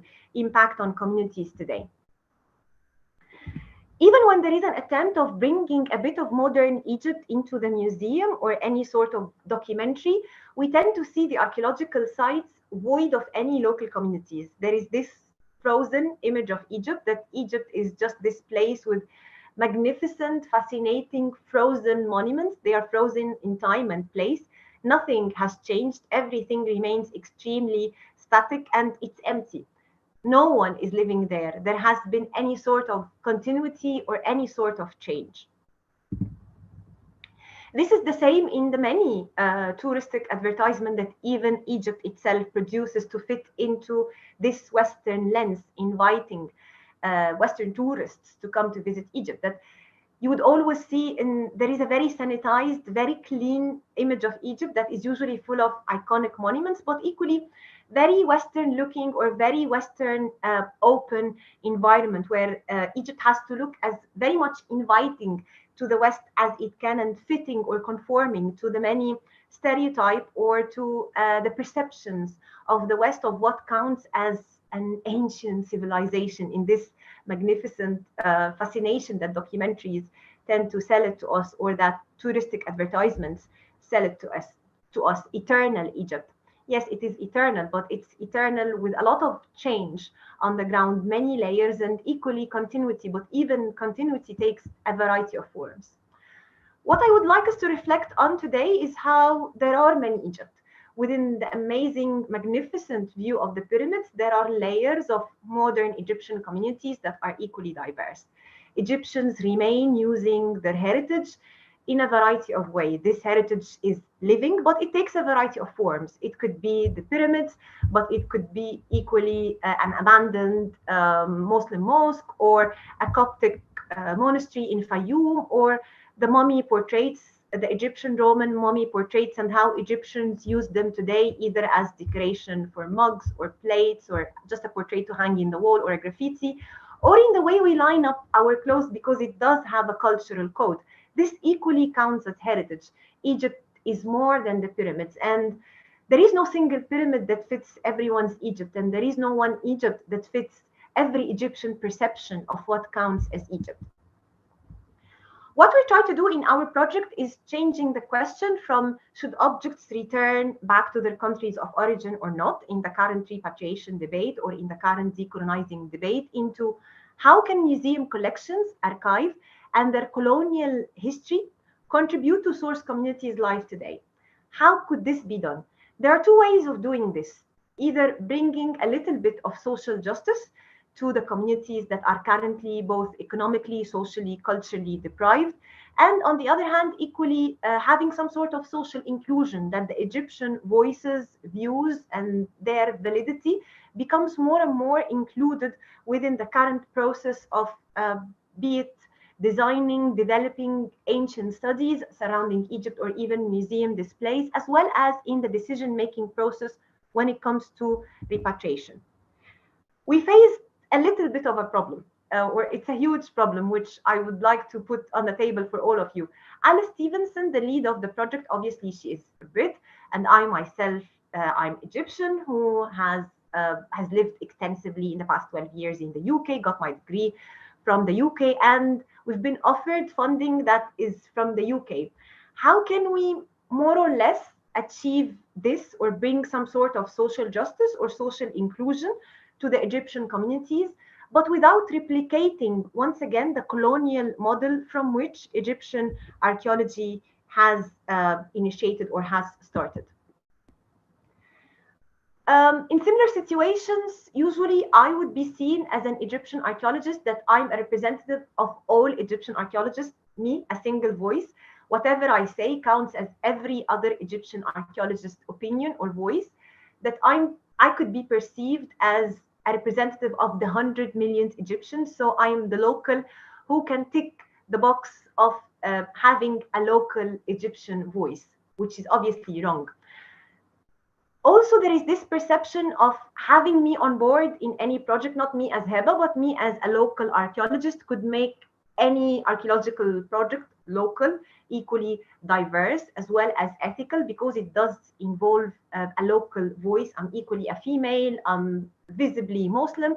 So I tick all the right boxes for diversity that Western institutions and Western funding bodies are obsessed with, the tick box.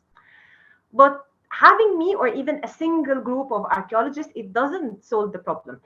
Collaborating solely with local archaeologists doesn't decolonize either a discipline or a practice. Equally, including more in the curricula, including more, let's say, references of from local archaeologists, or like publications or research done by local archaeologists. This doesn't equally solve the problem as such. It's an improvement, but it's not a solution. It can be part of the problem if this is perceived as the only possible solution, or the only course of action that institutions or even researchers like to take in their quest of inclusion or in bringing social justice to the table. What can we do then? we've done a scoping exercise. I've done a scoping exercise into thinking of how can I decenter the archaeological and heritage expertise from this process? How can we have a project discussing Egypt's heritage that is dispersed all over the world, but in a way that archaeology is decentered, that the community of practice is only one fraction from the holistic multivocality of Egypt that does involve the community of place and the community of interest. So what we've done is we decided that we would go through a holistic people-centered approach. We would have representatives from the three main community groups that exist within any community, that is the community of place, the community of interest, and the community of practice. And we would be involved with local initiatives that are already running on the ground, with people who are offering social justice or people who are making a difference already or contributing to Egyptian lives today through existing projects, rather than us coming as the outsiders or us coming with the money, take the money, do whatever we want. We would like to be local. We would like to operate locally, being part of a local initiative. What we've done is that we worked with a collective of Egyptian comic artists. Here we see with the Cape Nasser Jr., then 🀭Support collective, then Dina Muhammad, who was the first to bring a female hijabi superhero. Although what I find interesting is that Dina is not a hijabi or is not wearing a headscarf herself. Equally working with Moira Adel, a very talented feminist visual artist, and the community school at 🀭Support, which, as I said earlier, it's one of the most economically, socially deprived neighborhoods within Cairo, which is called Azbet Khairallah. And there is a community school that operates into offering education for children who have skipped education for a variety of social, cultural reasons, but equally offering women within the neighborhood, those who are single-handedly running families or the sole breadwinners within the families, into an empowering enterprise where they are using local crafts, and all the funds or all the money, all the returns go back to the women themselves.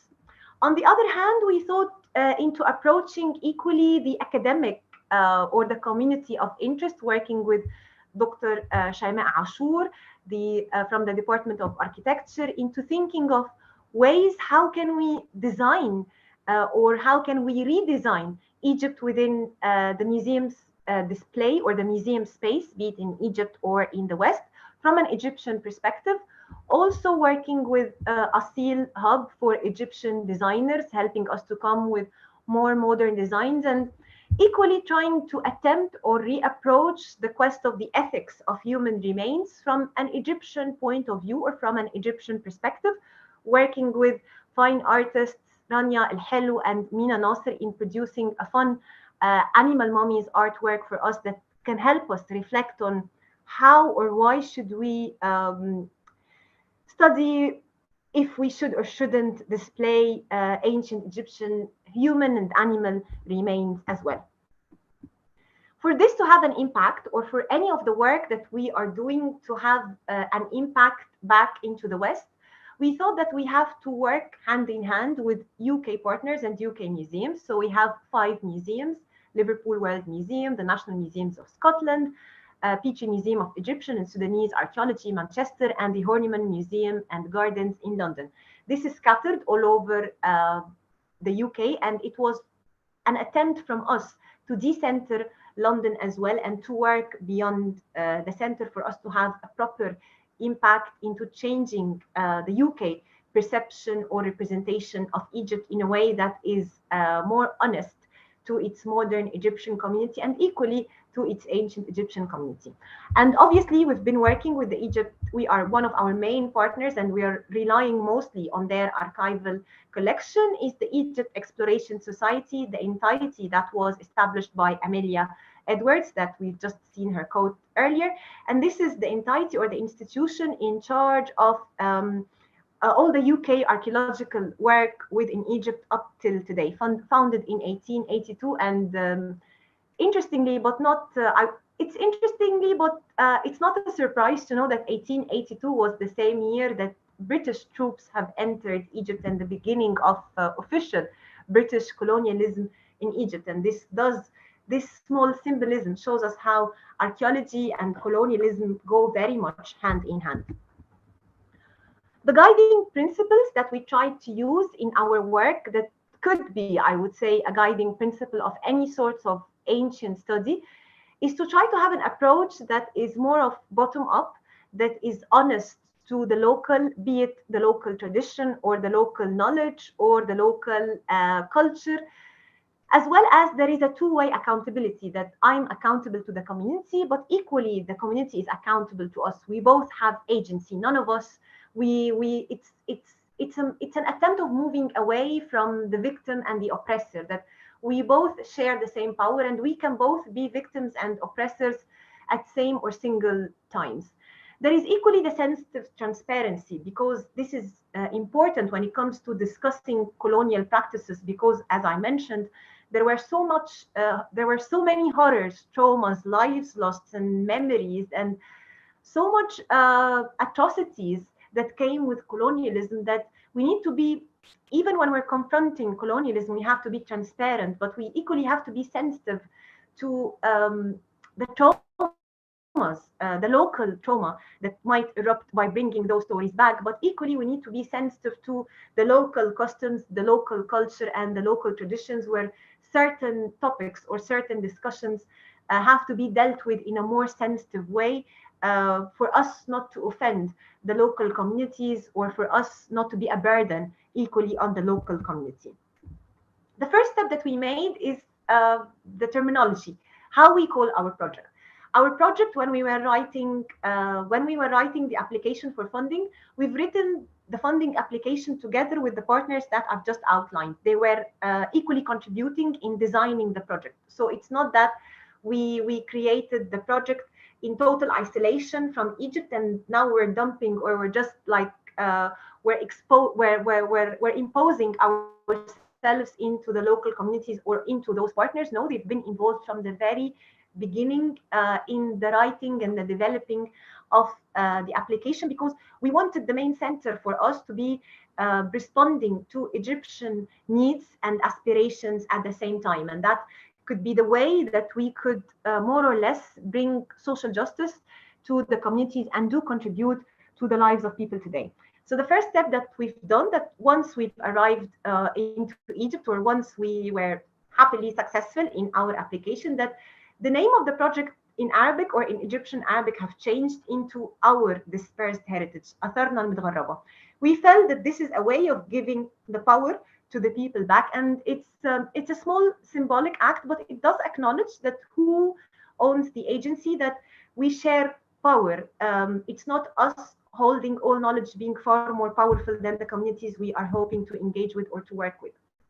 The first example that I would use is the comics, and why we chose social media as our intro to the project, or to the way that we introduce ourselves to the Egyptian communities. First of all, Egypt is perceived, this is not just me being biased, but by the statistics, we are one of the most countries who are represented on social media. And Egypt also has a wide range of, that we tend to use social media not only for engagement or interaction, but as a problem-solving technique to solve many of the issues we face. And it's the way of how, independent from the government, we can find solutions to the many problems that we face, be it economical, political, cultural, or even from an infrastructure or even health point of view. You can get some sort of health advice from the Facebook pages of certain accredited doctors. That could be your way. It's not the best of means, but again, it's a solution rather than, and it's better having no medical advice whatsoever. So people try through these local initiatives to find solution for the many problems they've had. So social media, we felt, was our way into becoming part of the Egyptian community at large. One other thing is that it's representative of Egypt's multivocality, as in the age group.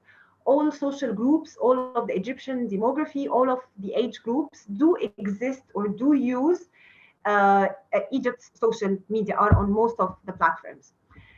So Nasser Junior was the first local partner, or his the first local superhero, I would say, that we've approached. And I think Nasser, we chose Nasser, or we felt that Nasser could be a wonderful partner for us for a variety of reasons.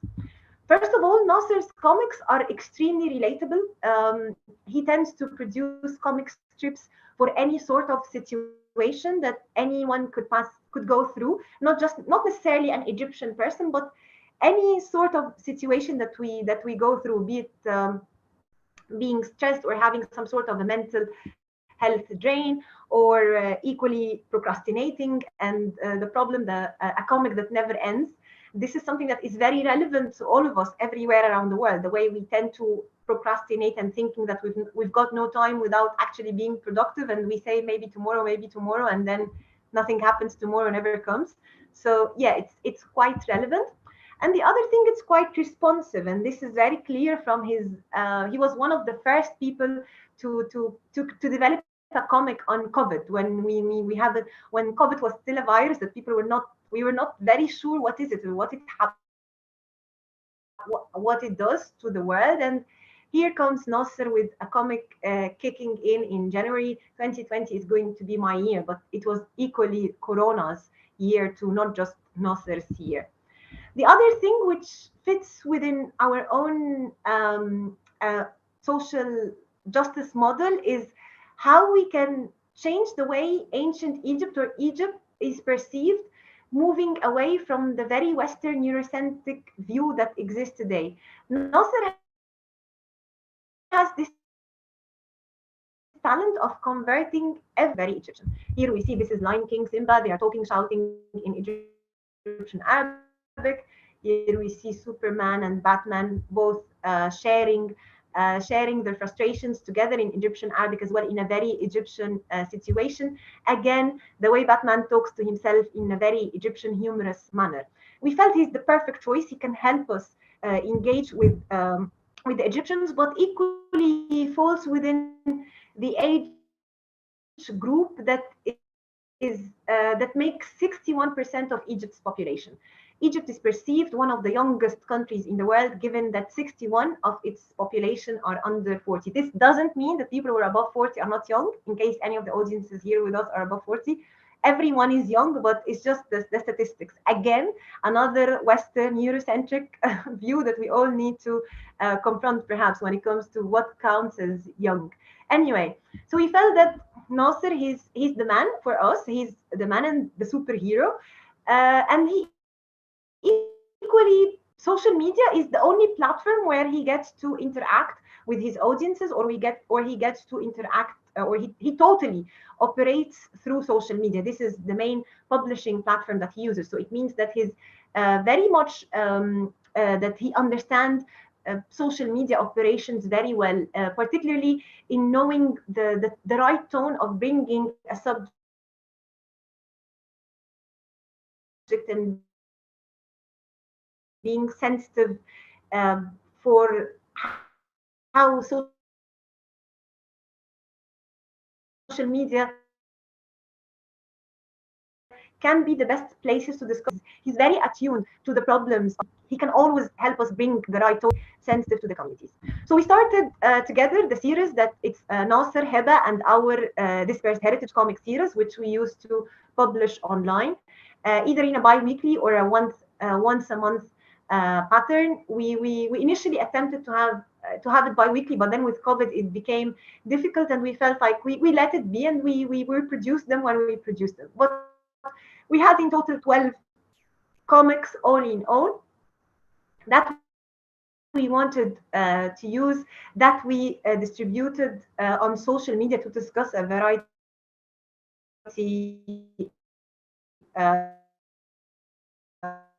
of questions or academic world and the Western academic institutions, and usually happens in absolute isolation from the Egyptian communities.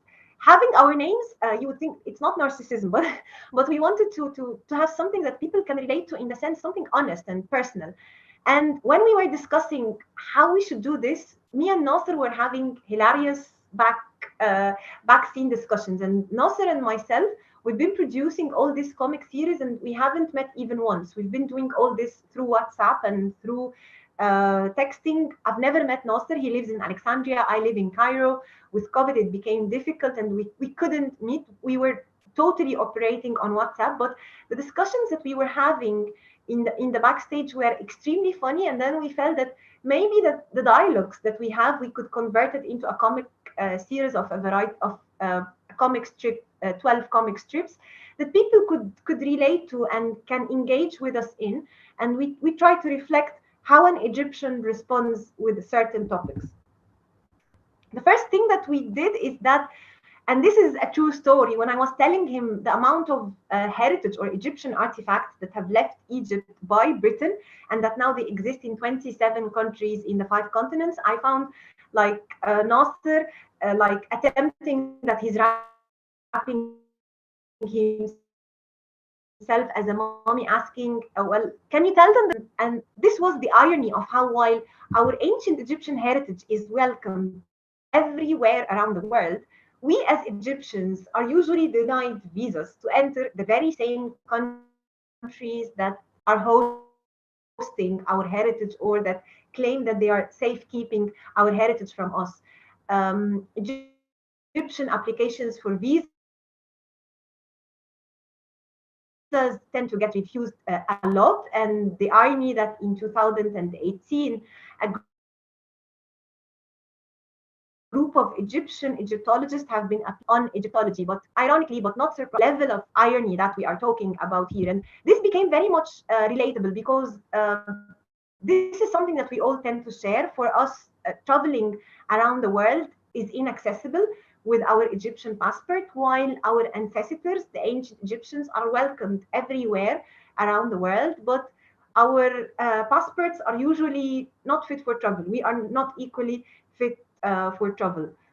And this came at a time where over the past few years, there have been tightening or there have been denying of entry for certain backgrounds due to the growing far-right extremism against Muslims or against certain cultures, and Egypt was on the Muslim ban list as well. So this was very relevant. And from the responses that we got on social media, and this is part of why we chose social media, because it's equally a medium that people can talk to us back to. Like it offers them an opportunity to respond to us at their own time, at their own rules, and at the way they perceive it or how they feel it's safe. It's at their own device. It's people make the choice of whether they want to actively respond in writing or not, or to like it or not like it or whatever. So it's an open medium where we introduce or we enter into a dialogue with the Egyptian communities, but it's a two-way dialogue that they can respond back to us or talk back to us.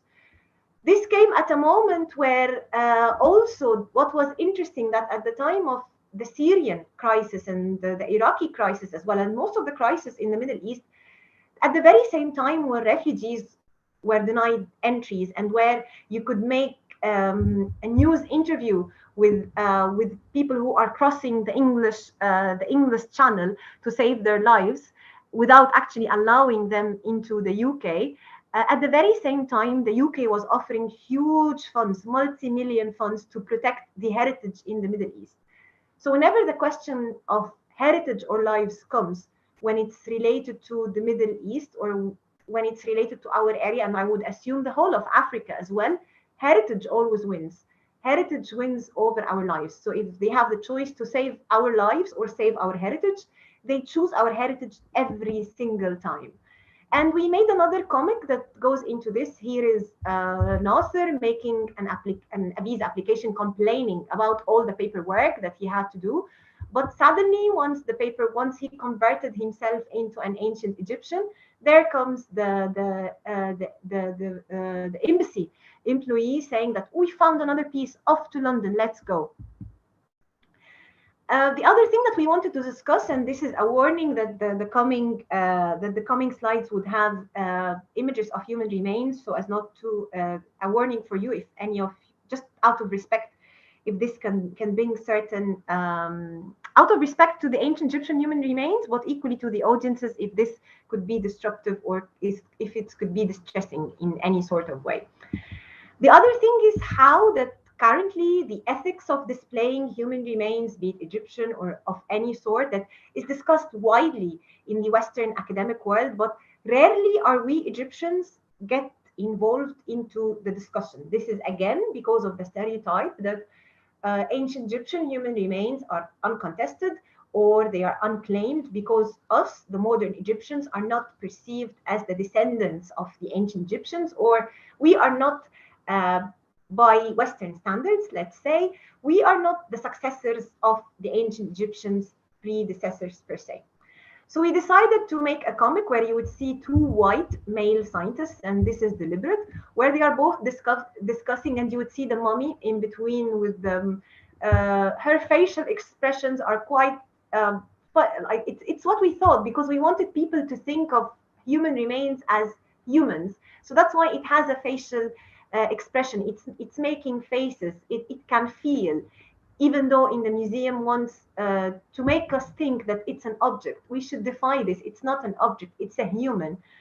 And both white male scientists are making these discussions, and me and Nasser standing in the middle, and we are really struggling to be heard. He keeps on saying, can I say something? And I say like, hey bro, can I just say something? And then they decide like, yeah, let's unwrap it. The scientist here in the end saying, oh, let's unwrap it because it's important for research. And the lady there is horrified, but me and Nasser absolutely unheard, totally struggling to be heard. How do we make the comics?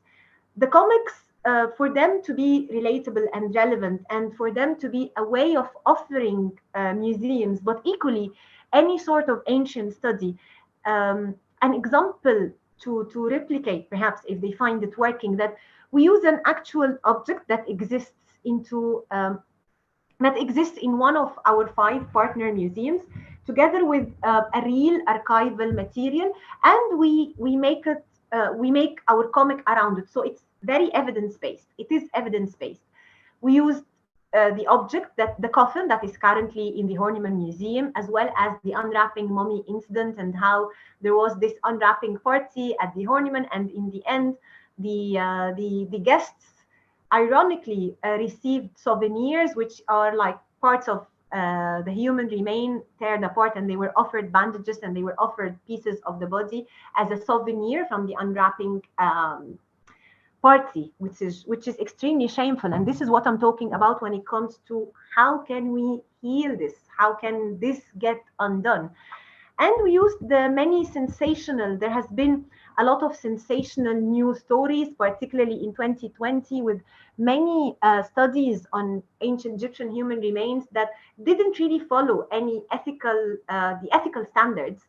And it made us reflect on how there is a need of ethical reform, but again, with the call for a need of an ethical reform, Egyptian voices were totally isolated, totally alienated from such discussions, and totally ignored in these discussions.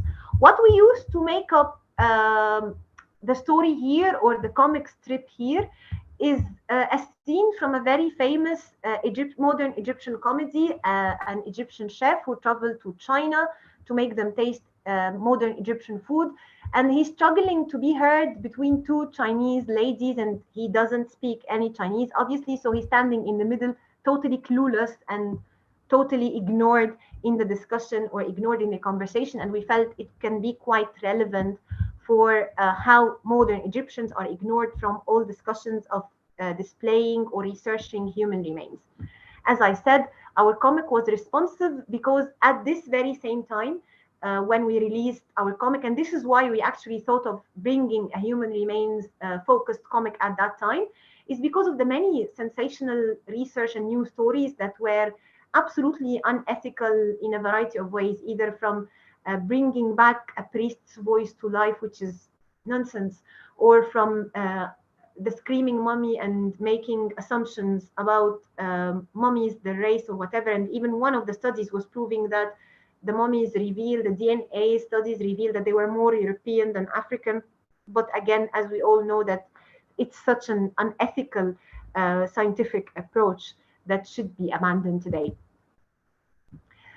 What we felt also with COVID, that we can discuss the way that in the social isolation that we were all forced to go through in 2020, it's the same case, because ancient Egyptian objects or ancient Egyptian human remains currently in Western museums or currently in museums outside of Egypt, they are equally isolated from their country of origin, that is Egypt, from the Egyptian land where they were, which gave them the inspiration to produce this culture and the environment that led them to create this civilization, if that's how you would like to call it. But this very same social isolation with COVID, we felt it could be relatable of how a couple that are currently in Edinburgh in the National Museums of Scotland would have a discussion during COVID of how, like, when would this isolation be over, and I would like to go back to the city, Luxor, to check on my friends. And then his wife telling him, we've been in isolation here from 1857. I don't think we are ever going out of quarantine. It was a way of bringing how that the emotions that we feel today, given the social isolation that was imposed on us and the quarantine imposed on us because of the pandemic, that perhaps this could be the same feelings that the ancient Egyptians currently deported or displaced. Not deported, they are displaced because they are displaced out of their own, against their own will. They've never been asked whether they want to leave Egypt or not. That this can be relatable to the same. They have emotions as well. It's a way of us helping the people to think of those objects being the product of the lives of the hands of other human beings. These were someone else's possession, and there is so many emotions go with that. It's not only an object that you can have in a glass showcase and admire or meticulously analyze in an ancient study without reflecting on its being as it was once either the product of a human or it was once someone's ownership or the most dear thing to him or her, but it was once equally a human being when it comes to the human remains.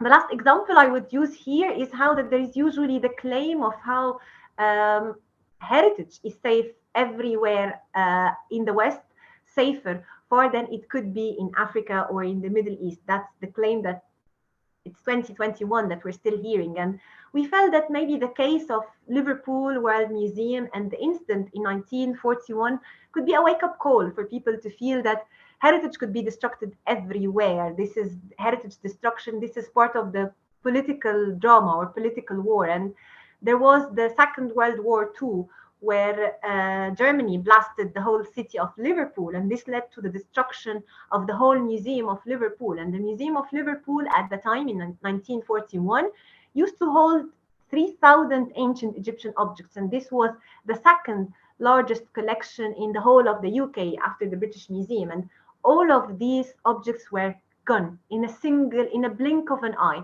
The 3,000 objects were absolutely destructed. When we think about it, would they have been far safer in Egypt? Yes, they would have been.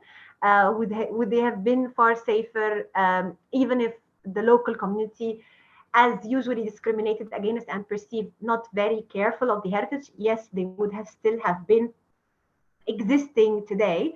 But this was, again, a call of saying, or it was a reality check, both for Western museums and both for Western claims, but equally for us as locals, as some sort of empowering us with evidence, because this is information that is not shared widely, that wider Egyptians wouldn't know about the case of the destruction of Egyptian heritage in Liverpool Museum. And we felt that this is a piece of evidence that we're giving them to support us in discussions of, pardon, excuse me, in how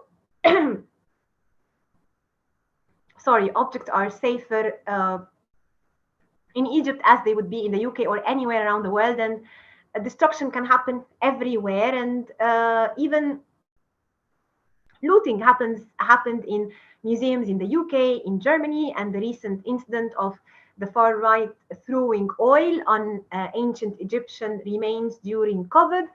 And this didn't happen in Egypt in 2020, but it happened in Berlin.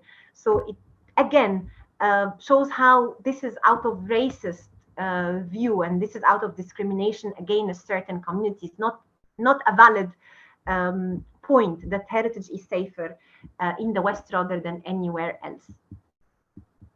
These are the images of the Liverpool Blitz, and this is the Liverpool Museum. And this is it after 2 minutes of the Blitz. And as you can see, these are the only 2 remaining objects of the 3,000 ancient Egyptian objects that were residing or hosted there. Again, this is evidence-based. If you can see, we've used the very same coffin here and the very same bust in making our comic. So everything that we're using is evidence-based in order to offer museums a way or a tool also that currently museums are struggling with how they can discuss or confront colonial practices and legacies with modern communities because of how distressful these discussions can be. And we felt that this is again a humorous, light-hearted way of bringing up those discussions, but it's equally sensitive and at the same time transparent and fulfills the aim that they could go through. Other tangible things is having a podcast that is currently on the list of the Museum Association of the UK as a decolonizing tool that is offered to museums in discussing openly who owns Egyptian heritage. So this is part of the lasting impact that our project can have. Something else that we would have a comic displayed in the permanent display of Manchester Museum and also the belonging gallery that they should open next year. So our comics would be part of the permanent display as in the sense of the modern Egyptian responses to having objects displayed or dispersed all over the world.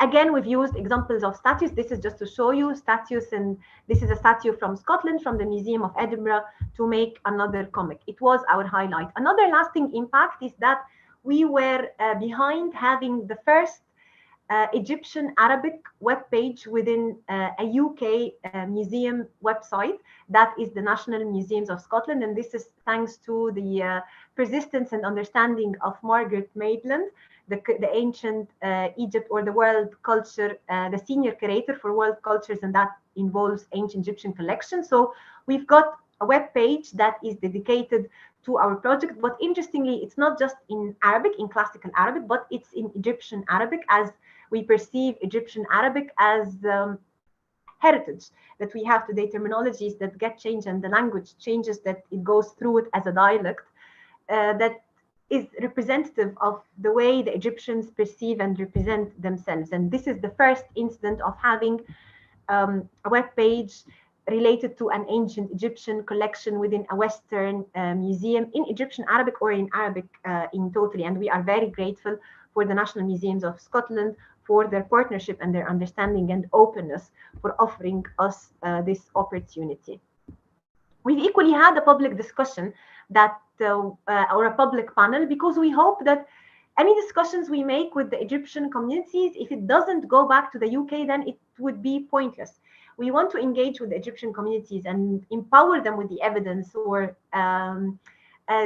get into a dialogue with them. But we equally want these voices to be amplified back in the UK. We want these voices to be used as a source of inspiration for museum work in the UK, and they can be in a reciprocal dialogue with the UK public. So we've held a public panel discussion, which was very well attended by members of the visitors of Edinburgh Museum, that was led by BBC presenter and radio broadcaster Samira Ahmed, again, who is has special interest, who is a person of color herself, and she's interested in ancient Egypt and in the decolonizing dialogue, and she has brilliantly chaired our panel discussion.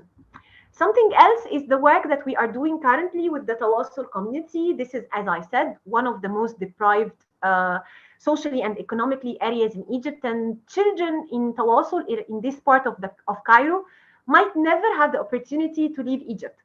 Either for economically wise, and even if they had the money, they would never be granted the visa. And we felt that we can bring Egypt that is in the UK back to them. to them. So we do sessions with the Tawasul community where we offer, here are our curators, Margaret Maitland from Edinburgh Museum, Alice Stevenson, the PI and my wonderful partner in the Egypt First Heritage Project, Carl Graves from the Egypt Exploration Society, Stephanie from the Egypt Exploration Society, Lucy from the Horniman, and we had Ashley Cook from Liverpool, Campbell Price from Manchester Museum, and Anna Garnett from the Petrie Museum of Egyptian and Sudanese Archaeology. All of them.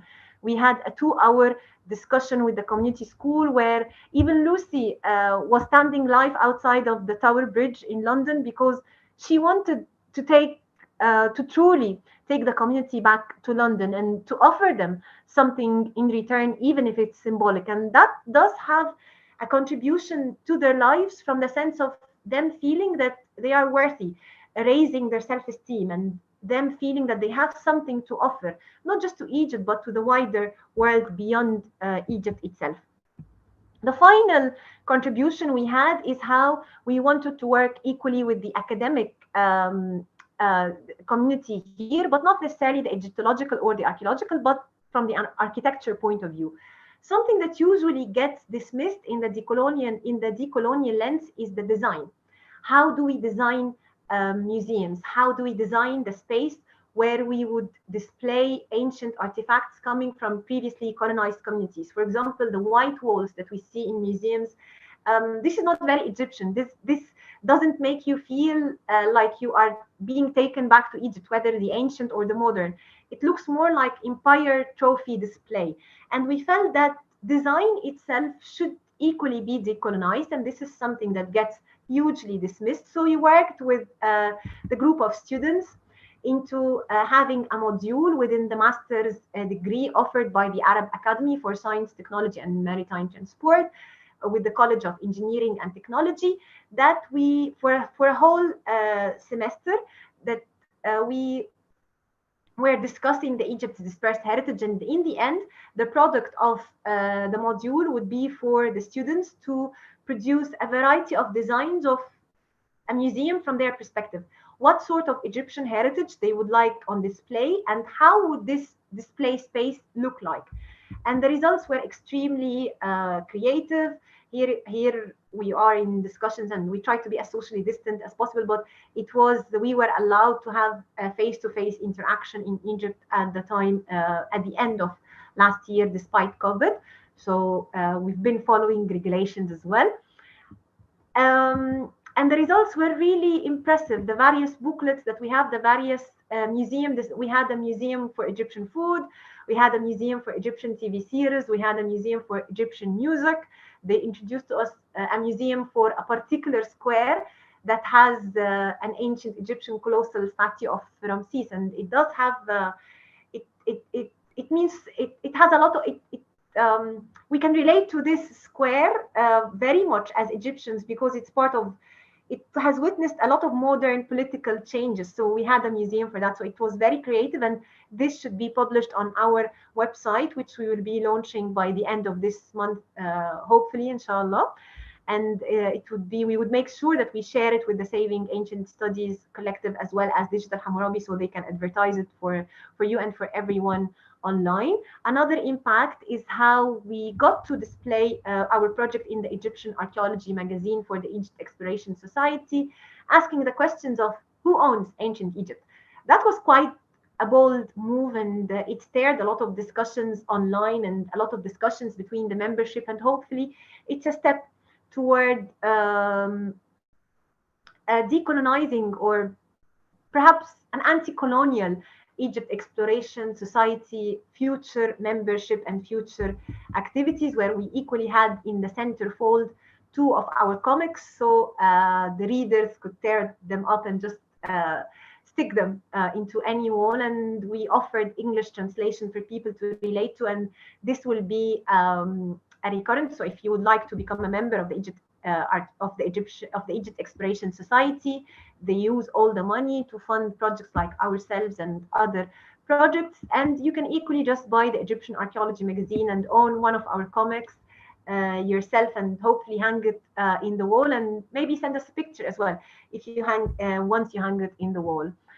the other thing is the recent publication that we had, and this is not it's a shameful or a shameless brag. No, it's not a brag, but it's the whole idea of our project is to enter into a dialogue. So this is our most recent one of our most recent publications from the Journal of Social Archaeology, and it's open access, and we are very keen on making every publication or every resource or output that we produce openly available to audiences all over the world, particularly in Egypt and in the UK. So please do download it, have a read, and send us any feedback or any questions you might have. And in the end, here is Alice and her lovely son Dylan joining us in Nasser, Heba, Alice, and our dispersed heritage, as well as our social media handles for anyone who would be interested in getting further in touch with us or sending us any feedback or any questions, which we would be happily respond to. And thank you so much for having me.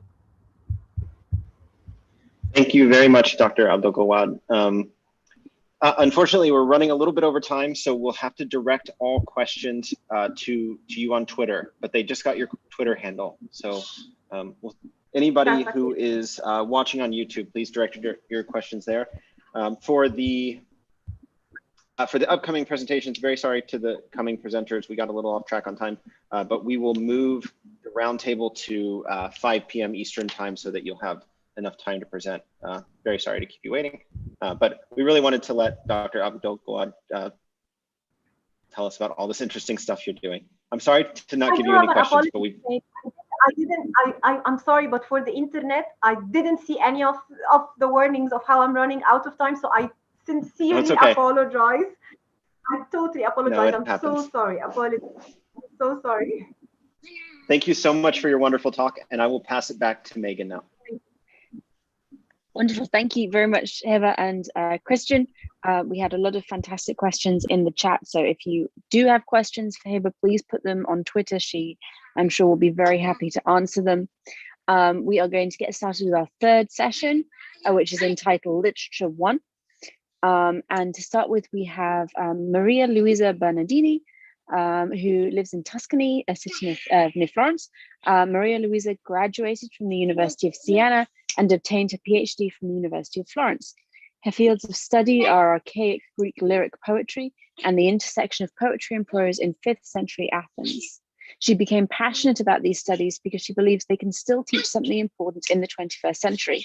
And she now teaches in the Liceo Classico Francesco Petrarca. Sorry, I have a 3-year-old in the background bouncing on my bed at Arezzo. So please take it away. Can you hear me? Can you hear me? Yes, perfectly. Thank you so much. I'm in Tuscany Valley, where connection not always is good. This is the question. So I see. Can you see the screen? Can you see the screen? I'm afraid not. No, there should be a button down the bottom of your screen. I think it should be highlighted in green.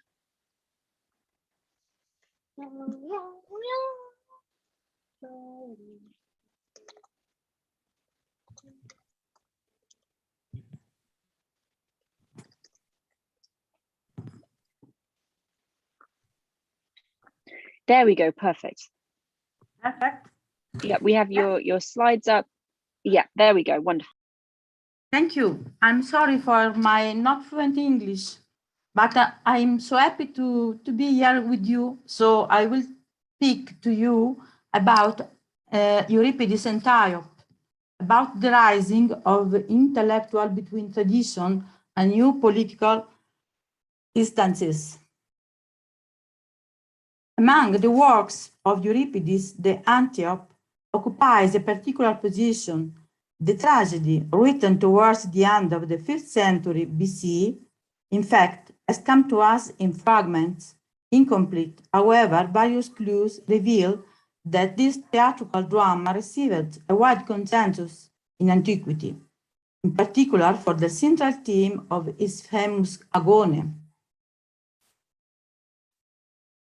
discussion, battle of words, in which Euripides elaborates the theme of the opposition between bios practicos and bios theoreticos, between a way of life marked by action and one that is more meditated and dedicated to reflections.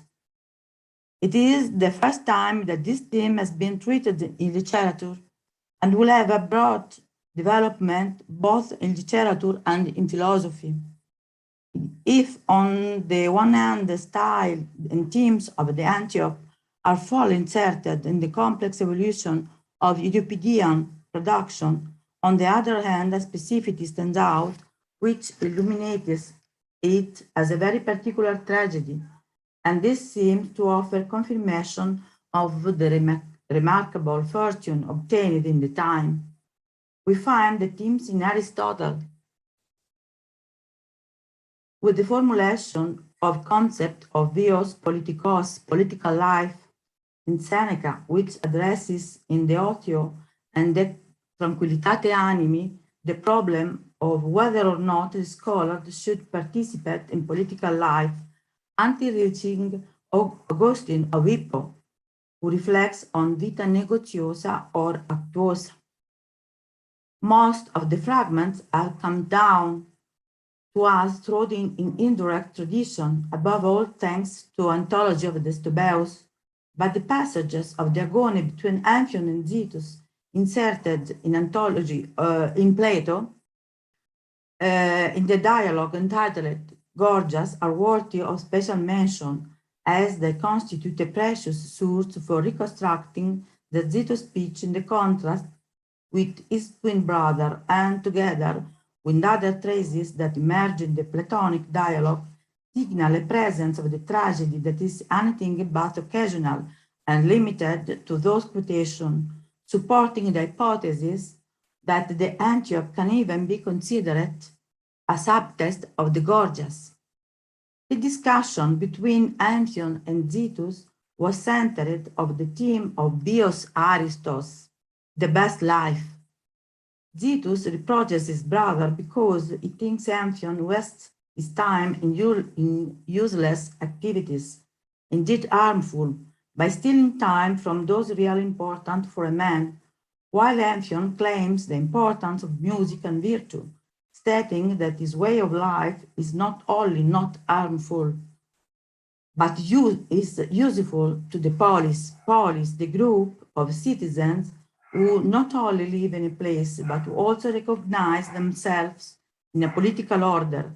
In the words of Amphion is reflected the importance of the figure of the poet in the early Greek civilization, in which the poet was not only a lover of music and poetry, but was also the bearer and propagator of knowledge.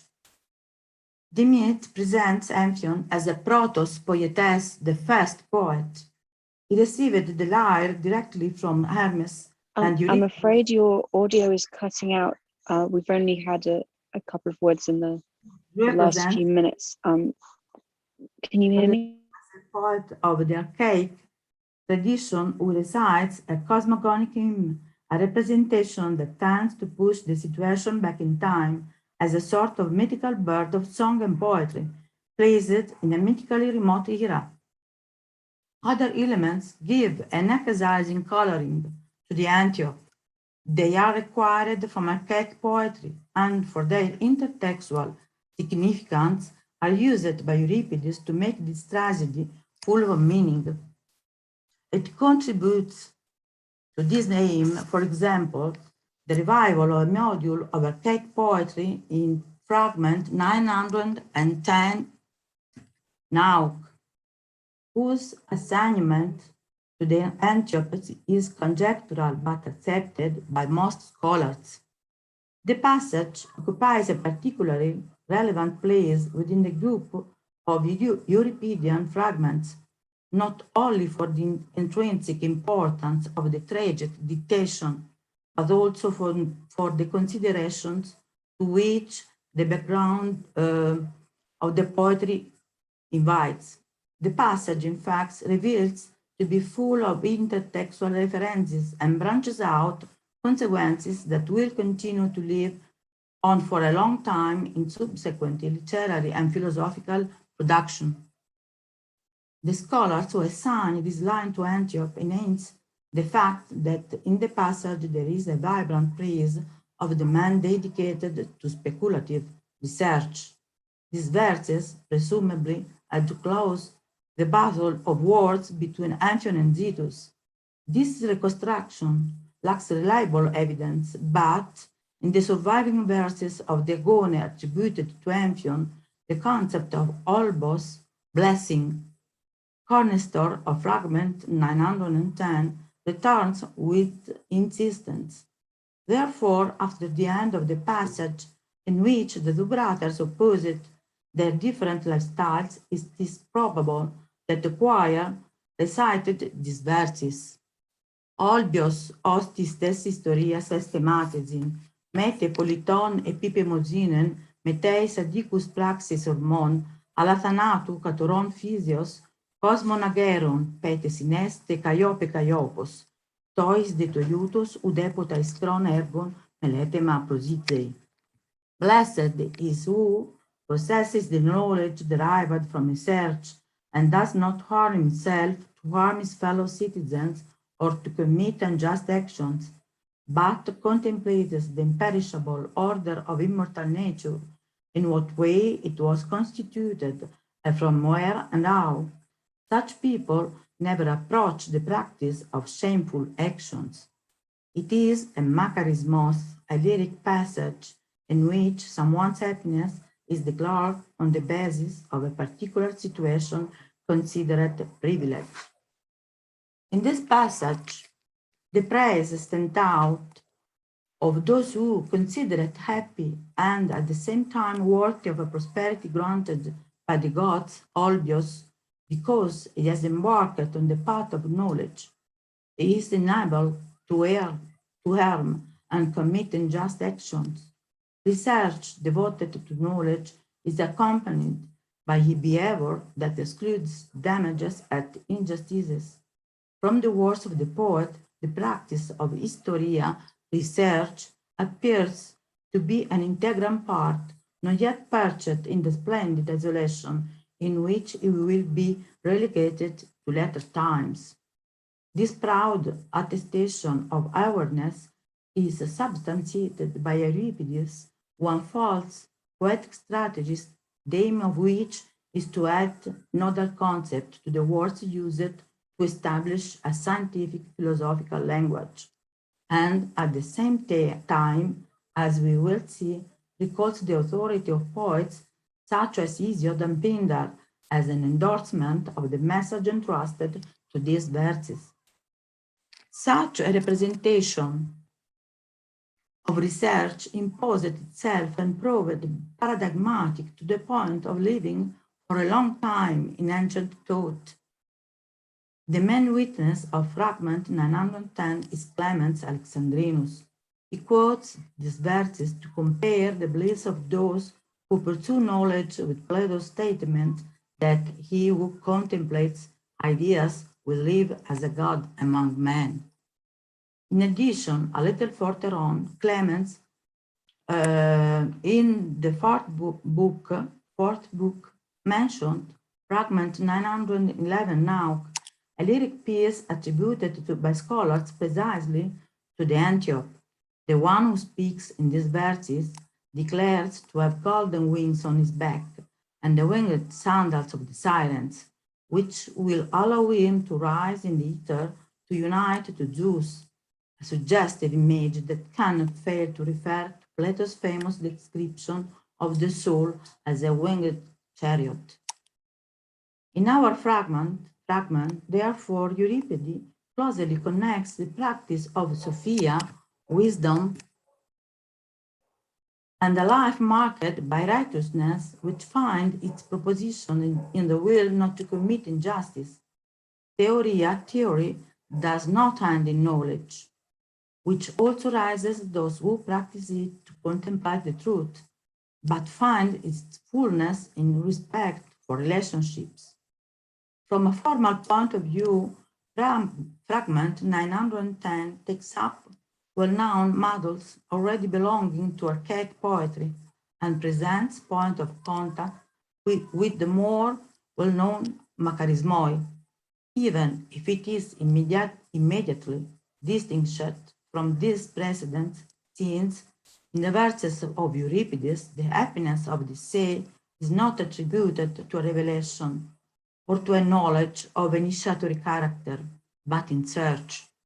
The transition from the mystery religious sphere to the strictly scientific one is evident in the Euripidean verses, but despite the essential distinction between the knowledge derived from religious revelation, as in Pindar, and the due to personal investigation, Euripides using a style typical of the initiatory religious sphere appears to transfer the initiatory character of the research in a conscious way, as if to declare that the investigation is talking about is not for everyone, but only for those who have made a sort of approach path, a real initiation. The one who pursues the historia, the search for the first causes, contemplating the imperishable order of immortal nature, is equated with the mystes, one who already knows the religious mysteries. It is not surprising that Euripides places this celebration of research in a tragedy that has among its main reasons the apology of the musicos, the singer, or poetess, the poet. It too, with its ways and means, for example, composing and reciting cosmogonic hymns, in turn pursues an investigation into nature, and therefore fits by right into the initiatory category of who is obvious as he seeks the truth. Beatitude, moreover, since Hesiod was the prerogative of those protected by the Muses.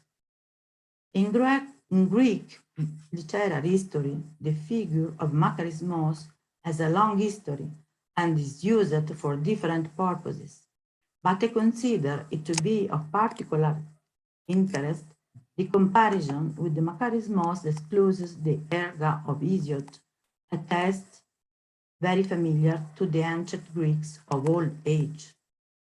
In fact, the text reads like this: blessed and happy is he who, knowing all this, works without guilt towards the immortals, observing the flight of birds and avoiding transgressing. In these verses, placed in great prominence at the end of the Erga, the happy condition of those who, having acquired the knowledge of what the poet expounded in his work, is celebrated, acting while avoiding being guilty towards the gods. He knows their wishes and does not transgress the rules. He is anaitios, unguilty. Euripides, intentionally linking fragment 910 to these verses, places it in a light in which moral integrity and knowledge, inseparably connected, contribute to happiness. As for the meaning of the research prized in the verses under consideration, the term historia of the first verse used to define the investigation of the order of the nature recalls the philosophers of the Ionian world. This fragment is the only tragic place where the term historia is found, which therefore does not belong to the tragic lexicon, while it already appears well established in the field of scientific speculation.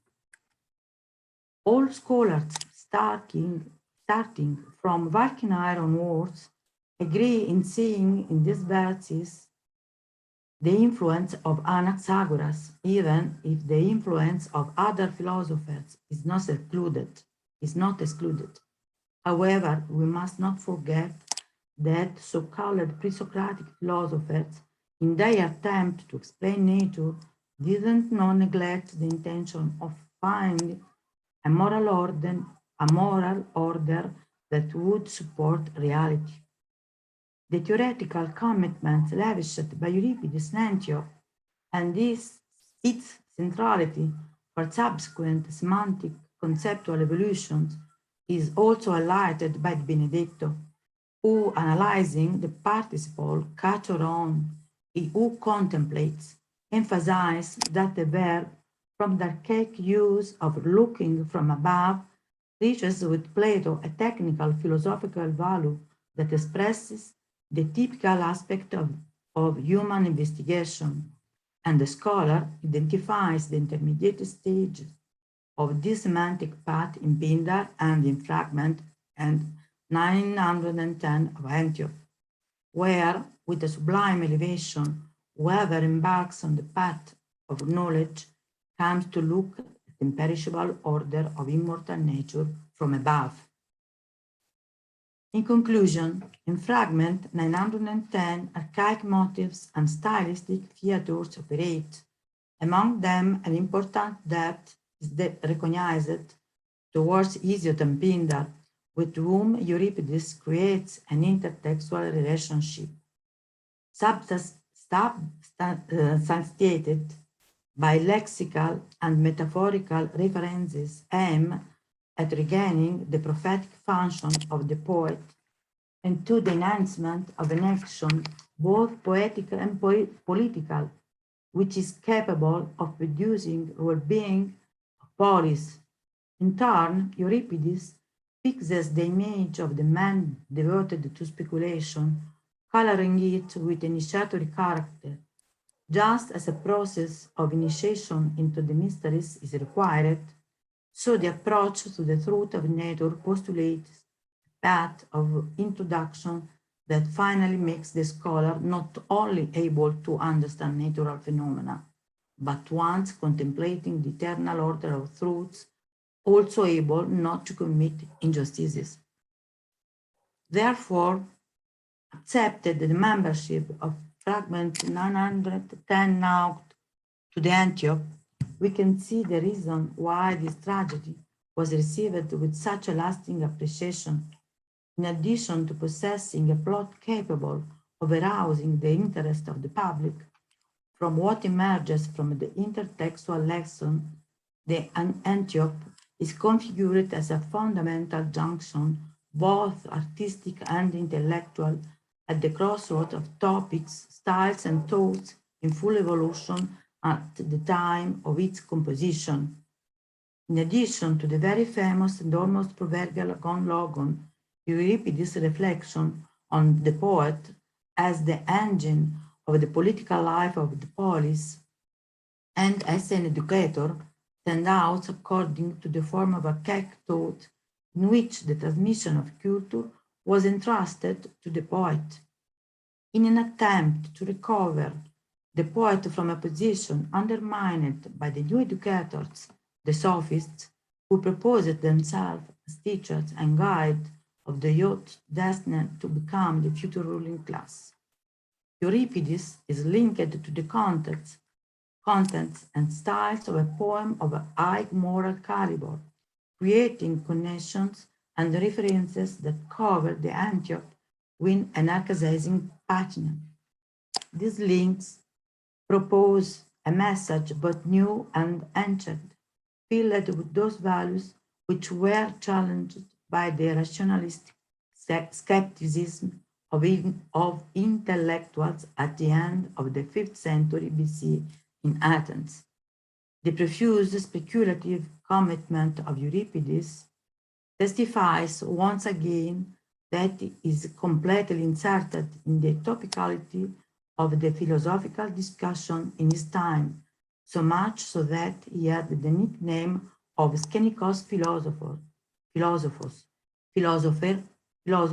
of the scene. Thank you very much.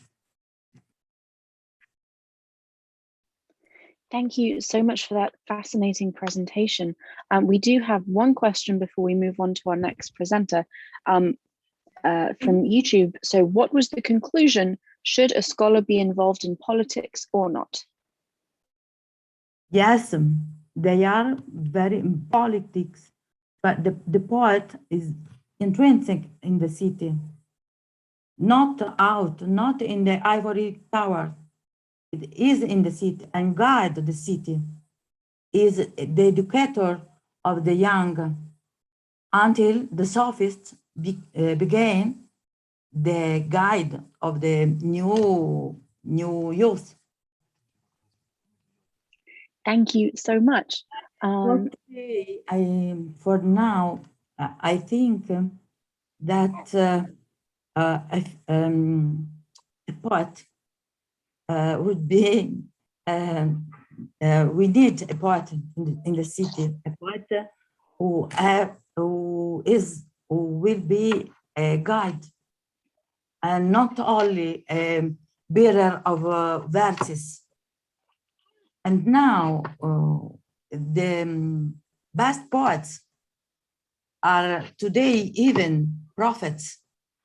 They see the reality before other people when it's a real poet. Euripides was a real poet. He looks at its society and understands what a beautiful baby. Thank you, sorry. Compliments, greetings. Excuse me for my not fluent English. Your English is immensely better than my Italian, so please don't apologize. We can in the future will do a change. Well, thank you again. That was truly fascinating. Everyone. Of course, and we will move on now to Rabbi Brian Kinsbrunner, who is a board-certified chaplain and the Director of Religious and Spiritual Services for the Oscar and Ella Wilf Campus for Senior Living in Somerset, New Jersey, and the President of Nishama, Association of Jewish Chaplains. He's a graduate of Yeshiva University with a BA in History and an MA in Jewish Studies, focusing on Jewish mysticism. He's here to talk to us on the topic of evolution in chariots from war vehicles to symbols of the divine, a proposal for how the phrase ma'asa mekbah became the description of Jewish mysticism. Rabbi, thank you so much for joining us. Well, thank you everybody for having me. This is actually my first opportunity to speak in a setting such as this, in an academic conference, and I'm very excited and hope that I have something to contribute. So let me share my screen and we will get started. So let's kind of frame this as such. Which I'll show you in a moment, there's a text that tells us in the Talmud about different types of study and limitations on the number of people who can be taught these kinds of studies.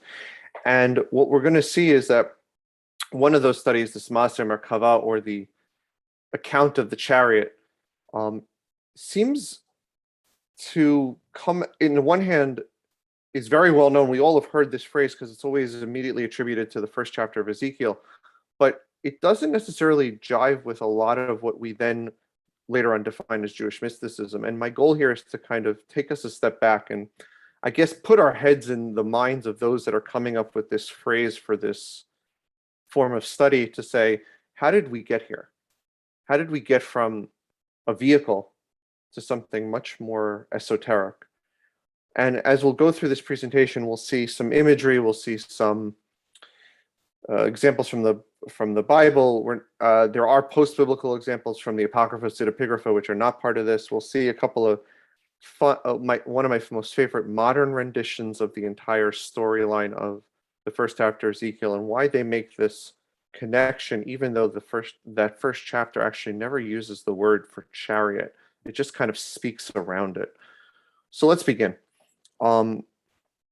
The second chapter of the Babylonian tractate of Haggai begins with a Mishnah, begins with a teaching that seems out of place for the entire study line, the entire tractate, because it is really based upon, the entire tractate is based upon sacrifices brought during the holidays and some of the processes of how they would bring the sacrifices to the temple in Jerusalem.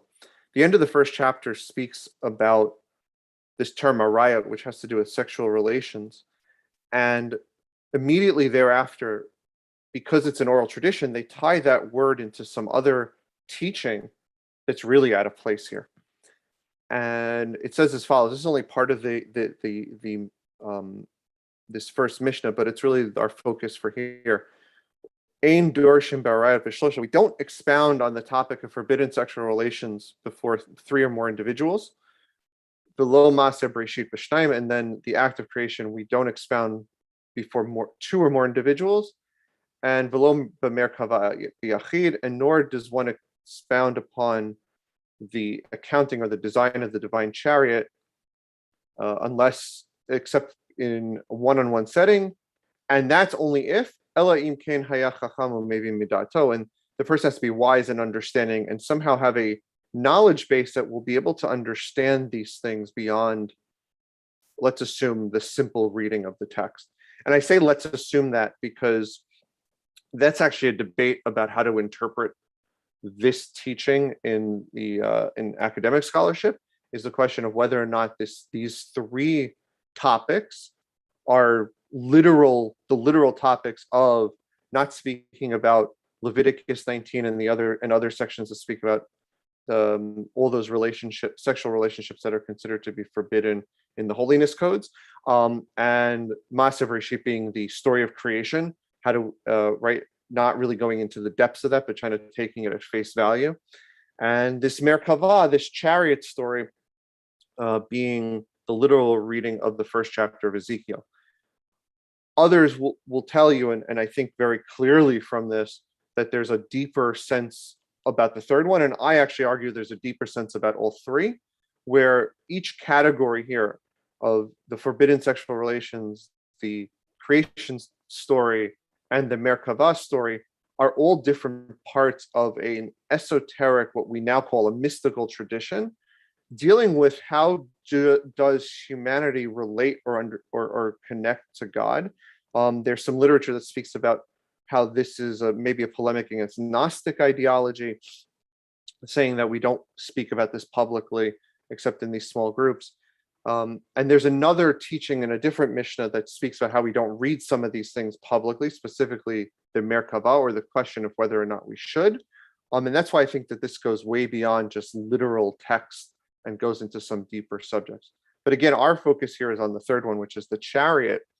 And the question is, why is this chariot so mysterious that we don't really talk about it, except in, if you will, I guess you can put it in modern terms, in a hush-hush kind of way.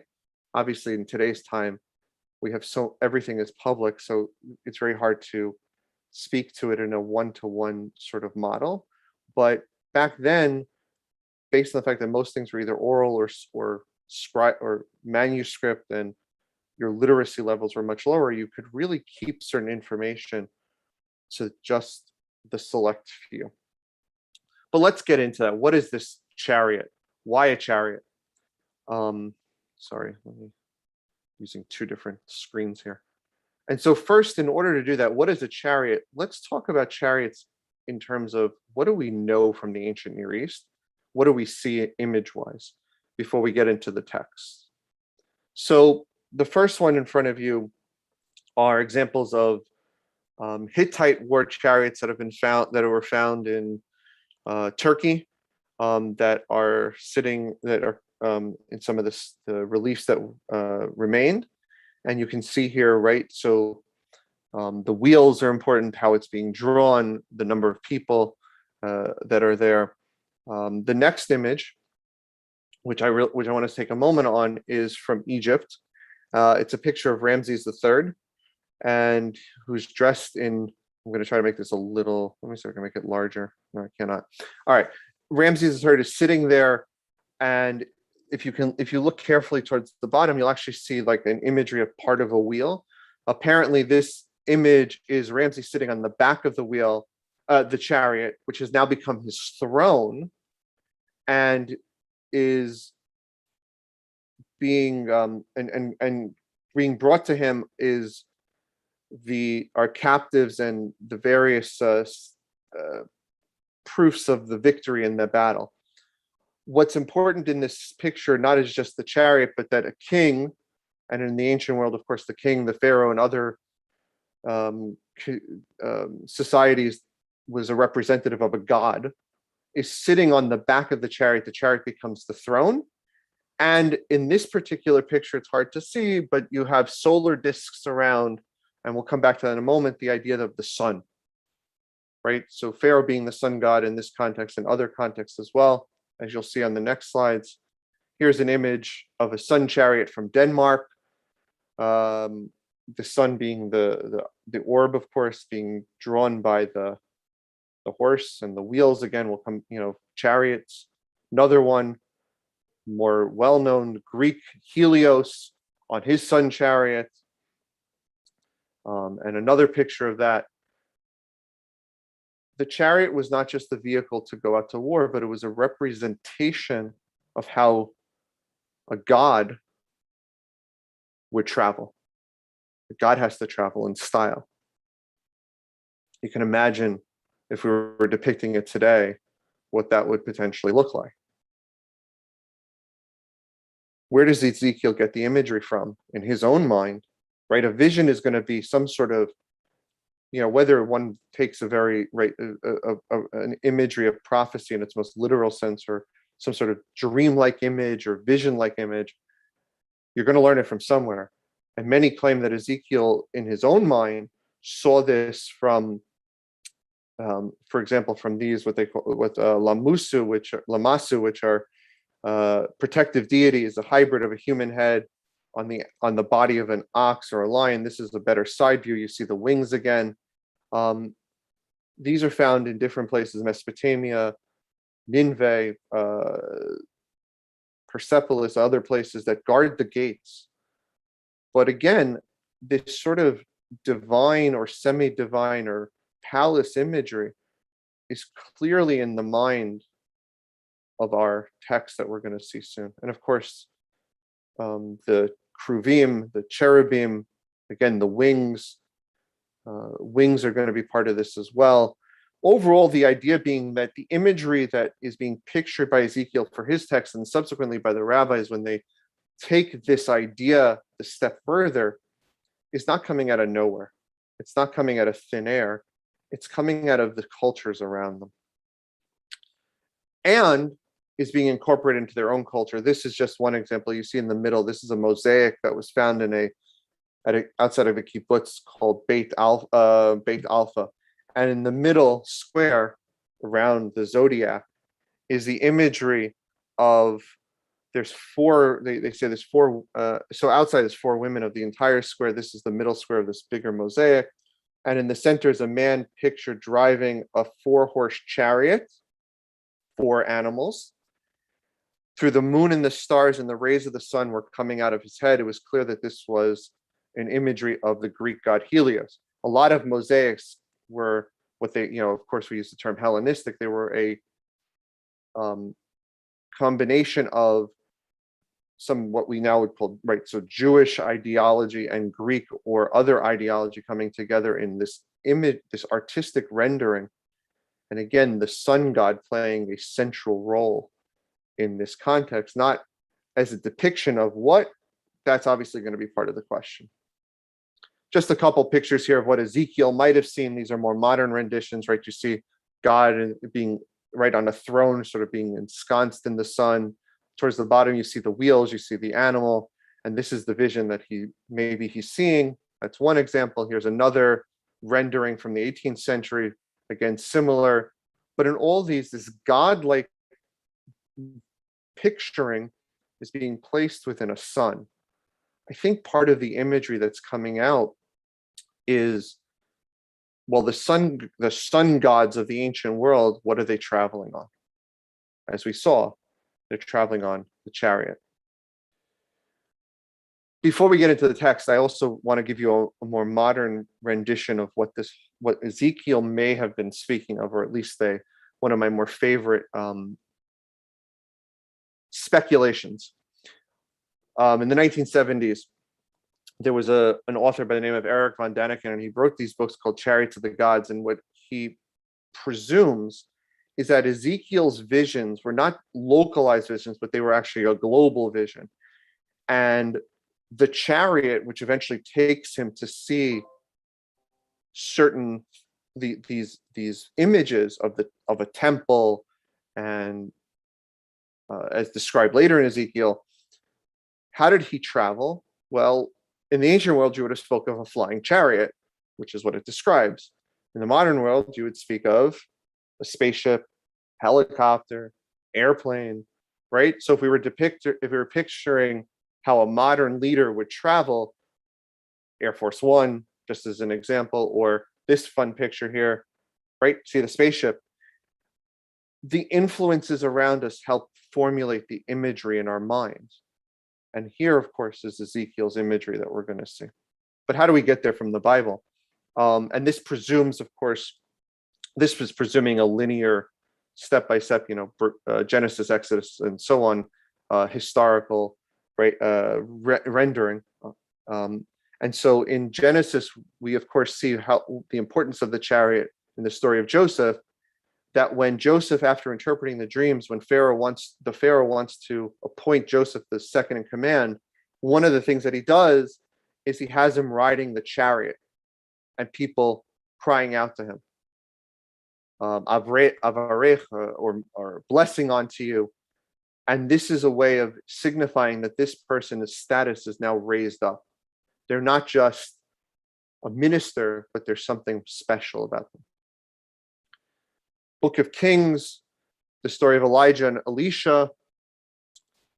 Elijah is taken up to the heavens in a fiery chariot with fiery horses that appear out of the heavens in a whirlwind. That term comes up in Ezekiel as well. And Elisha sees this and he cries out, Father, Father, Israel's chariots and horsemen. The ascent. And what does it look like when he's ascending to heavens? He's ascending into the sun. A little later on, Elisha has a very similar situation where they're going out to war. The Arameans are at war with the king of Israel. They're trying to capture the prophet Elisha. And the attendant of the man of God rose early, went outside. He saw a forest with horses and chariots surrounding the town. What are we going to do? Have no fear, Elisha responds. They're more on our side. And what does he see?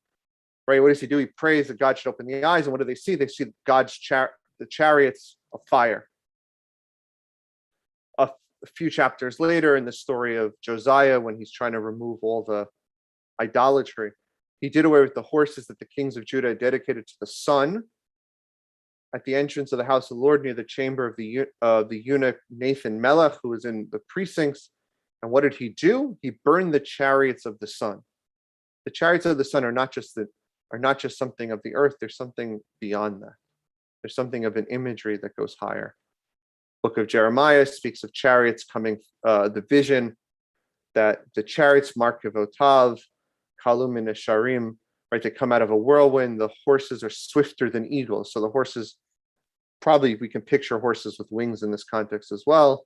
We'll go on to Isaiah. Again, chariots are like a whirlwind to vent his anger and fury. This is speaking of a God imagery. So let's go to Ezekiel. What is he seeing? And there's 6 pieces. Something coming out of a whirlwind. Animal images, wheels, a form above the creatures, the wings of the wings, and of course the throne with God sitting on it. Step by step, let's go one at a time. 4th verse of that first chapter. I looked, and lo, a stormy wind came sweeping out of the north. And in the Hebrew ruach sarah, which should automatically be a hint to what Elijah and Elisha experienced when Elijah is being taken out, coming out of the whirlwind. Something's coming forth. In their context, it was a chariot, or it says the word chariot. Here, of course, is first the imagery of these 4 animals, reminiscent, of course, of the mosaic, which is later depicted or thought of in that mosaic that we saw as well, and also depicted in some of the other imagery of the chariot and the sun. Right? And so each of these images, they have figures of human beings, but each had 4 faces and 4 wings. The legs of each were a rigid leg, reminiscent of the statues guarding the palace that we saw before. The feet of each were like a single calf's hoof, and their sparkle was like the luster of burnished bronze. Human hands below the wings. Each wing, right? So go to the last verse here. Human face at the front, and each had the face of a lion, ox, and eagle. 4 different faces on each one, or at least that's what he envisioned. A few verses later, of course, wheels. So this should already hint to some sort of vehicle, if that didn't before. I saw 1 wheel on the ground next to each of the 4-faced creatures. As for the appearance and the structure of the wheels, they gleamed like beryl, all 4 of the same form. The appearance and structure of each was as of 2 wheels cutting through each other. There's a form above this, above the heads of the creatures, something beyond. And then, of course, the wings. Under the expanse, each had 1 pair of wings extended towards those of the others. Each had another pair covering its body. Again, the pictures we saw before. When they moved, I could hear the sound of their wings like the sound of mighty waters, like the sound of Shaddai. And then finally, the throne with God sitting on it. From what appeared as his loins up, I saw a gleam as of amber, light imagery, what looked like a fire encased in a frame. And from what appeared as his loins down, I saw what looked like fire.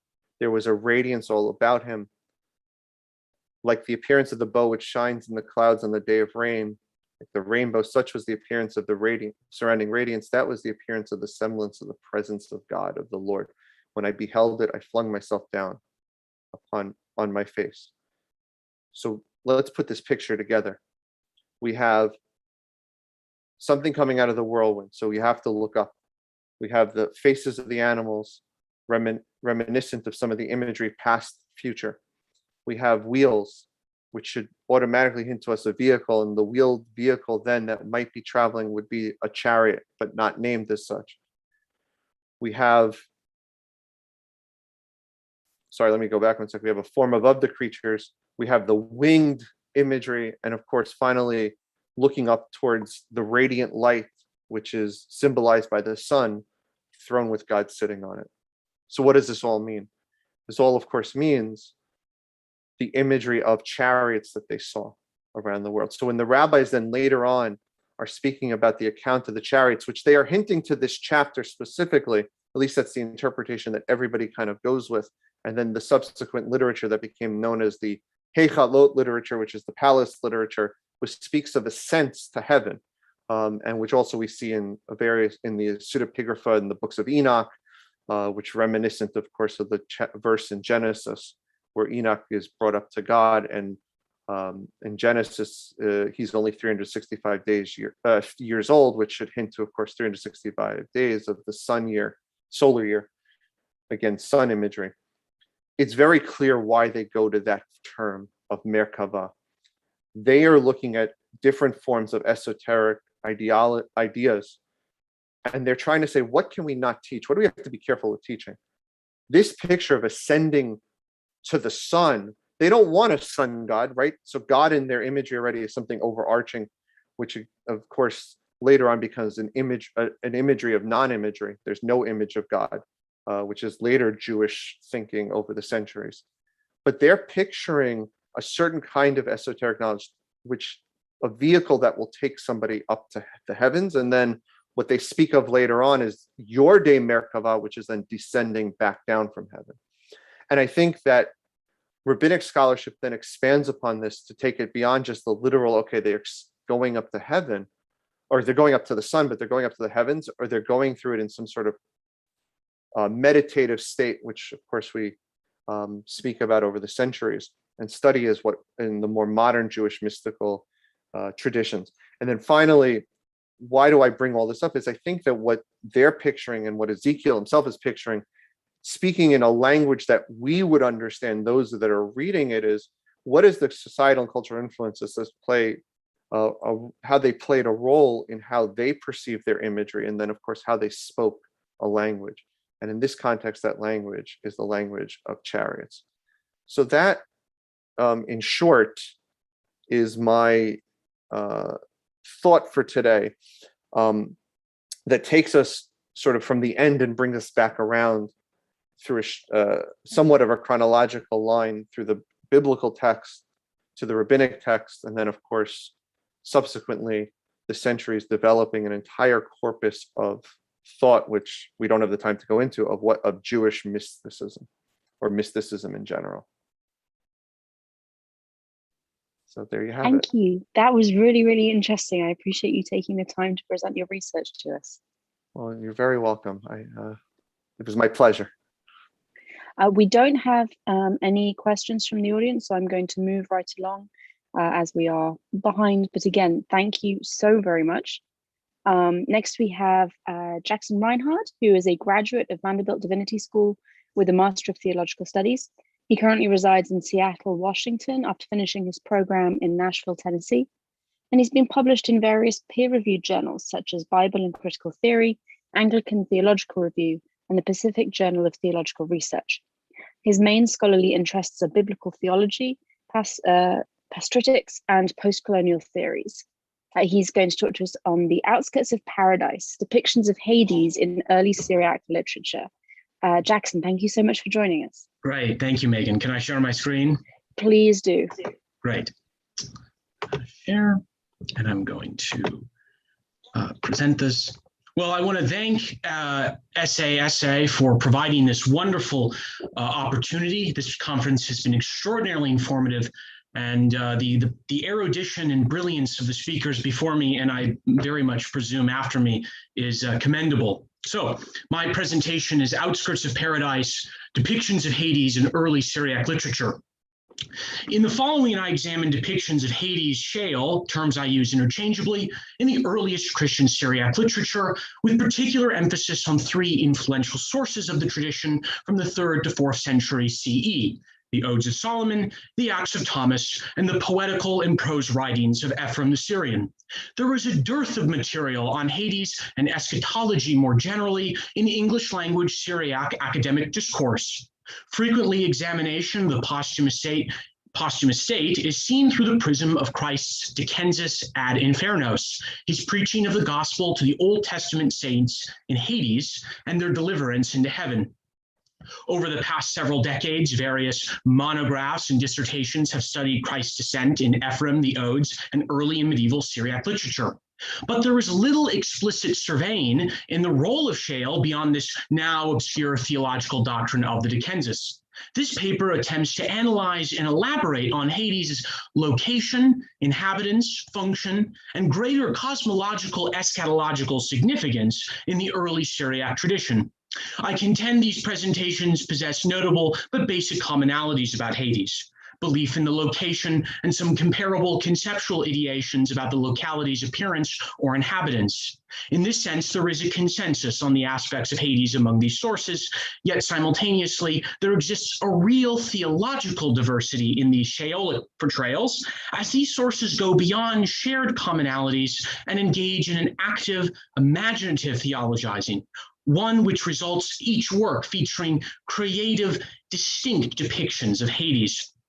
I should also preface by saying, to those who do not know, Syriac is a dialect of Aramaic. Syriac Christians primarily resided in what is contemporary Syria and Iraq. The language is now dead, but much like Coptic, is still utilized by a variety of Orthodox and what we would call Nestorian, but that term is problematic nonetheless, churches and sects and denominations that exist all throughout the world.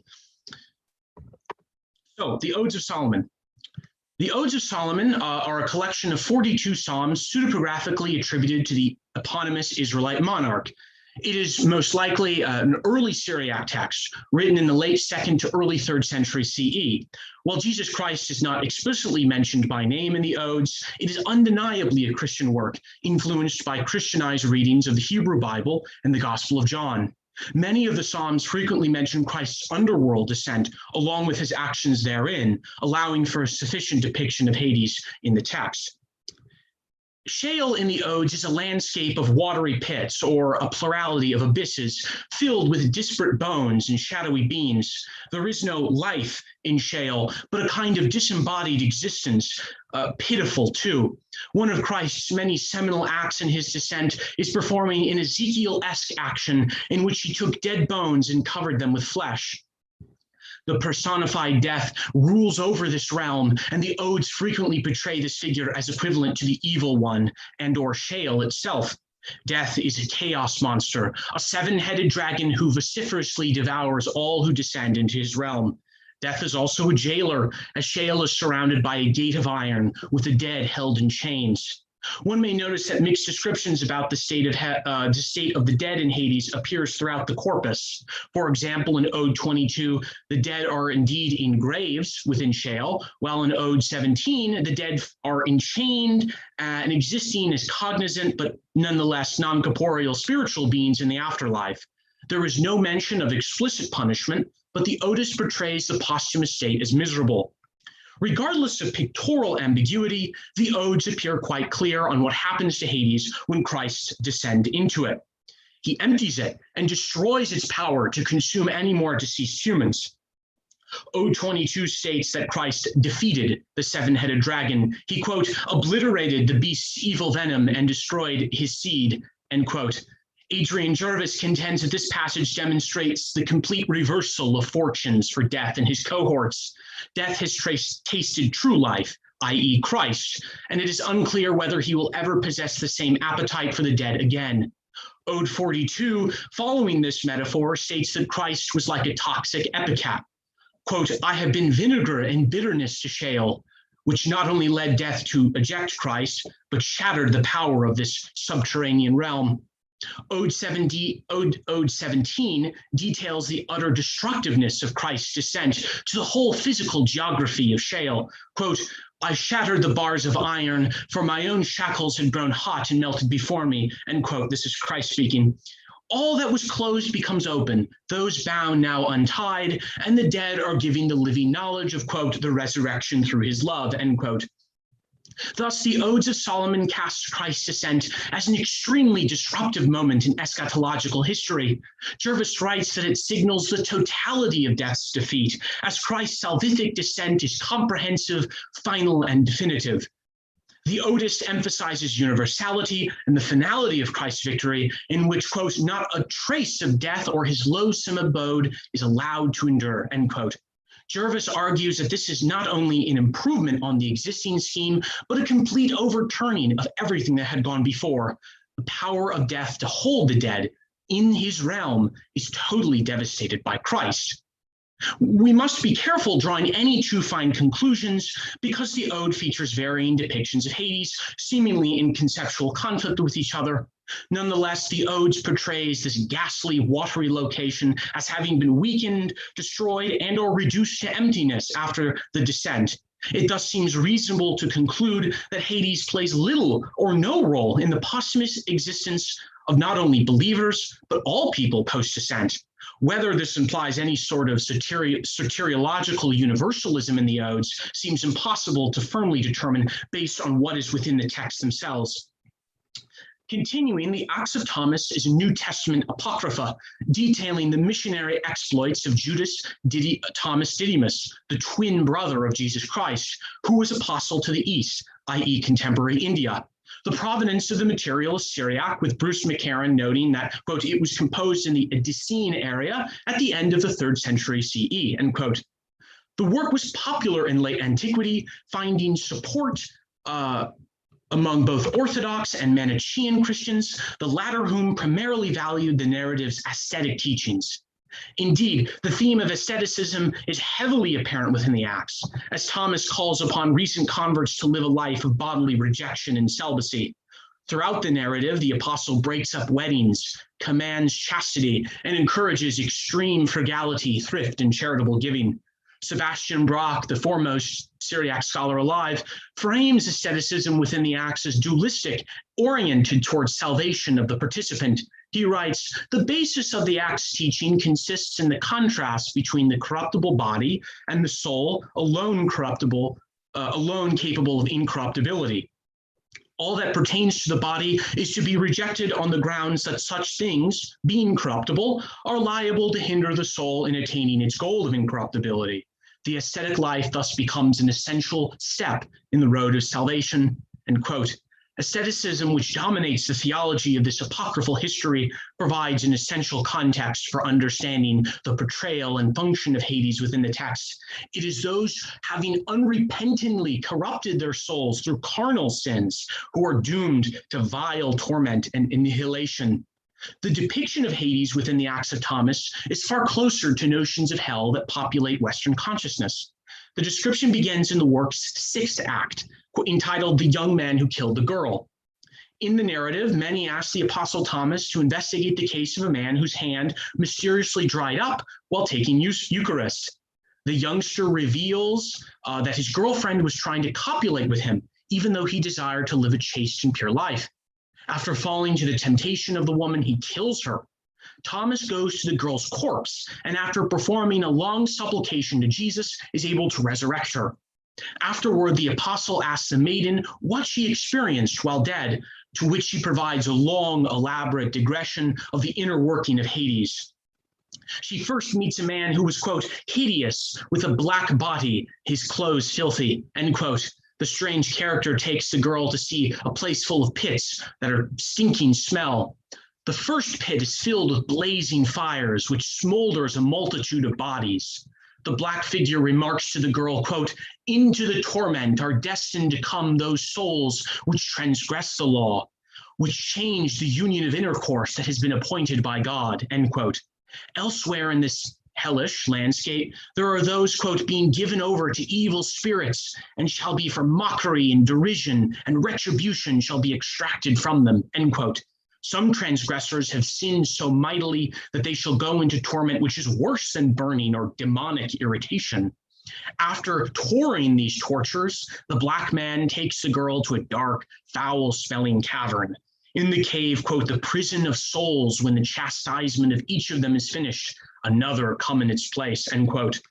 Some prisoners are, quote, wholly consumed, end quote, while others are handed over to other tortures. Some of these demonic torturers ask for the black man to immediately hand over the girl for them to torment, but the guide remarks that he will, quote, not give her to you because I am afraid of him who delivered her to me, and I was ordered not to leave her, end quote. The black man takes the girl to the entrance of Hades, where he then says that she is one of the sheep that has gone astray.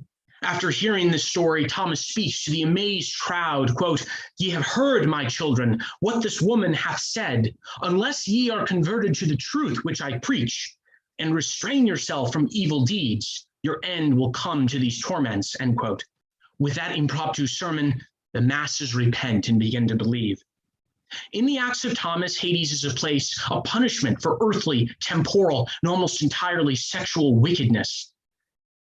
The realm has different sections that perform various types of torment for, it is implied, differing degrees of sin.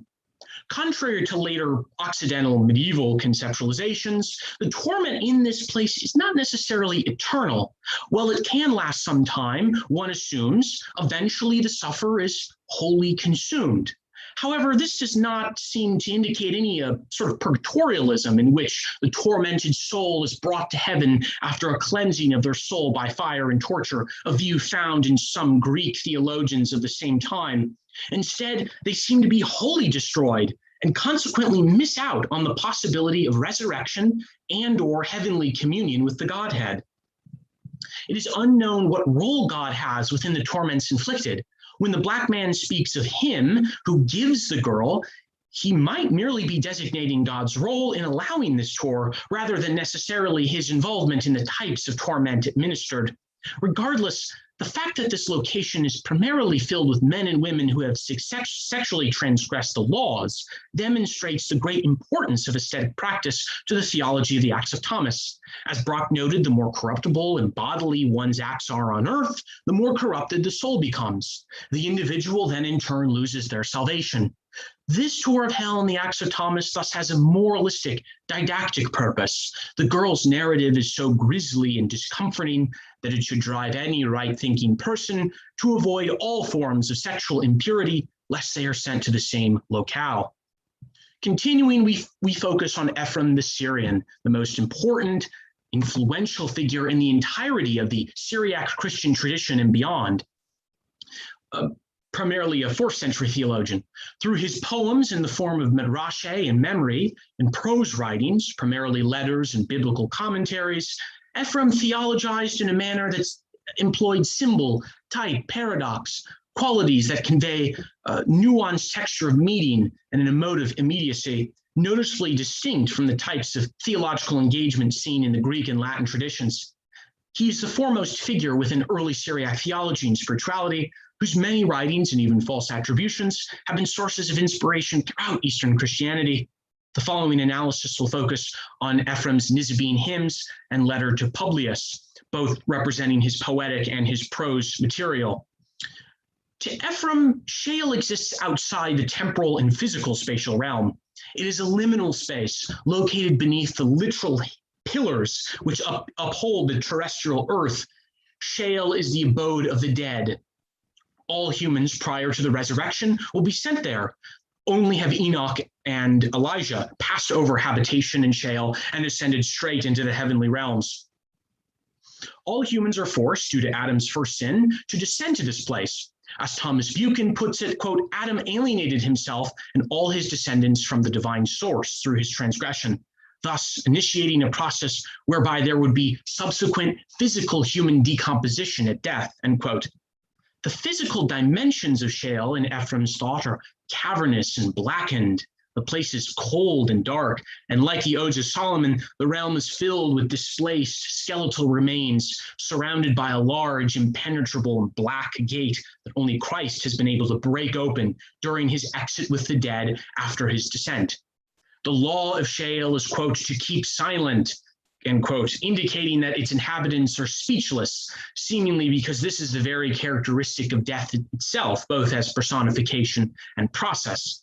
The dead may also be silent because they are sleeping. As F. Gavin notes, Ephraim frequently, quote, compares death to sleep.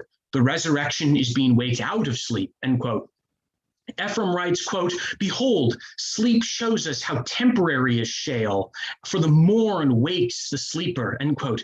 In many instances, Ephraim depicts Sheol as a giant cemetery, not only full of bones, but graves and gloomy sepulchres. It is thus presumed that the dead sleep in these graves, awaiting the resurrection peacefully.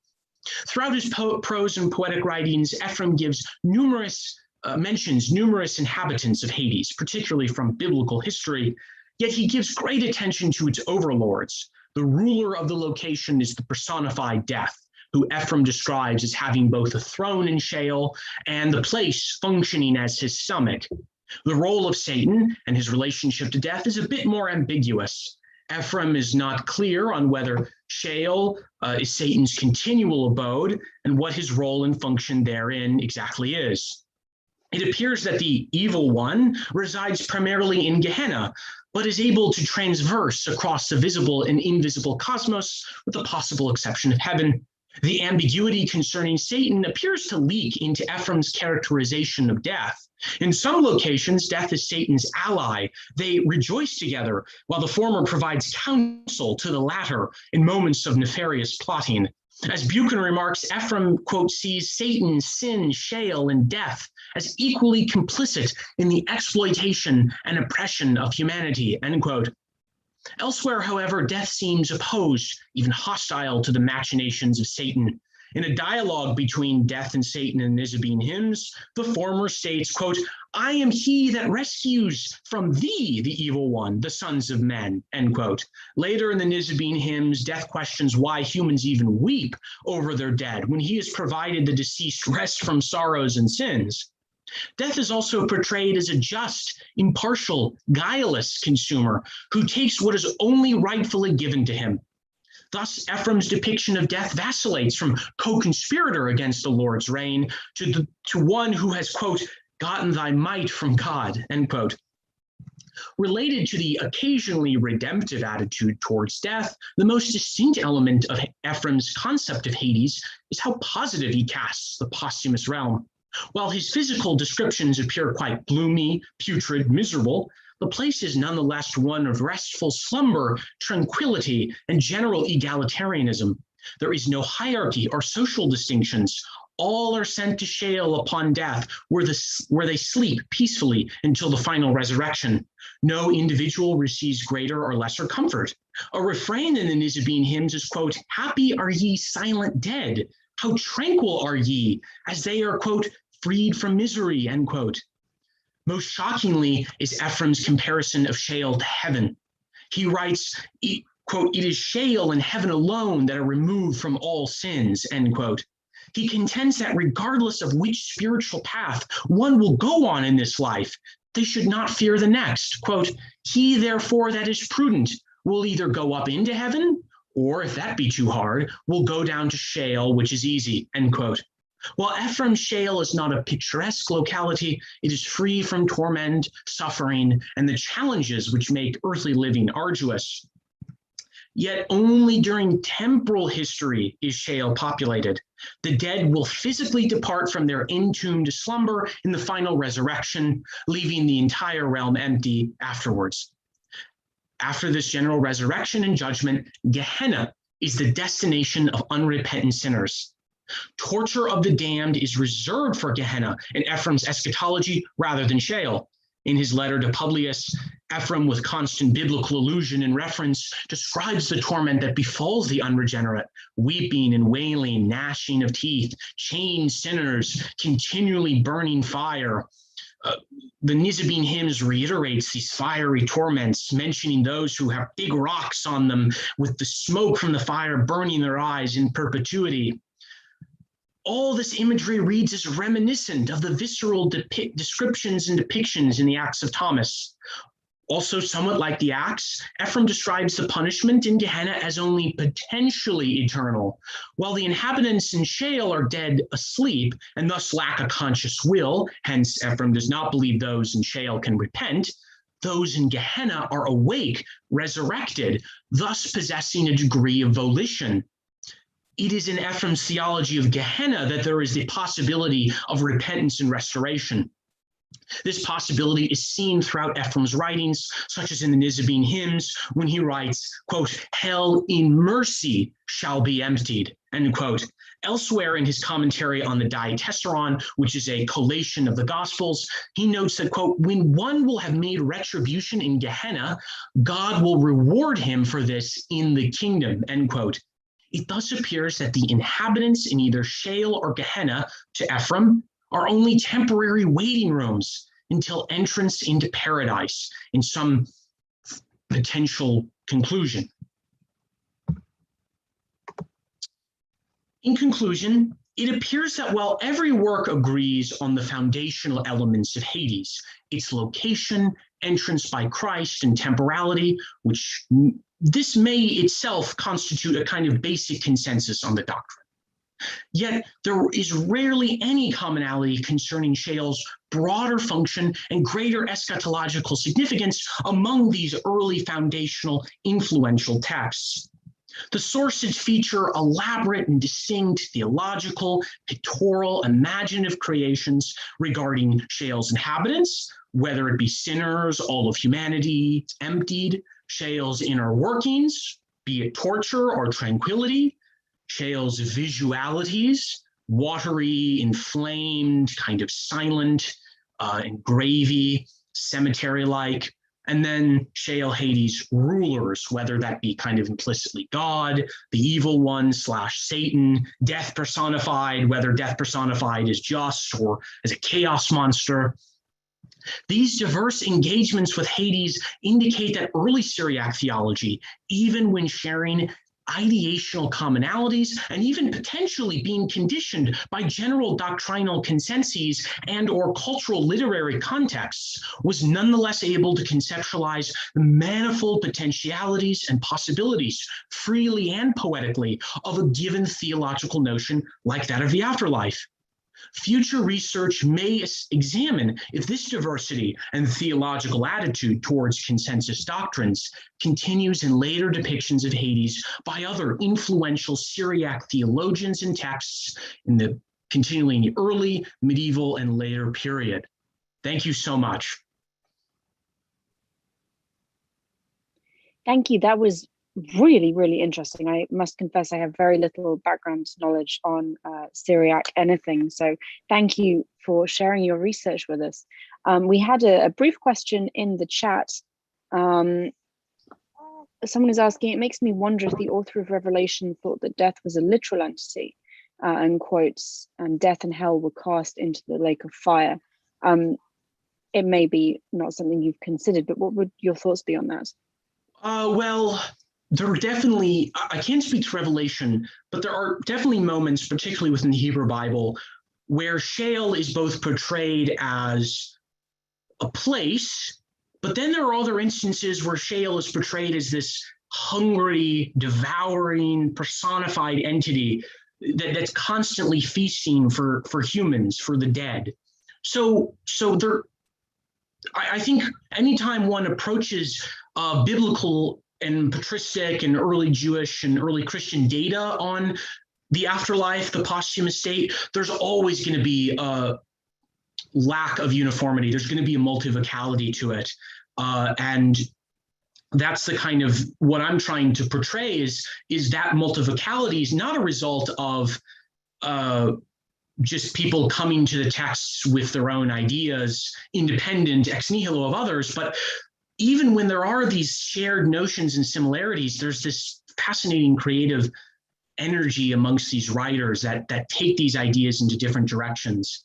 And so again, I'm sorry I can't speak to Revelation specifically, but there are instances throughout the biblical corpus and later where death and Sheol is personified.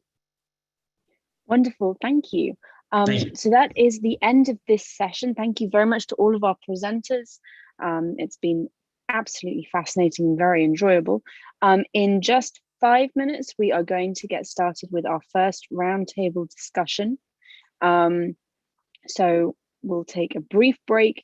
If you have not filled out the survey that is on the Save Ancient Studies webpage, then we would appreciate it if you took those 5 minutes just to fill the survey out. The web address is saveancientstudies.org/virtual-conference. You can click on the link there. The survey will take you maybe 5 minutes to fill out, but it will really help us to make more and better content for you if this is something you're enjoying.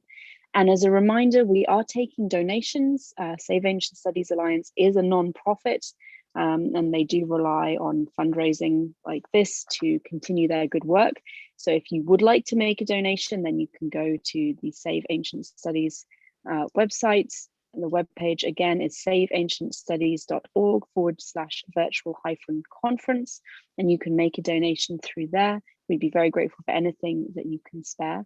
And we will be back in about 5 minutes with our very first round table.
Hey, David, do you want me to get started?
Okay, so all our presenters are currently in our Zoom session.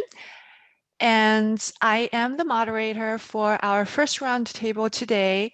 That's the roundtable on diversity in ancient studies. To start with, let me introduce myself. I am Dr. Lingxing Zhan. I recently finished my PhD in Egyptology with a focus on the Greco-Roman period, and I now teach ancient Egyptian languages at New Haven. Our roundtable today focuses on diversity in ancient studies. These roundtables are intended as forums for those who are interested in proactively developing real solutions to these problems. We view them as working groups to convene and begin to outline practical steps for solutions that will be taken up via future collaborations to truly open the ancient world to all. Lack of diversity in ancient studies fields is a well-acknowledged problem. Many fields within ancient studies developed through colonialist endeavors and allowed limited access to only particular social groups via elitist schools. Over the past several decades, strides have been made to begin to transform the attitudes and practices surrounding the notion of who belongs in studying the deep past. Sasa, SA, and Digital Hammurabi envision a new ancient studies in which all are not only welcome, but also actively incorporated into the study of the deep past of all places and cultures. So please join us and bring your ideas so we can pull our efforts and make real changes together. To participate in our discussion today, you can put your comments in the chat during the speaker's mini presentation or after the mini presentation, and I'll ask people to unmute themselves to start our dialogue. So our first speaker today is David.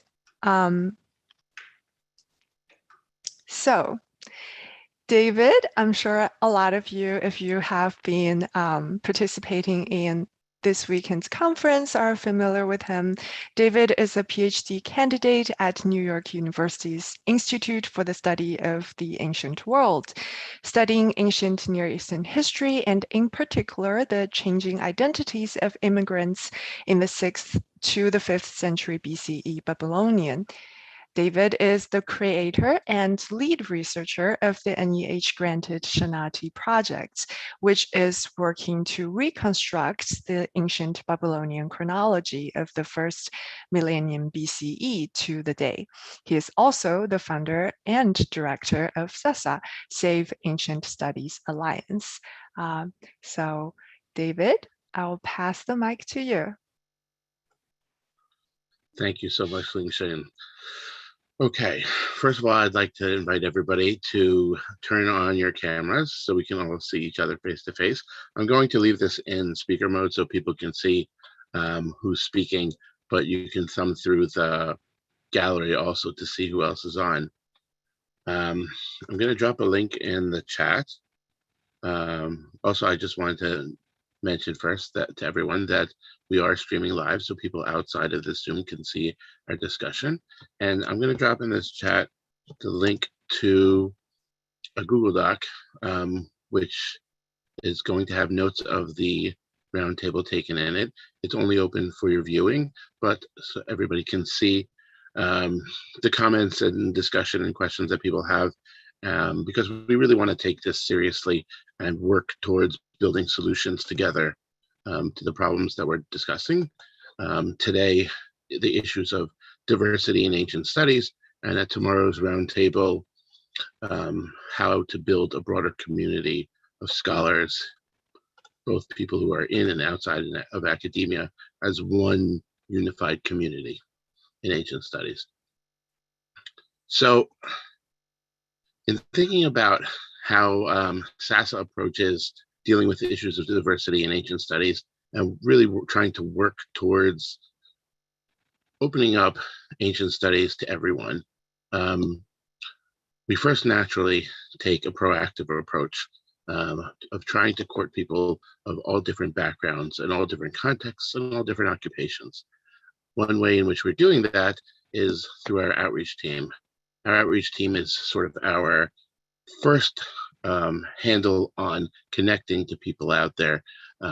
They are a bunch of committed volunteers who look for ways for different people to get in touch with on different areas and arenas of life, and then engage them in the various projects that we're working Another major way that SASA addresses the issue of diversity is by trying to expand access to ancient studies, access to knowledge about the ancient world, access to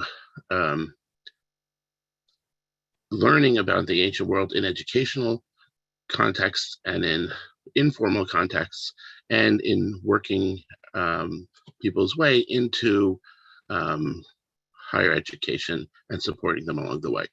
So we have several projects that we've been running that help to do this. One that I'd like to, well, I'll point out several right now. One is our text and translation reading groups. So these are discussion groups that we've run this summer that are running now, and last summer and in January. And the idea is that people can bring themselves to the text to a small group of discussants in a Zoom, a private Zoom, that's led by a PhD student or someone with a PhD in the related field that the topic is about. And they read and prepare the text in an English translation. We actually just had a Spanish language group this summer, and we are aiming to continue to expand to other languages as well.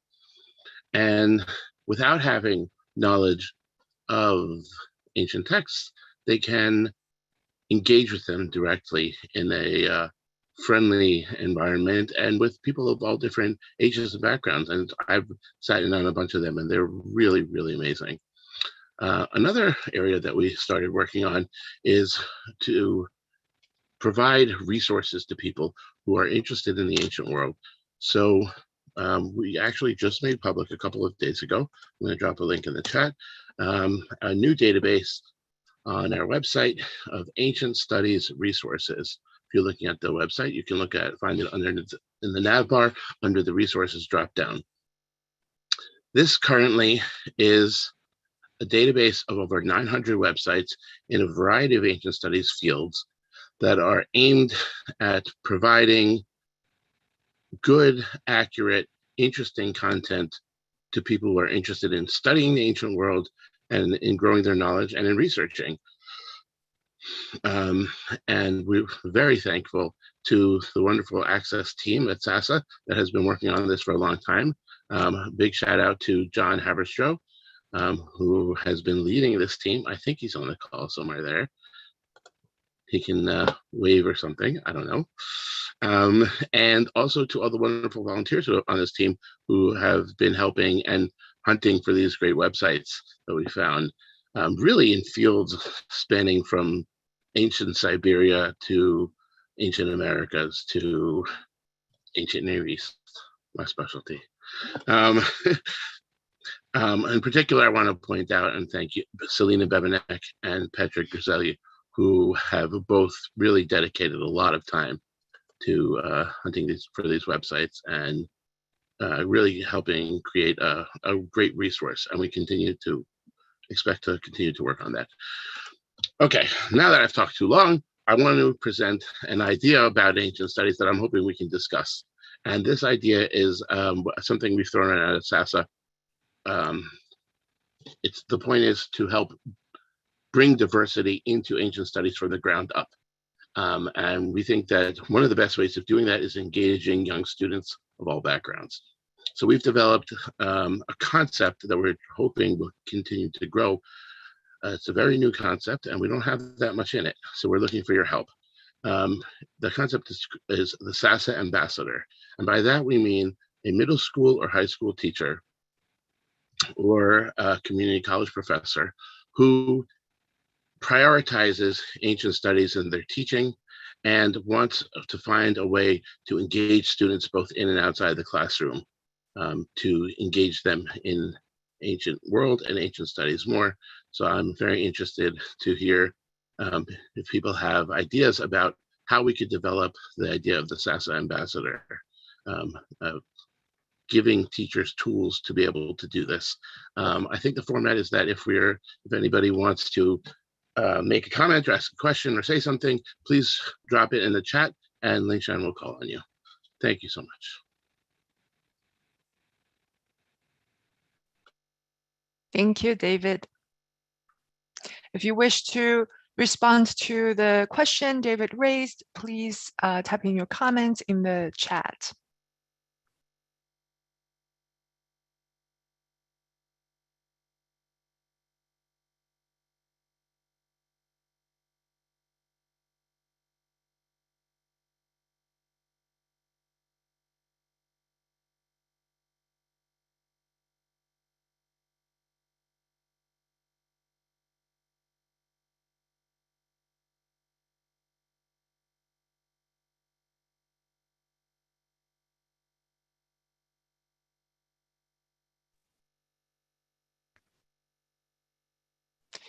So we have a follow-up question, David. Julia, you want to unmute yourself to share your question with the rest of the group? Yeah, sure. Hi. So I guess I just wanted to know a little bit more about the program. So would these ambassadors be folks who are already sort of effectively, actively, robustly teaching ancient Near East in their classes, or people who want to have some guidance as to best practices, resources to grow their classes and to grow their curriculum? Well, first of all, I would say that this is for teachers who are teaching social studies and history in the ancient or pre-modern context in general, but it could be either direction.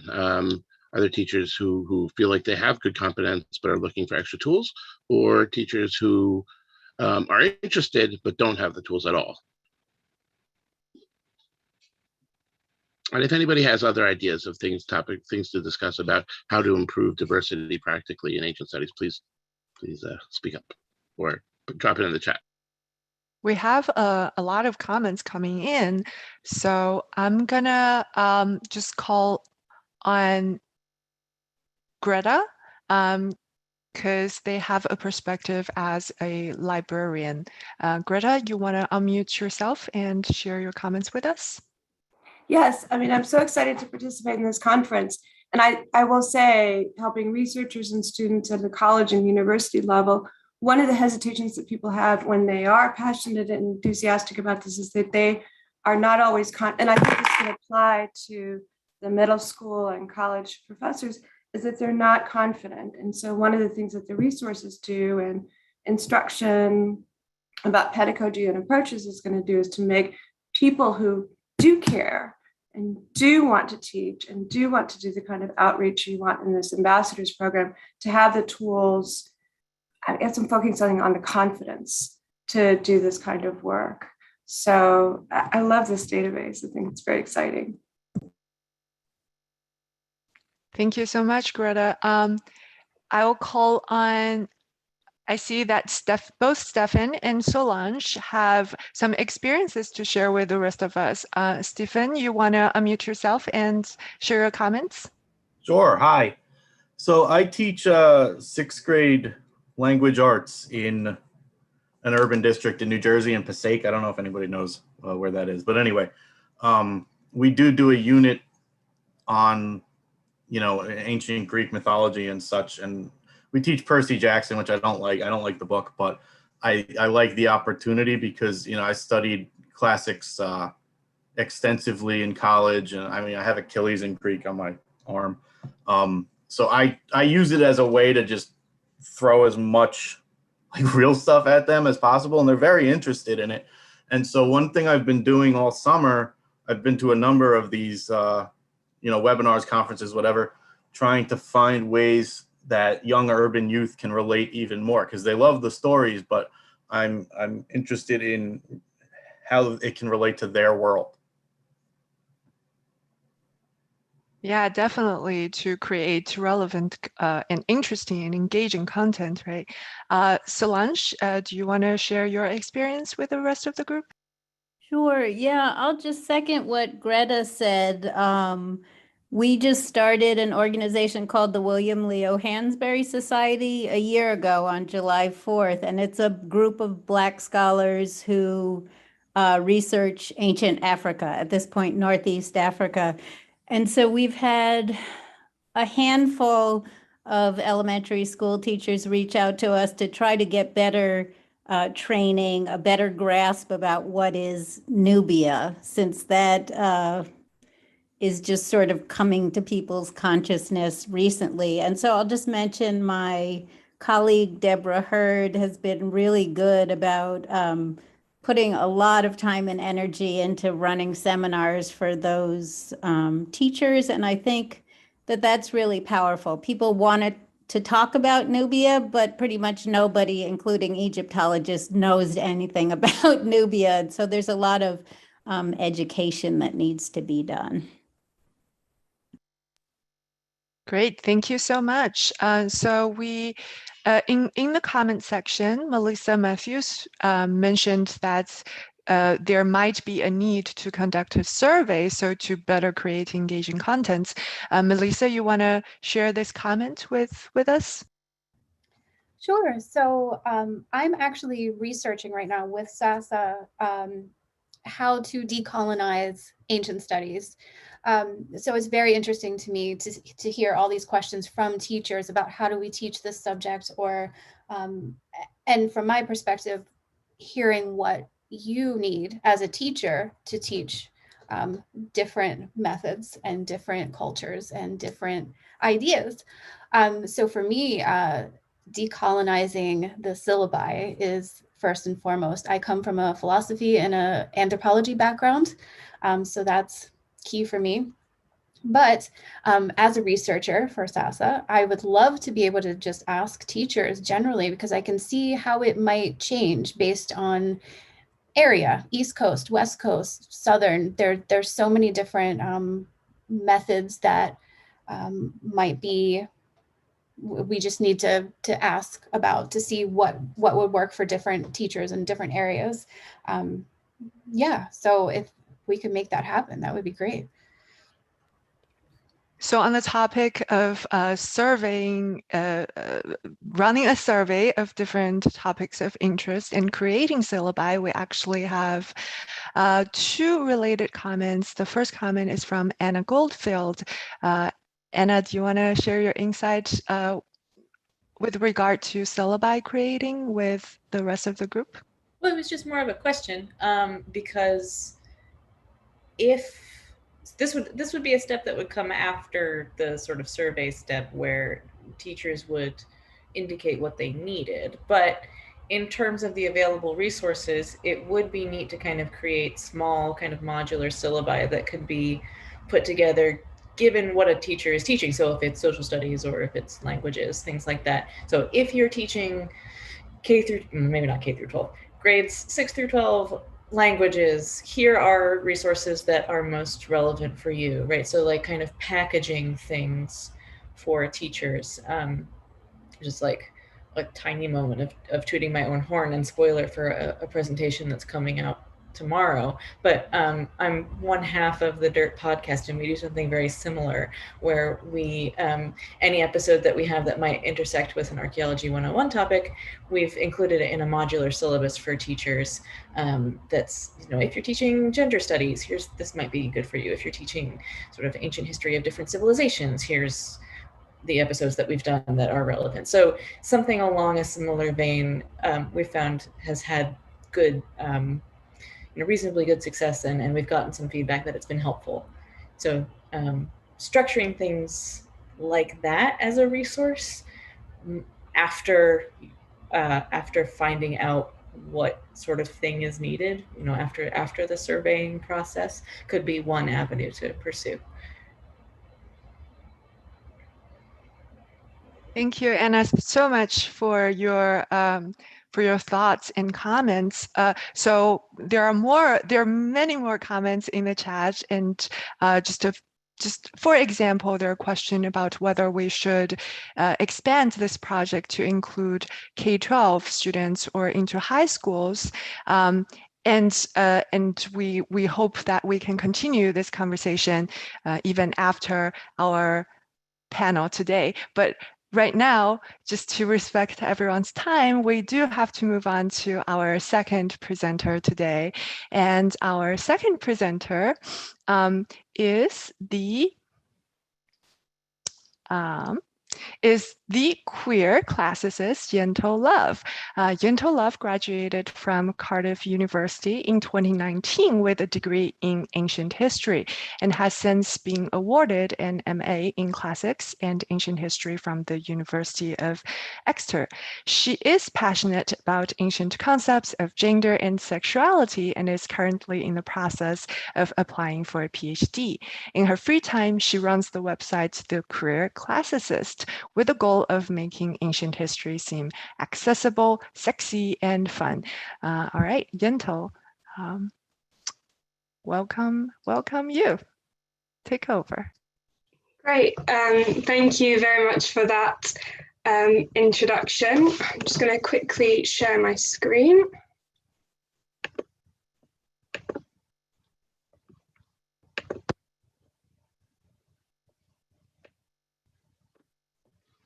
Perfect. Can you give me a thumbs up if you can see the screen okay? Yeah, perfect. Okay, thank you.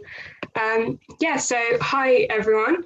Thanks again for that great introduction. I'm really excited to be joining in, talking with everyone about how we can use outreach in order to increase diversity within ancient studies. I'm aware that there are time constraints with this chat, so I'm just going to jump right in. Okay, so firstly, to consider who we as scholars of ancient studies are trying to reach out to, who isn't here already in the field of discussion when we're talking about ancient studies, and who might feel excluded by classics and ancient history in its current form. If we're talking about outreach in terms of ancient history and classical studies, one of the most important aspects of outreach is that you meet you bring your service to the user. You're meeting them where they already are. So that's a really vital point, I think, to lead with in regards to our audience. You know, diversifying published articles behind a paywall is great, but it does still remain inaccessible to a lot of people. Instead, what we can do is look at where people already enjoy learning and reach out to them there. Another thing with this is working to challenge what I'm going to call the elitism of form, meaning this idea that the only valuable education can come through a lecture or an article. Instead, I think we should try and broaden our horizons for how we can disseminate knowledge and spark an interest in the ancient world and ancient studies. Now that we've reached this potential new audience, how do we continue to engage with them and spark an interest in ancient studies? I would argue that this comes through the recognition of diversity, and I'm going to lay out 3 specific ways in which we can do that. Firstly, demonstrate the diversity of classical reception. Show them why ancient studies are still relevant and all the places where references to antiquity are clearly visible in modern culture.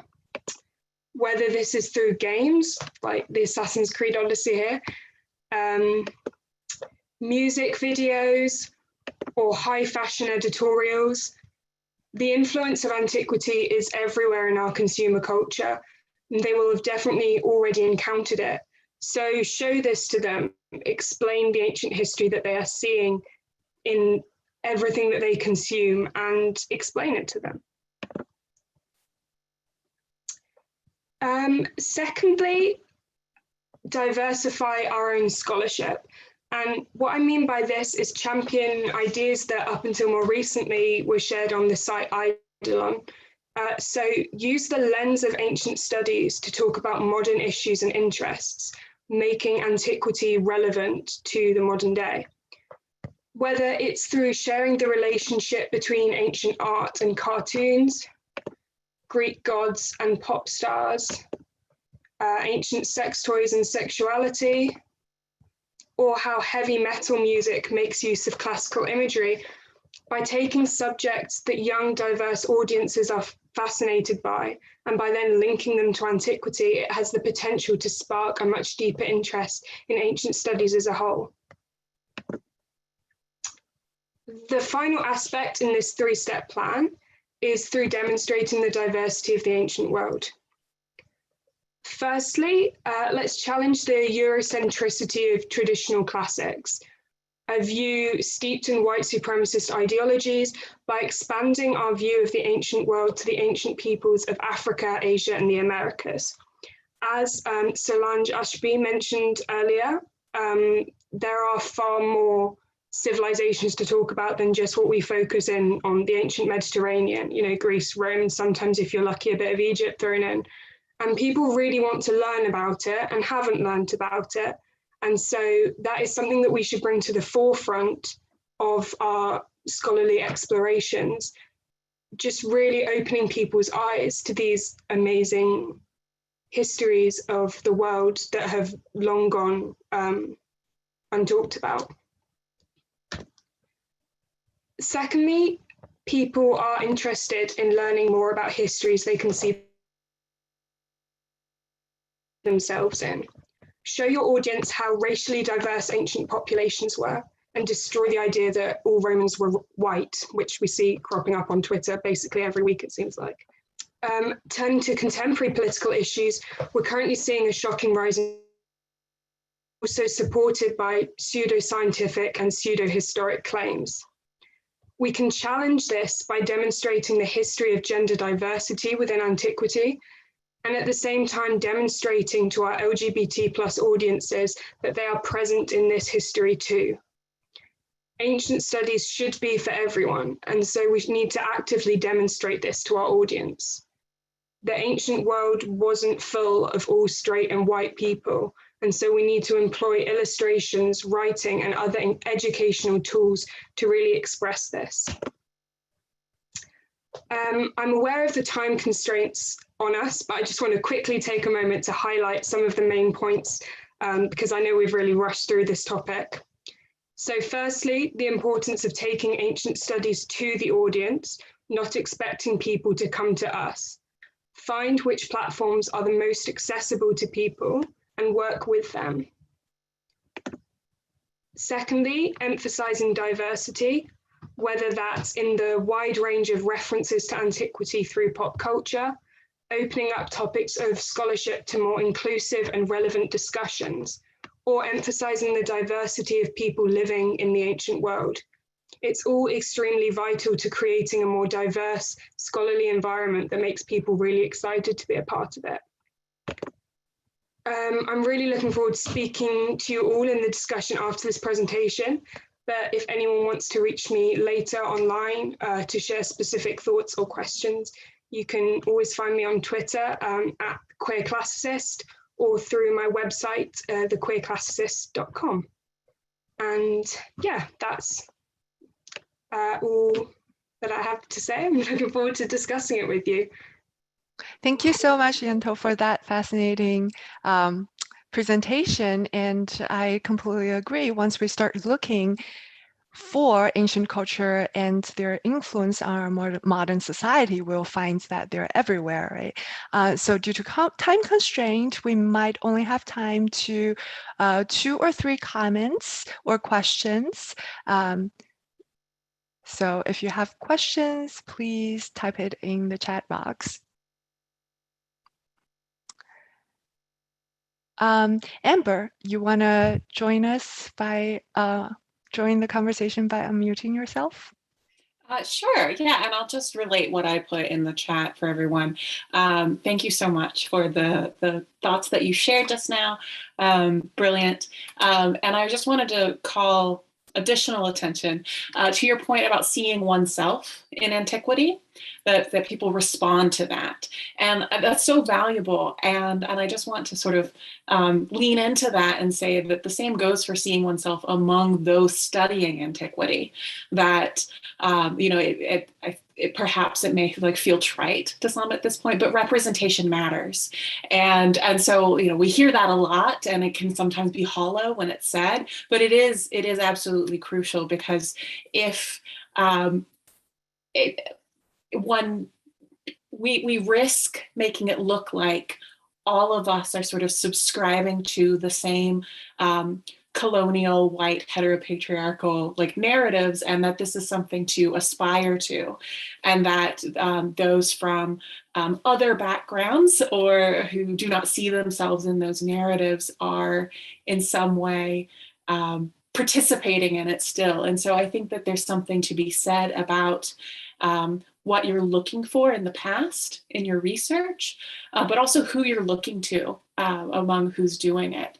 That's something that's been a big part of my work. I'm the other half of the Dirt podcast, but also that's something that's been really life-changing in my own career and my own trajectory of seeing people who I can recognize have backgrounds not unlike mine, who see value in the work, and I think that cannot be stressed enough about the importance of that. So thank you again for what you've shared here. It gives us a lot to think about. And thank you, Amber, for sharing that speech with us. In the chat, Stephen made a comment about creating a space that's inclusive for LGBTQ community students. Stephen, you want to unmute yourself? Sure.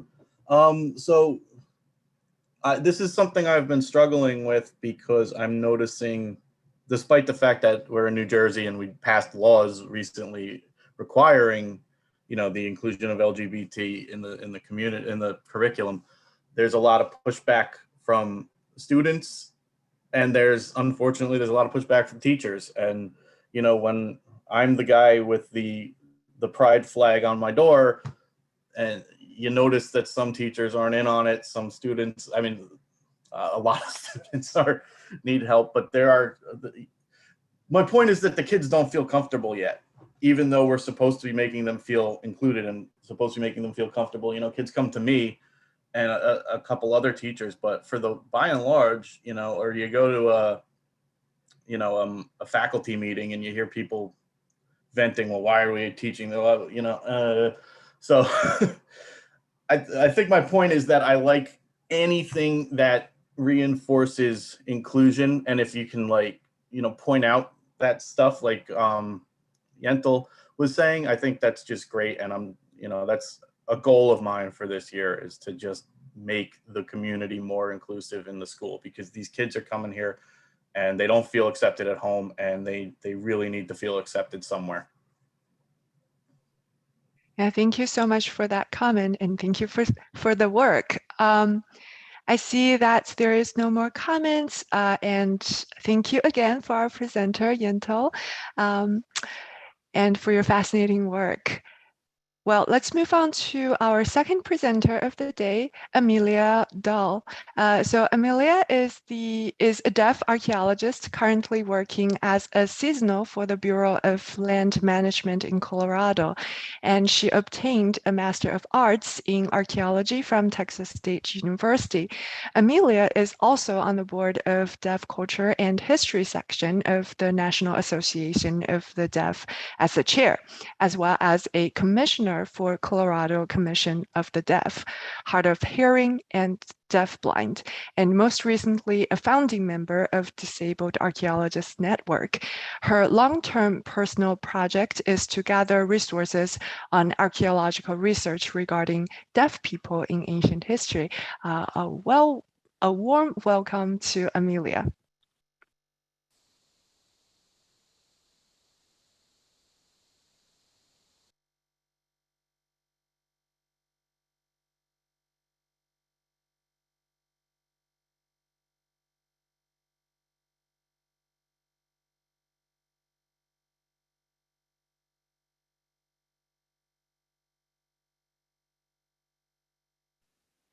Having some slight technical difficulties, everyone. We can't actually find Amelia's interpreter in the Zoom call. So give us a minute just to try and find her so that we can unmute her and Amelia can present.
David, can you see a phone number on anyone's account anywhere?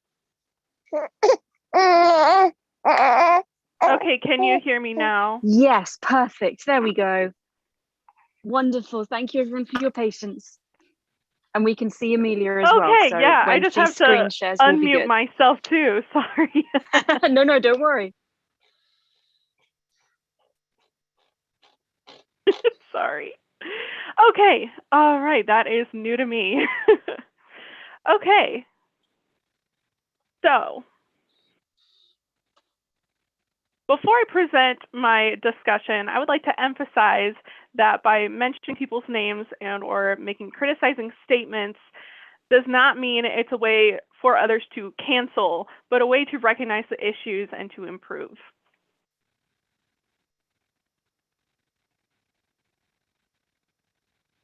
And I just wanted to make sure everybody kind of understands, you know, what I mean a little more. So pretty often, I mean, for example, you can get, I mean, when you ask for the resources or this research or whatever, you know, somebody may not be paying attention or they just don't really care about the syllabus, I guess, and including that diversity is very important, and including disabilities in that diversity is so rare. So is there enough of that at all? Is disability included in diversity even a little bit? Not really. You know, and whether they ask if there are enough presenters of diversity include disabled, you know, saying I didn't pay attention. So the common denominator when it comes to research in ancient studies is most do not pay attention to where, what, why of the sources provided. Ignorance is defined as the lack of knowledge or information, and it does happen in the field of ancient studies, unfortunately. The associated scholars at UPenn Center for Ancient Studies are composed of mostly white people with no obvious recognition towards diversity. The graduate student-led collaborative Society for Ancient Studies at NYU are also composed of mostly white people.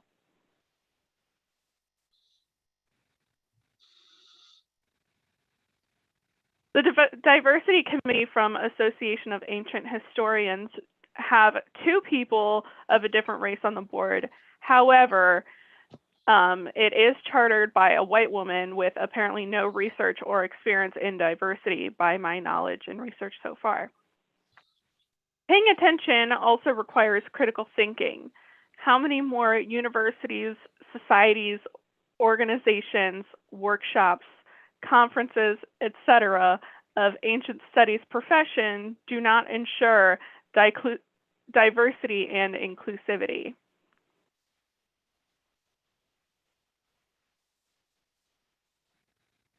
Paying attention does not require much of a person's time. It is, however, a genuine effort to develop a habit of identifying and recognizing the absence of diversity. To pay attention is essential to improve diversity in ancient studies. Before I present my discussion, I would like to, one moment, please.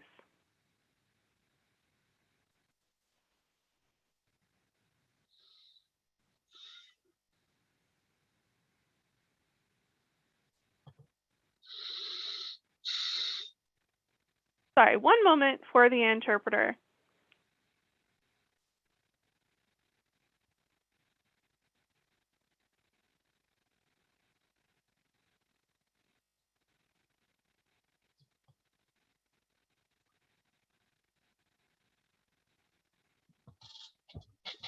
So paying attention does not require much of a person's time. However, to pay attention is essential to improve diversity in ancient studies.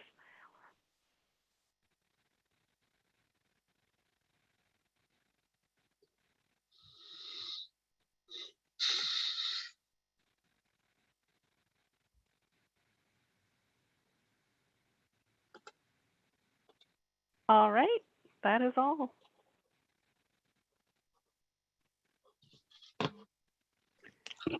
Thank you so much, Amelia.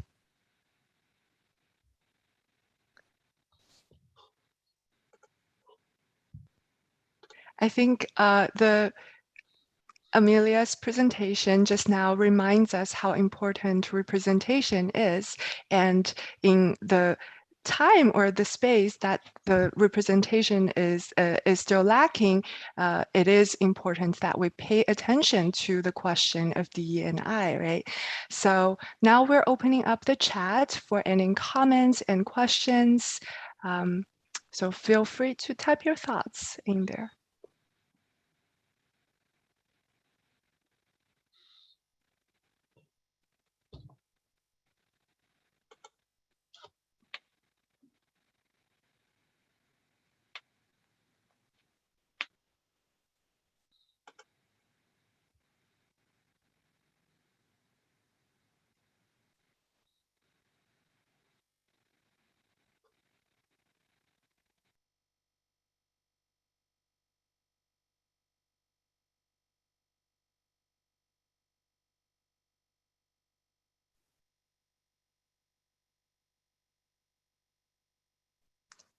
Great. So Greta and Stefan has shared 2 comments in the chat. So Greta, you want to share the thoughts out loud with the rest of the group?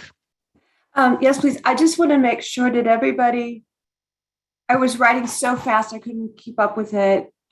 Did I have this correctly? Paying attention doesn't take much of a person's time. Paying attention is crucial to ensuring diversity in ancient studies. Is that correct? Okay, great. Thank you, Amelia. Thank you. That's good. I'm going to put it as a banner in my signature. Thank you, dear. Great. Stefan? Yeah, I took paying attention as, you know, you need to be thinking about all the time who's being represented, who's being included, who are you maybe not including as much as you should. It's something you have to be active about. You can't, you know, do a lesson one day and pat yourself on the back and then become complacent. You got to constantly be, you know, researching and paying attention to what's going on in the community and incorporating from there. So you can't just ever say, hey, I'm the best diverse teacher, I'm so great, ha ha ha. You can't stop. That's such a wonderful point. It's almost like the terminology of being culturally competent, or as if it's an ability you can achieve and acquire and perfect, right? But usually, like in reality, that's not how cultural awareness works. So thank you so much for those comments. Okay, so we are going to move on to the last presenter of today's roundtable, Jeremy Brooks. Jeremy Brooks is the founder of AVROD Virtual Archaeology. AVROD is the Archaeological Virtual Reality Online Database, and it is a global VR platform for exploring and disseminating archaeological sites through fully immersive VR technologies. To date, AVROD has over 50 real-world photogrammetric locations that the community members can explore remotely. Their goal is to digitize and disseminate the world's cultural heritage while creating a social online space for public and academic users to share their thoughts and ideas about history on location. Jeremy Brooks lives in Canada. He holds an MA in digital archaeology, and his current research focuses on digital archaeology, spatial and visual learning, AR, VR technologies, and AVROD. He also enjoys playing the drums. All right, welcome, Jeremy Brooks. Hi, everyone. Can you hear me? Yes. Okay, great. Thank you so much for having me, and for David for the invitation. I was asked to prepare a 3-minute presentation, so that's exactly what I've done. Let me just share my screen here. I don't really use Zoom, strangely, so let me know if everyone can see my screen. Can I get a thumbs up? Yeah. Is that a yes, David? Okay, great. Thank you. I can only see you on my screen mostly. Let me just go ahead and start this. Okay, so get that out of the way. I don't know how to minimize Zoom. You might have to bear with me for the bottom half. Okay, anyways, I'm just going to go ahead and go through it. So thanks for the introduction. So AVROD is the Archaeological Virtual Reality Online Database. Currently, it is a free virtual reality platform accessible on 3 gaming app stores, including Steam, Viveport, and SideQuest, and we're hoping to get onto the official Quest store in the coming future. I'll explain what all that means in a moment. So AVROD is the, as I was saying, the Archaeological Virtual Reality Online Database. So this started actually from my master's project, trying to solve issues of accessing archaeological data and traveling to World Heritage sites when traveling would be an issue. So it is dedicated to digitizing World Heritage and archaeology, and we're looking to democratize access to to archaeological sites, enhance learning through visualization, and changing the way people work and learn through online collaboration, and enhancing to access to scientific information and other relevant things that are difficult to get just from like a scholarly article or something published online. So that's the big thing that we're trying to accomplish. AVROD essentially started from my interest in Turkey. I was looking to go to Göbekli Tepe, which didn't happen because of the conflict in Syria. And so around the same time, I was introduced to VR actually at a cafe, and kind of the idea started from there back in 2016. So we've been developing it ever since from Ontario, Canada. We also have a lot of members internationally and volunteers. We work primarily with students and such that have given us their time to develop the platform, which we're very grateful for. So we are developing it for virtual reality only at the moment, and primarily we've developed it for the HTC Vive, which you can see there on the left. And we're also hoping to release it for the Oculus Quest 2, which is a new headset owned by Facebook, and I'll get into the complications or the trickiness of that later, I should say, and developing for growing VR markets as the hardware right now currently isn't accessible to most people. It is getting cheaper, and if anyone has any questions about that, I'll be happy to answer that later through things like the Oculus Quest. With that said, we're also hoping to eventually create a desktop compatible version. There are a number of VR platforms out there right now that have successfully done this. So essentially it is very similar to computer gaming, except you're actually interacting with people who are in VR as avatars. But that won't be for some time. So for now, it's just virtual reality. So for my master's project, I didn't really want to spend too much time talking about that, but I digitized a site in Canada and talked a little bit about photogrammetric processes, and I can always send a link to an interview recently that I had on the radio, or on a podcast rather, and we kind of talked a little bit about that. So I'm just going to skip over just the VR side of things for this. Essentially what we do is we pull photogrammetric archaeological sites that are currently accessible online through websites such as Sketchfab, and we put them into virtual reality spaces to accomplish certain goals. And some of those goals I'll talk to towards the end of the presentation. So these are all real locations that are digitized using a camera, digital camera. I used a GoPro a lot when I was in Europe, and I digitized part of the Colosseum, and it's actually not that difficult. So a lot of people are doing this now, and they're publishing these online, archaeologists and researchers and just people who enjoy photogrammetry in their spare time. So they're all actually very accurate models. Photogrammetry understands the distance and shapes of objects and represents that in the 3D models as well. So if you can properly scale things, it's actually very close, usually between a few centimeters or a few millimeters to the actual object in the real world. So that's what we're primarily looking to do. And here we just have an example of a Mayan glyph, which you can actually stand in front of and kind of experience in virtual reality, as there's a lot of spatial and visual components. It's hard to, it really doesn't do justice to explain it over a call. It's something you really have to try. But it is very similar to a feeling that we currently can reproduce of actually standing at a site or experiencing an archaeological location.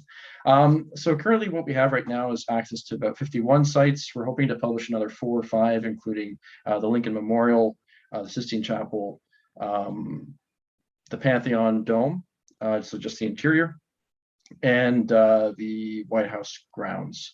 So we can talk a little bit about that after. I didn't include anything in the slide because it's still a work in progress, but I can show you some of the work we've done already. So essentially you log in. I do have a video at the end if we have time to show it, and you are presented in front of this big globe, and you can hold your controller up, such as these are the controllers you hold in your hand, and point it at the globe, and you can pick a site and travel to that site if it's available in the database. So that's kind of what we started with, just being able to access archaeological data remotely and really explore things where it's difficult for people to do that. As it's really easy to digitize a lot of these sites, but very often they don't really have anywhere to go, and they just end up on these websites, and you can kind of click at them, look around, or if you're lucky, you've got a Google Cardboard and kind of look at it, but those are very limited experientially and spatially. And functionally, actually, for that matter, and how you can learn and share information from that. So just some of our sites, these are actually, majority of them are actually to scale. So the Arc de Triomphe, I did my very best to get it exactly at the height.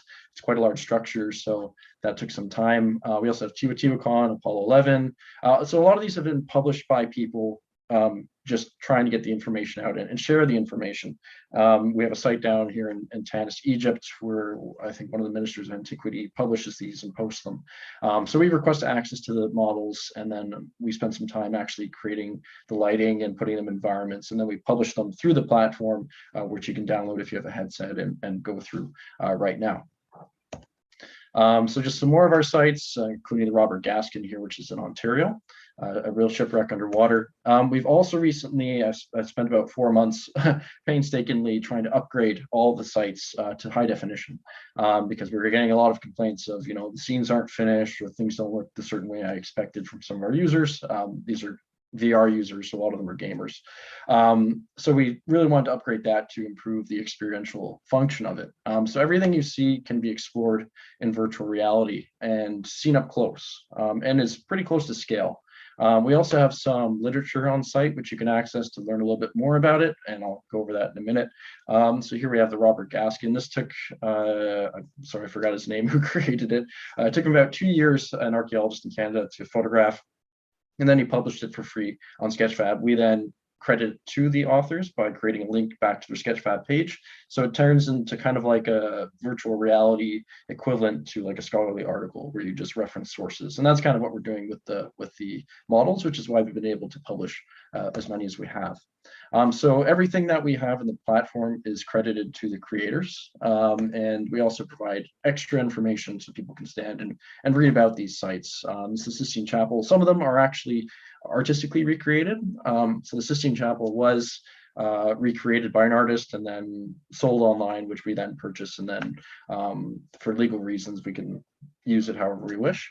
But most of them, again, we just follow a lot of the Creative Commons rules, and so the models are primarily Creative Commons 4.0, which is public domain, or for commercial purposes, because technically Avrod is a company, it's a startup, and it's also a big platform for sharing this information.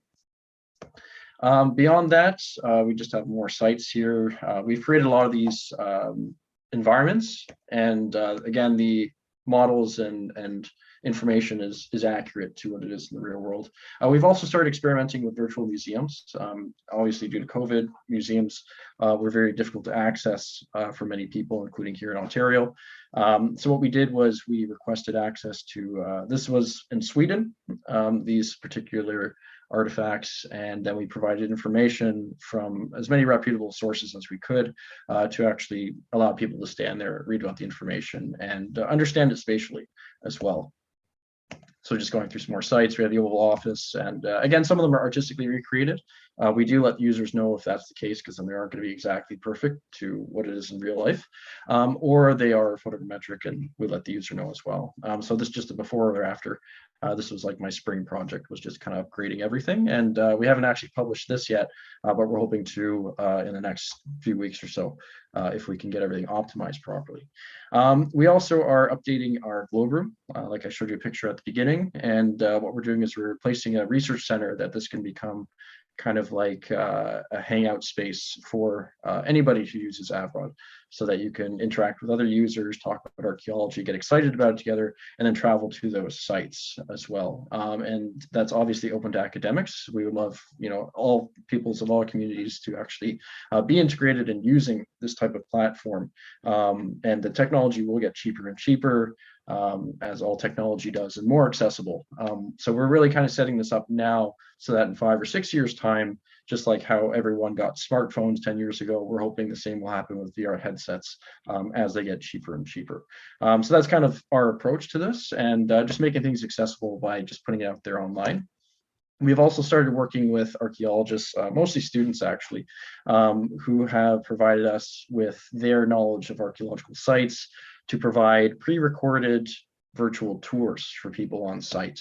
One of those archaeologists is 🀭 from Yale University, who works actually in the Gobi Desert on a Bronze Age site. And 🀭 was really great with connecting us with the information, as he was the archaeologist who actually excavated the site.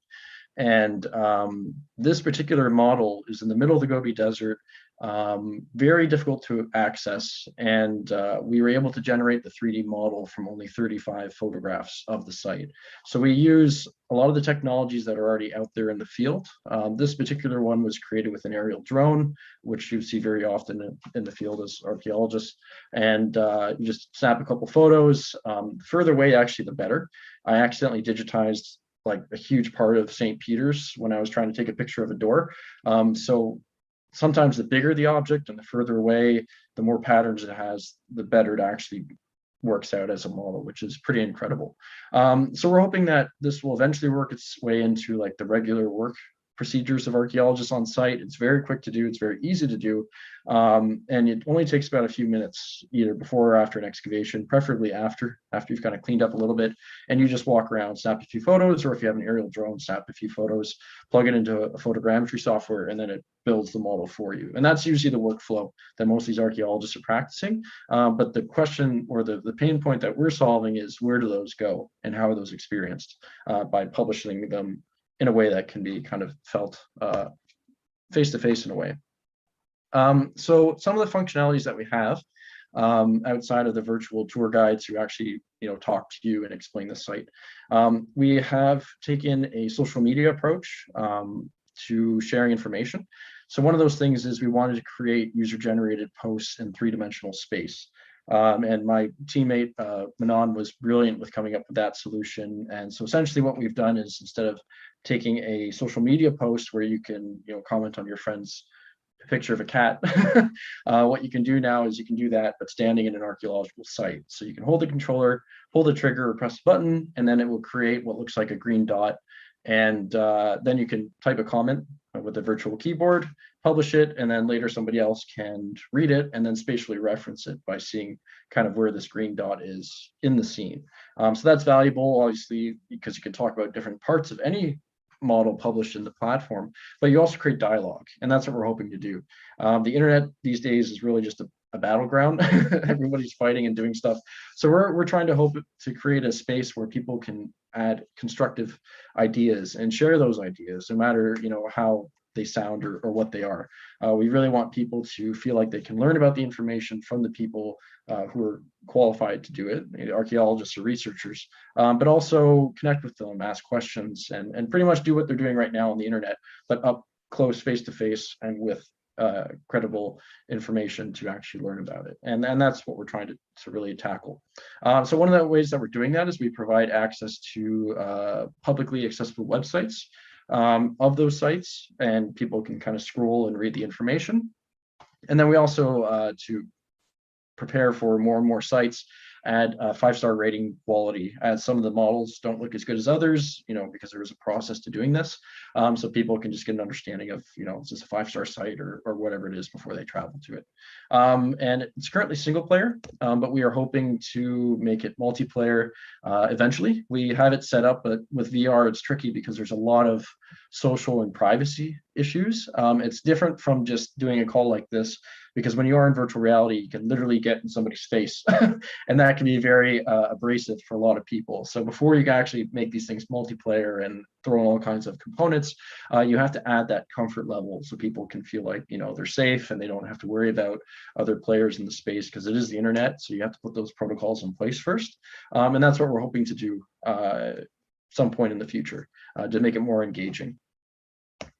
Right, so that's the majority of it. I could talk about more about what we're working on, but I also wanted to kind of show this quick video here. Look at that. So this is just kind of a quick screen video that actually I didn't edit. I should have, that I took while wearing the headset, and this is probably back in April. So it is going to look much different. This is before we're adding the research center. We do have like a terms of service and privacy policy, all that, you know, essential nonsense that you have to put when you start creating platforms. So the user will agree to that. They will land right now on the moon, or what feels like the moon. This will eventually become the 𝑎𝑏𝑟𝑜b Research Center.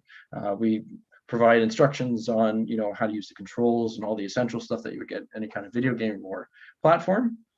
And then you essentially can select a site, travel to that site, you know, stand under it, look at it, experience it, and of course read about it. And that's what it does currently. We've got a lot of big plans for it, but we are a very, very small team, so it does take us some time to kind of come up with the means to finish these projects as we try to juggle a lot. So I'll just kind of go through a little bit here. This is Hall of Ambassadors in Spain. I like showing this site because it's actually where they filmed Game of Thrones. So what we're trying to do is really integrate things that interest people, and people who mostly are gamers is our current, you know, user base, but we're trying to get people excited about archaeology who may not been interested in archaeology, or who are very interested in archaeology and don't have the means to either learn about it fully or access it, especially now with COVID. So we're trying to bring those two markets together in a space. We would like to eventually create like a mobile app for this, and et cetera, so that we can pull as many people in without, you know, requiring too many pieces of hardware or whatever it may be. And that's pretty much how it works right now. And I'll just kind of wrap this up really quick here, because there are some kind of neat features. So you can scroll, read about the sites, really, you know, have a look at things, and more importantly, you really do experience it. It really does feel like something is right in front of you, and you can see it, and you can almost reach out and touch it, which is many of the things that we're trying to recreate at this time. So anyways, here's the Game of Thrones reference. I just think that's fun, which is why I like showing people that. That's just totally coincidence. So a lot of these sites are, you know, more famous sites in terms of how we credit people. I think I kind of show this here. You just kind of click on one of our buttons. This will eventually be upgraded to look a little bit nicer. So if you want to read public information, that's accessible. If you want to know who made the site, that's accessible, which usually takes you back to the Sketchfab account. If you want to know the Creative Commons requirements for these models, it's also accessible, unless it was something that we paid for. And that's usually our general workflow. So we're just trying to do it is already available online, but trying to really bring it into a more inclusive and interesting and spatially. Sorry, I'm just gonna skip ahead here. I know there's a lot here. This is our virtual museum from Sweden, and we're just trying to pull that into this growing technology that we know is a growing user base as these headsets are becoming more and more accessible, and we just really want people to get as excited as we do about archaeology, who maybe haven't thought about it, or they've thought about it and they just don't know or how to find the information, or they don't have, you know, the time or interest or whatever it is. And that's really the majority of it. There are human remains, as you may have seen there for a moment. So we do let people know that these are real human remains, and they are treated with respect because they are published. You can't really do anything with them except for annotate them. But again, this is already information that's available online, and we do provide access to as much as possible. Yeah, so I think I'll just kind of skip through here. We have some miniatures as well. This is a UNESCO cathedral in Spain, so you can just kind of jump around the site. It will look a little bit different soon once we provided those kind of updates, but it is kind of, it's a lot of fun. I'm probably spend more time in it than anybody. To date, we have had about 1,200 people download it. It's for free. We're hoping to monetize it eventually, but I know there will be questions about that. The shorter answer is that we buy models, I buy models, and then we put them into the site, and then we provide like a small cost for those. Otherwise, all the sites in it right now are free. And my rule is if it's free online, it's free in the platform. If it's not free online, then that's an extra thing. And that's really about it so far. And here's a couple more sites. Again, I really have to edit this down. There's a lot of information online as well. Avrod.com is our website. We just upgraded a little bit. I did make a promotional video, which is on YouTube. And I think in a moment, I will also drop my recent interview, podcast interview, which kind of talks a little bit more about photogrammetry. It's more tailored for archaeologists, I would say, and how this is kind of used in the field and how it can be used remotely as well. So here's Boohoo. I've recently changed his avatar, so it looks a little bit more like him. And yeah, that's really the majority of it. So Thank you. Thank you so much. Thank you so much, Jeremy, for sharing all those information with us. And I can sense the excitement flowing in our chats. And everyone is saying how much they used virtual collections online during the quarantine for teaching purposes. But this is just pushing the technology one step further. And I can sense everyone is just as excited as I am. There is one question that came up from Greta, and due to time constraint, Greta, if you don't mind, I will just summarize it and ask it here. So we of course use resources like Google Earth Pro and satellite images in our teaching, but how do you decide for Avrod? How do you decide on which monuments or which sites to focus on? Yeah, that's a great question. Usually it's just me in my apartment frantically Googling to see what's available. And then if someone publishes something and it looks interesting, I'll put it into a list, and then eventually, if we get time, we'll update it. Yeah, so that's usually the workflow. If it's available on Sketchfab, Sketchfab's a great website because it really operates kind of like a Google, but for 3D models. It's largely used for gaming, but there are tons and tons of links and references for real archaeological sites that archaeologists from universities and in the field are publishing themselves. So it is kind of growing that community as well. But generally speaking, with our user market, it's really gamers. So we try to find things that will pop out and interesting. We're even interest people. So we're even putting a T-Rex skeleton in, and I know a lot of people are going to say, "Oh, that's not archaeology." I know, but the point is, again, a lot of people, including my friends and everybody, confuse those two fields. So what we'll do is we'll still provide access to scientific data. We had the Apollo 11, not exactly archaeology, history as well, and cultural history. And so what we will do is educate them on the difference between those two fields. This is a paleontological model because it's a dinosaur. It's in Avrod, but we do fields outside of archaeology as well, to really get people excited, who normally wouldn't get excited about archaeology, and kind of bring them in that way. So that's generally the work process. Is this a big site? How does it look? Then if it's good enough, or if I have time to make it, I'll put it into the platform. Wow, thank you so much. Yep. Thank you so much, Jeremy. That's our last presenter today. Unfortunately, we have to wrap this up, guys. So again, I just want to reinforce that our goal of this roundtable is to hopefully bring some real actions to promote diversity and inclusivity in the field of ancient studies.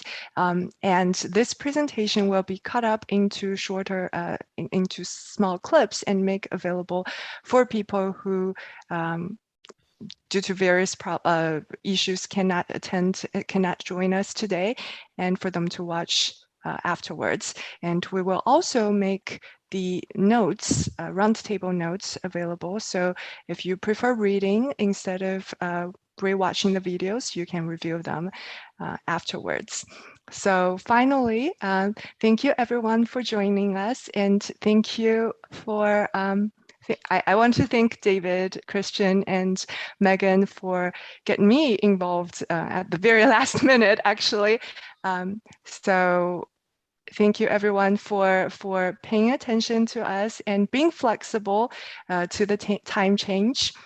So I'd just like to say one thing. I think coming out of this, there was a lot of ground covered, and clearly we put too much into one time slot, but live and learn. But in any event, I'd like to send an email afterwards to the whole group together, and maybe we can keep growing on some of our ideas towards practical solutions in each of these different areas, because it's strange how many diverse issues there are to deal with diversity. But I think my approach is always go at it from a number of angles at the same time. So thank you all for being here. And I think we're going to ask everybody to step out of the Zoom because we still have one more presentation in the conference after this. I just want to add, I posted in the chat, but thank you, Lingshin, so much for jumping in at the last minute. She was not our original moderator slated for today.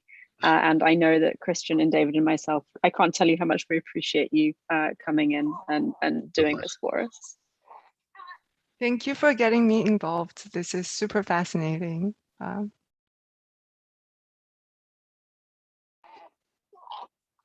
Okay, our final speaker for today, excuse me while I pick up a fussy baby, is Joseph Chun, who lives in Australia and is originally from Hong Kong.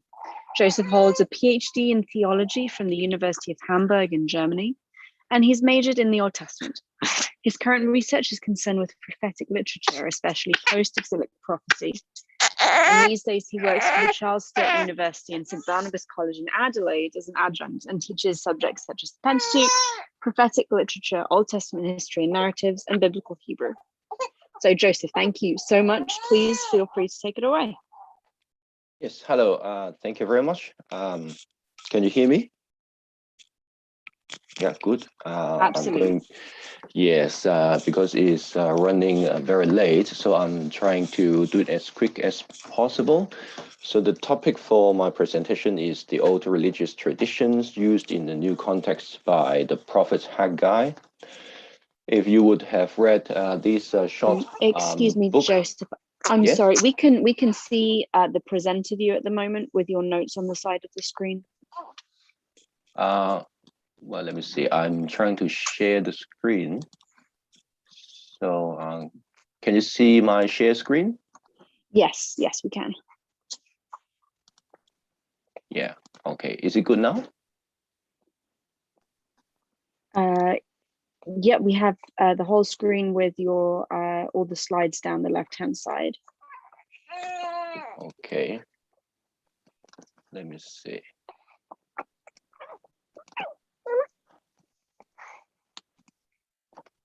How about this? Yeah, it's the same. Okay. We can just go with this if you're comfortable with it, because we can see the slides. Okay. Let me try again. Sorry.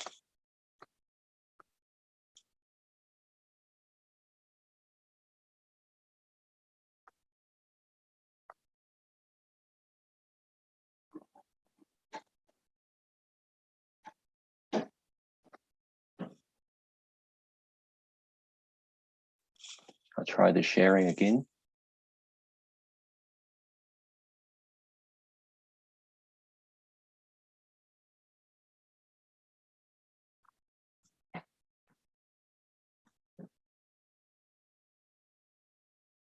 Is it working?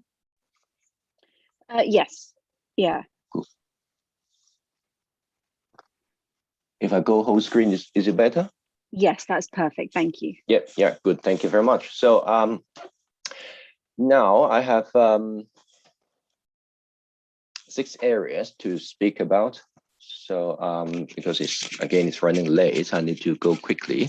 There's 6 traditions I want to introduce from this book, and these 6 old traditions, 6 old Israelite traditions are connected with 6 new aspects in this little book of the prophet Haggai. Number 1 is the prophet Haggai, working according to the old Israelite prophetic tradition, is unprecedentedly indicated as the messenger of the Lord, or we say the messenger of Yahweh, a designation never emphasized with the same weight for other prophets.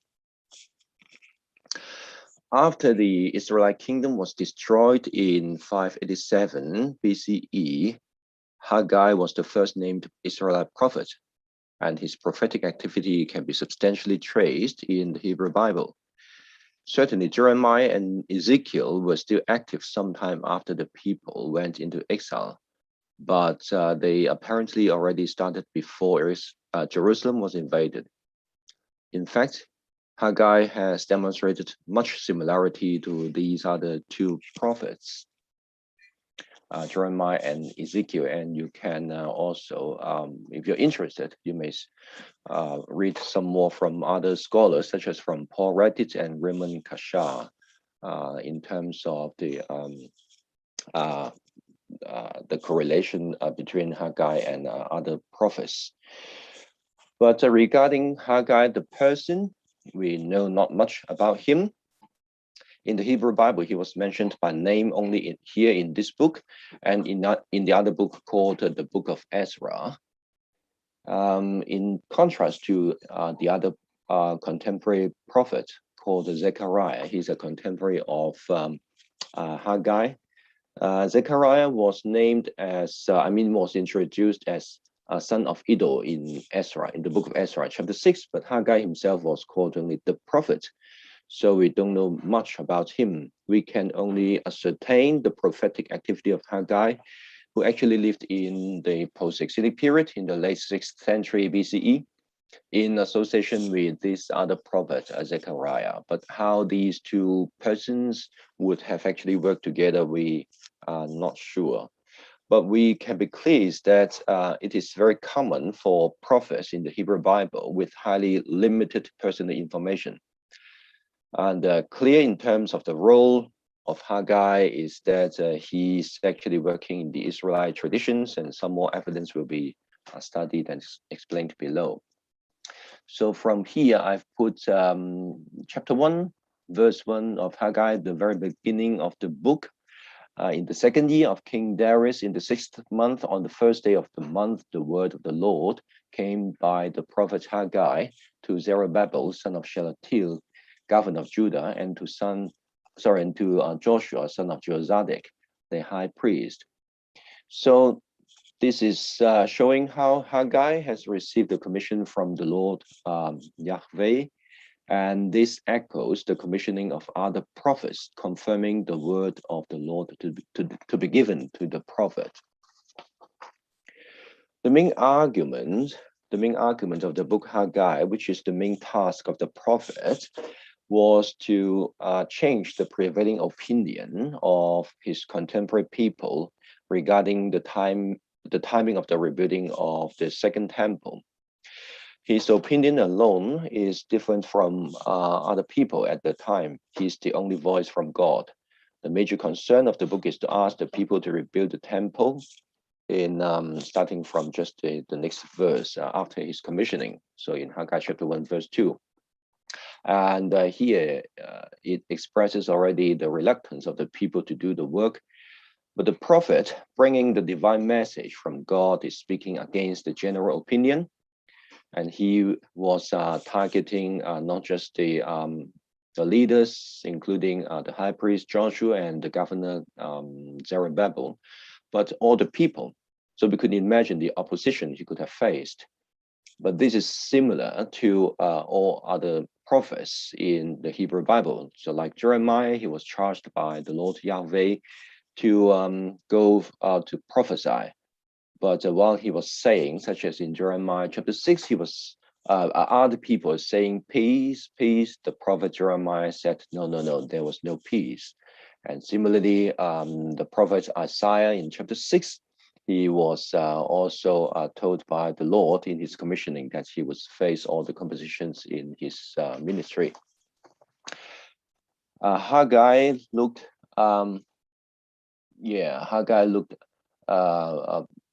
he's facing lots of oppositions, but he, like other prophets in the prophetic tradition, that he, of course, he did not give up.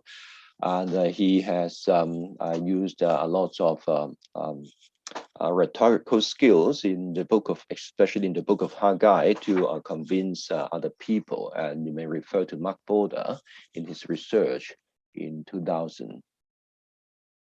So there's a new aspect from this prophet Haggai while he's working in line with the old Israelite traditions, that he has been indicated as the Lord, I mean the messenger of the Lord, the messenger of Yahweh, Malach Yahweh in Haggai chapter 1, verse 13. This designation is terrific because he's basically the only prophet with such emphasis. Of course, other prophets, in the Hebrew Bible, we understand they should be able, or they should be eligible to be given this title, but Haggai is the only person explicitly named with this title. What's the reason for Haggai to be like this? There is no explicit reason, and therefore there has been a lot of research following this. And I can provide only some possible reasons, because this is a big topic to follow on. Firstly, perhaps because Haggai has employed a lot of the so-called messenger formulas, such as Ko Amar Yahweh, Ne'um Yahweh Devaot. So in English, thus said the Lord, or thus said the Lord of hosts, in the book of Haggai. Of course, other prophets are using these formulas before they start quoting the speech from the Lord, Yahweh. But the high frequency, extremely high and unusually high frequency of use may contribute to the designation for Haggai to be named the messenger of the Lord. The other thing is, as we have read from chapter 1, verse 1, that in his commissioning, it was saying that Hayadava Adonai B'yat Haggai Hanavi, that literally by the hand of Haggai the prophet, that in the commissioning to a prophet, especially in the book of the 12 prophets, so Haggai is among one of the 12 minor prophets, that he is the only one to be indicated to receive the commissioning from the Lord in such way that the most special thing is that by the hand of Haggai the prophet. But why was it by the hand? There has also been a lot of discussions and research, and these may contribute to Haggai's special title as the messenger of Yahweh. But overall, it's fair to say that Haggai from old traditions portrays an extraordinary identity, the messenger of Yahweh, which other prophets shall be qualified to be the same, but have never been explicitly named. So this is the first one. The second one is that the Lord Yahweh, the God of Israel, indicated as Yahweh Devaot, an epithet not new, but the highest frequency of use among all books in the Hebrew Bible, is peculiarly linked with the Exodus tradition, warranting his presence to encourage the people. So the term Yahweh Devaot, so Yahweh, the God of Israel, is so often, so frequently called Yahweh Devaot here in the book of Haggai. Now, Yahweh Devaot, in some English translations, the Lord of hosts. The general view is that this designation is connected with a military background. And scholars such as Sigrid Kreutzer has refuted this general opinion. And Sigrid Kreutzer, I'm trying to quote from him, he views that its usage, the usage of this term is happening a lot, of course, in the so-called Deuteronomistic work, and it does not always depend on military context and the general understanding of its usage, such as in the book of 1 Samuel chapter 4, seeing Yahweh Devaot as the mighty warrior should actually be more carefully studied with its religious, historical, and theological evaluations. And indeed, I would think that the term Yahweh Tzvaot is more appropriately regarded against the background of the heavenly realm, such as in these passages. And yeah, he is the King of glory. Here, as we understand, the Yahweh Tzvaot is a new emphasis in the book of Haggai because of its extreme high frequency of use. But what is special is for us to see that this title has been connected with the old tradition. In Haggai chapter 2, verse 5, it's saying that according to the promise that I made you, when you came out of Egypt, my spirit abides among you, do not fear. And if you are familiar with the Hebrew Bible, you may understand that the incident of Exodus is a very long time away from the time of Haggai. So the time of Exodus, of course, is also very difficult to be certain, and there have been different views on that. Maybe around the 14th century BCE, maybe around the 12th century BCE, and so on. But the time of the book of Haggai is the late 6th century.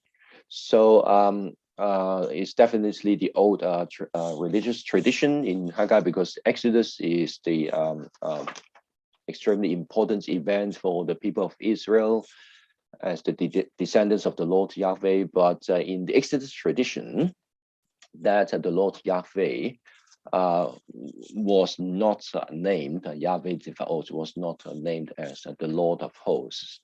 So Yahweh seems to be creative in this regard. However, while most scholars would say that the event of Egypt being named in Haggai chapter 2, verse 5 here is to be traced from the Exodus tradition, the other scholar in his work recently, Abernethy, he was holding a view that because Amat and Betoch, also the elements in verse 5 that we have just read only in English. So these elements do not provide the meaning of divine presence like in Exodus, but instead the divine presence is made possible by means of prophetic activity.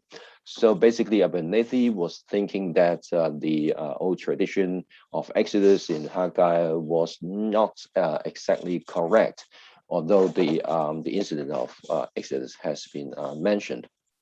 But what, of course, I do not totally agree with Abernethy, but what he's mentioning here is that at least he's affirming the prophetic activity of the prophet Haggai, especially when Haggai was calling for Yahweh Tzvaot to be the Lord, to lead the people in the experience in Egypt. Of course, is talking about the experience of their ancestors, not themselves. That the salvation from the Lord is now to be recognized from the Lord of hosts. And that's the new aspect demonstrated by the prophet Haggai. And then why, I mean, how further can we understand that Yahweh Tzvaot might have been connected with the Exodus traditions? Possible clues may be traced from the book of Isaiah, chapter 19, and maybe also from the Psalm, chapter 80. So these two places portray Yahweh Tzvaot, his might in Egypt and delivering his people, making implicit reference to the Exodus experiences, such as in Isaiah chapter 19. Is mentioning on that day there will be an altar to the Lord in the center of the land of Egypt, and a pillar to the Lord at its border. It will be a sign and a witness to the Lord of hosts in the land of Egypt. When they cry to the Lord because of oppressors, he will send them a savior and will defend and deliver them. So the Lord of hosts, Yahweh Tzvaot, has been presented in Isaiah 19 here in connection with their experience in Egypt and the deliverance from him. The other clue may be traced from Psalm chapter 80, is not exactly mentioning about Yahweh Zevaot, but Elohim Zevaot, the God of hosts, and is also connected with the deliverance experience of the Israel ancestors in Egypt as well. Therefore, while Haggai is working in line with those Israelite traditions, he seems to be creative in some regards. Yahweh has never been referred to as Yahweh Zevaot in Exodus. This unprecedented designation appears to uphold a new emphasis from the post-exilic period. Number 3 is about the leaders. Actually, number 3 and number 4 about the leaders. That after being portrayed as this people, so the people at the time of Haggai, they were indicated by the Lord at the beginning of the book as this people. And in the course of experiencing serious crop failure, appears to be under the curses in the Deuteronomistic tradition, which relates to the storm god tradition in the ancient Near East, which is traced back to up to around 3000 BCE. The people being called the remnant at the later part of the book highlights their new identity in the post-exilic time.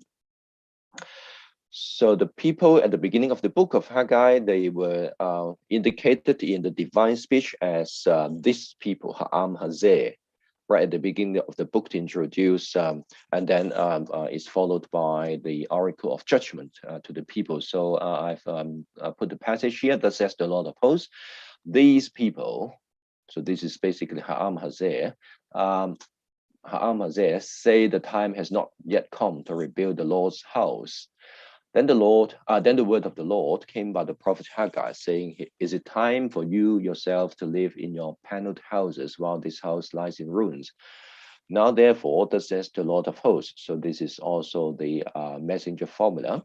Consider how you have fared. You have sown much and harvested little. You ate, but you never have enough. You drink, but you never have your fill. You clothe yourselves, but no one is warm. And you that earn wages to put them into a bag with holes. So these are the typical conditions of curses that scholars trace back to the so-called Deuteronomistic traditions.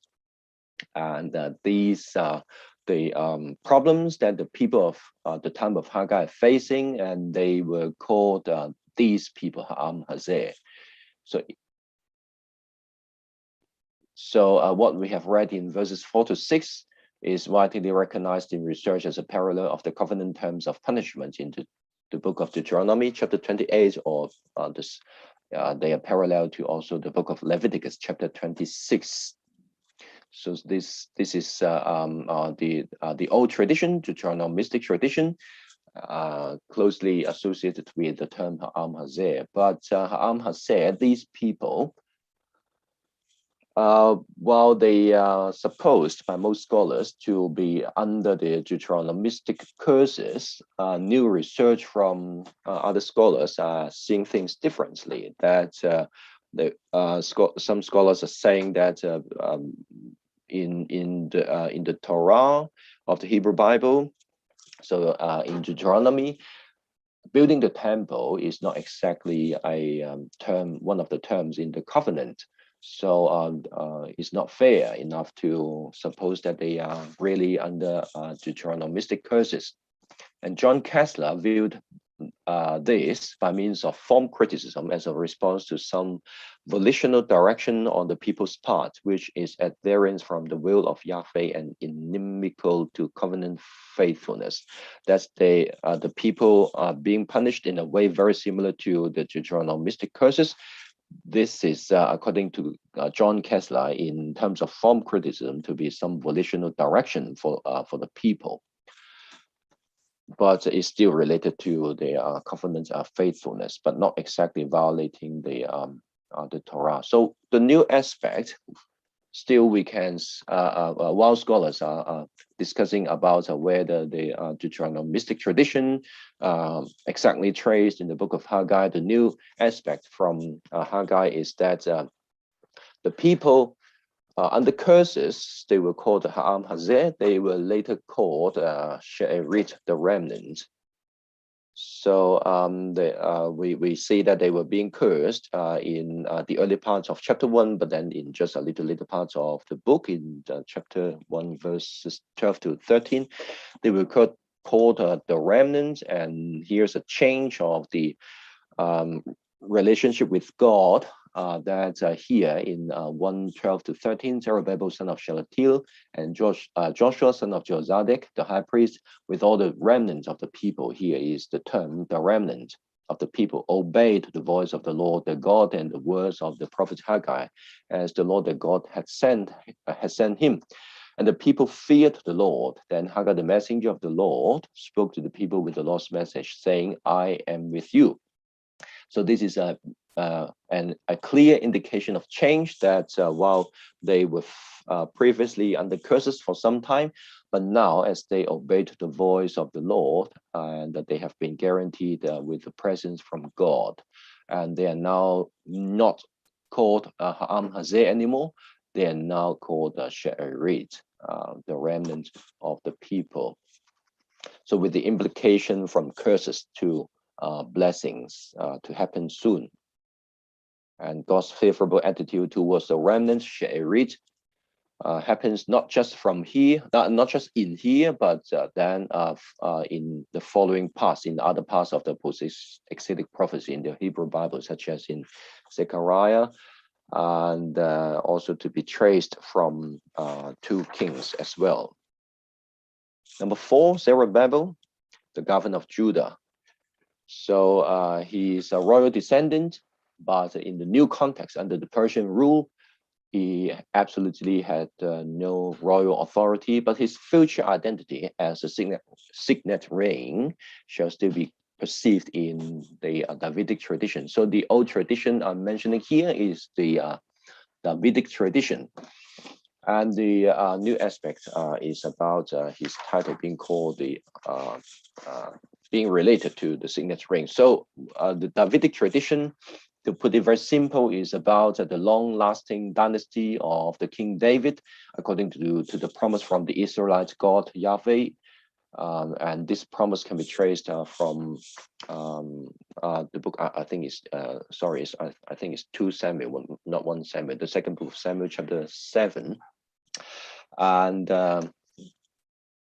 the promise is that the descendants of David will continue to be on the throne. But Zerubbabel, being the royal descendant, he's not on the throne. He's not an Israel king, because the Israel kingdom was already destroyed, and he's only made a governor by the Persian government, and he's a governor of Judah.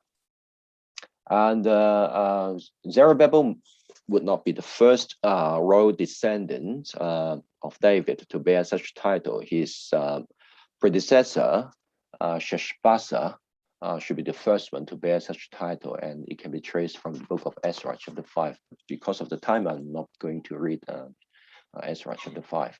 So the new aspect now is for the royal descendants. He should have been the king if the kingdom was not destroyed, but of course he cannot be a king.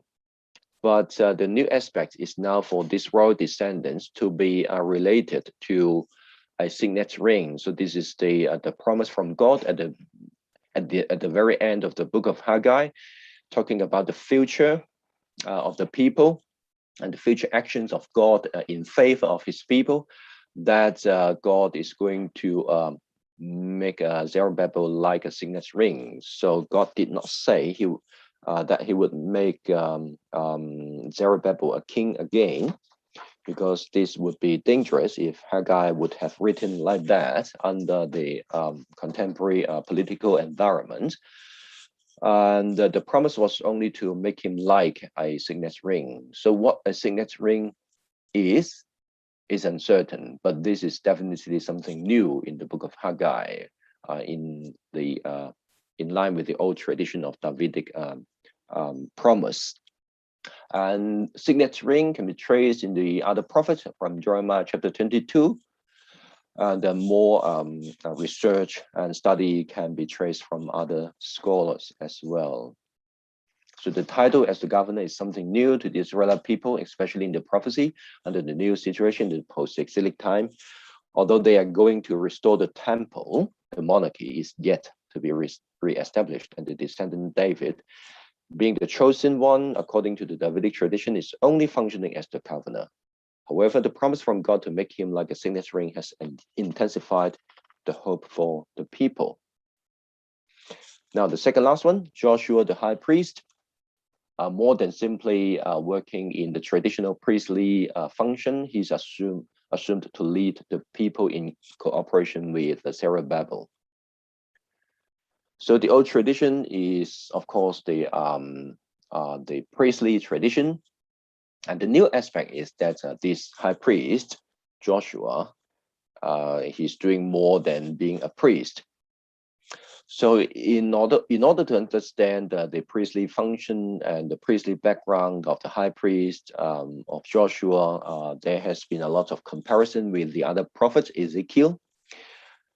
And yeah, you may trace more from other scholars, like from, again, Ramon Kasha and from 🀭 and many other scholars. Scholars of and research are discussing their similarity and also their differences.